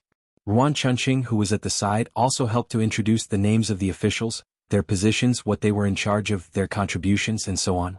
This also allowed Yang Qindong to have a more intuitive understanding. After meeting the officials, and at Yang Qindong's request, Ruan Chunqing found the person in charge of Chu-E City's Yang newspaper, the so-called reporters, representatives of merchants, representatives of farmers, as well as representatives of the handmade industry and some small factories. You're tuning in to the Han Lee's Wuxia Chronicles YouTube channel. We're so grateful for your support, and don't forget to subscribe to join us on this incredible journey through captivating stories. Your generosity through donations truly makes a world of difference, as it's the primary source of revenue that allows me to expand and enhance this channel for you. Thank you from the bottom of my heart for being a part of this adventure.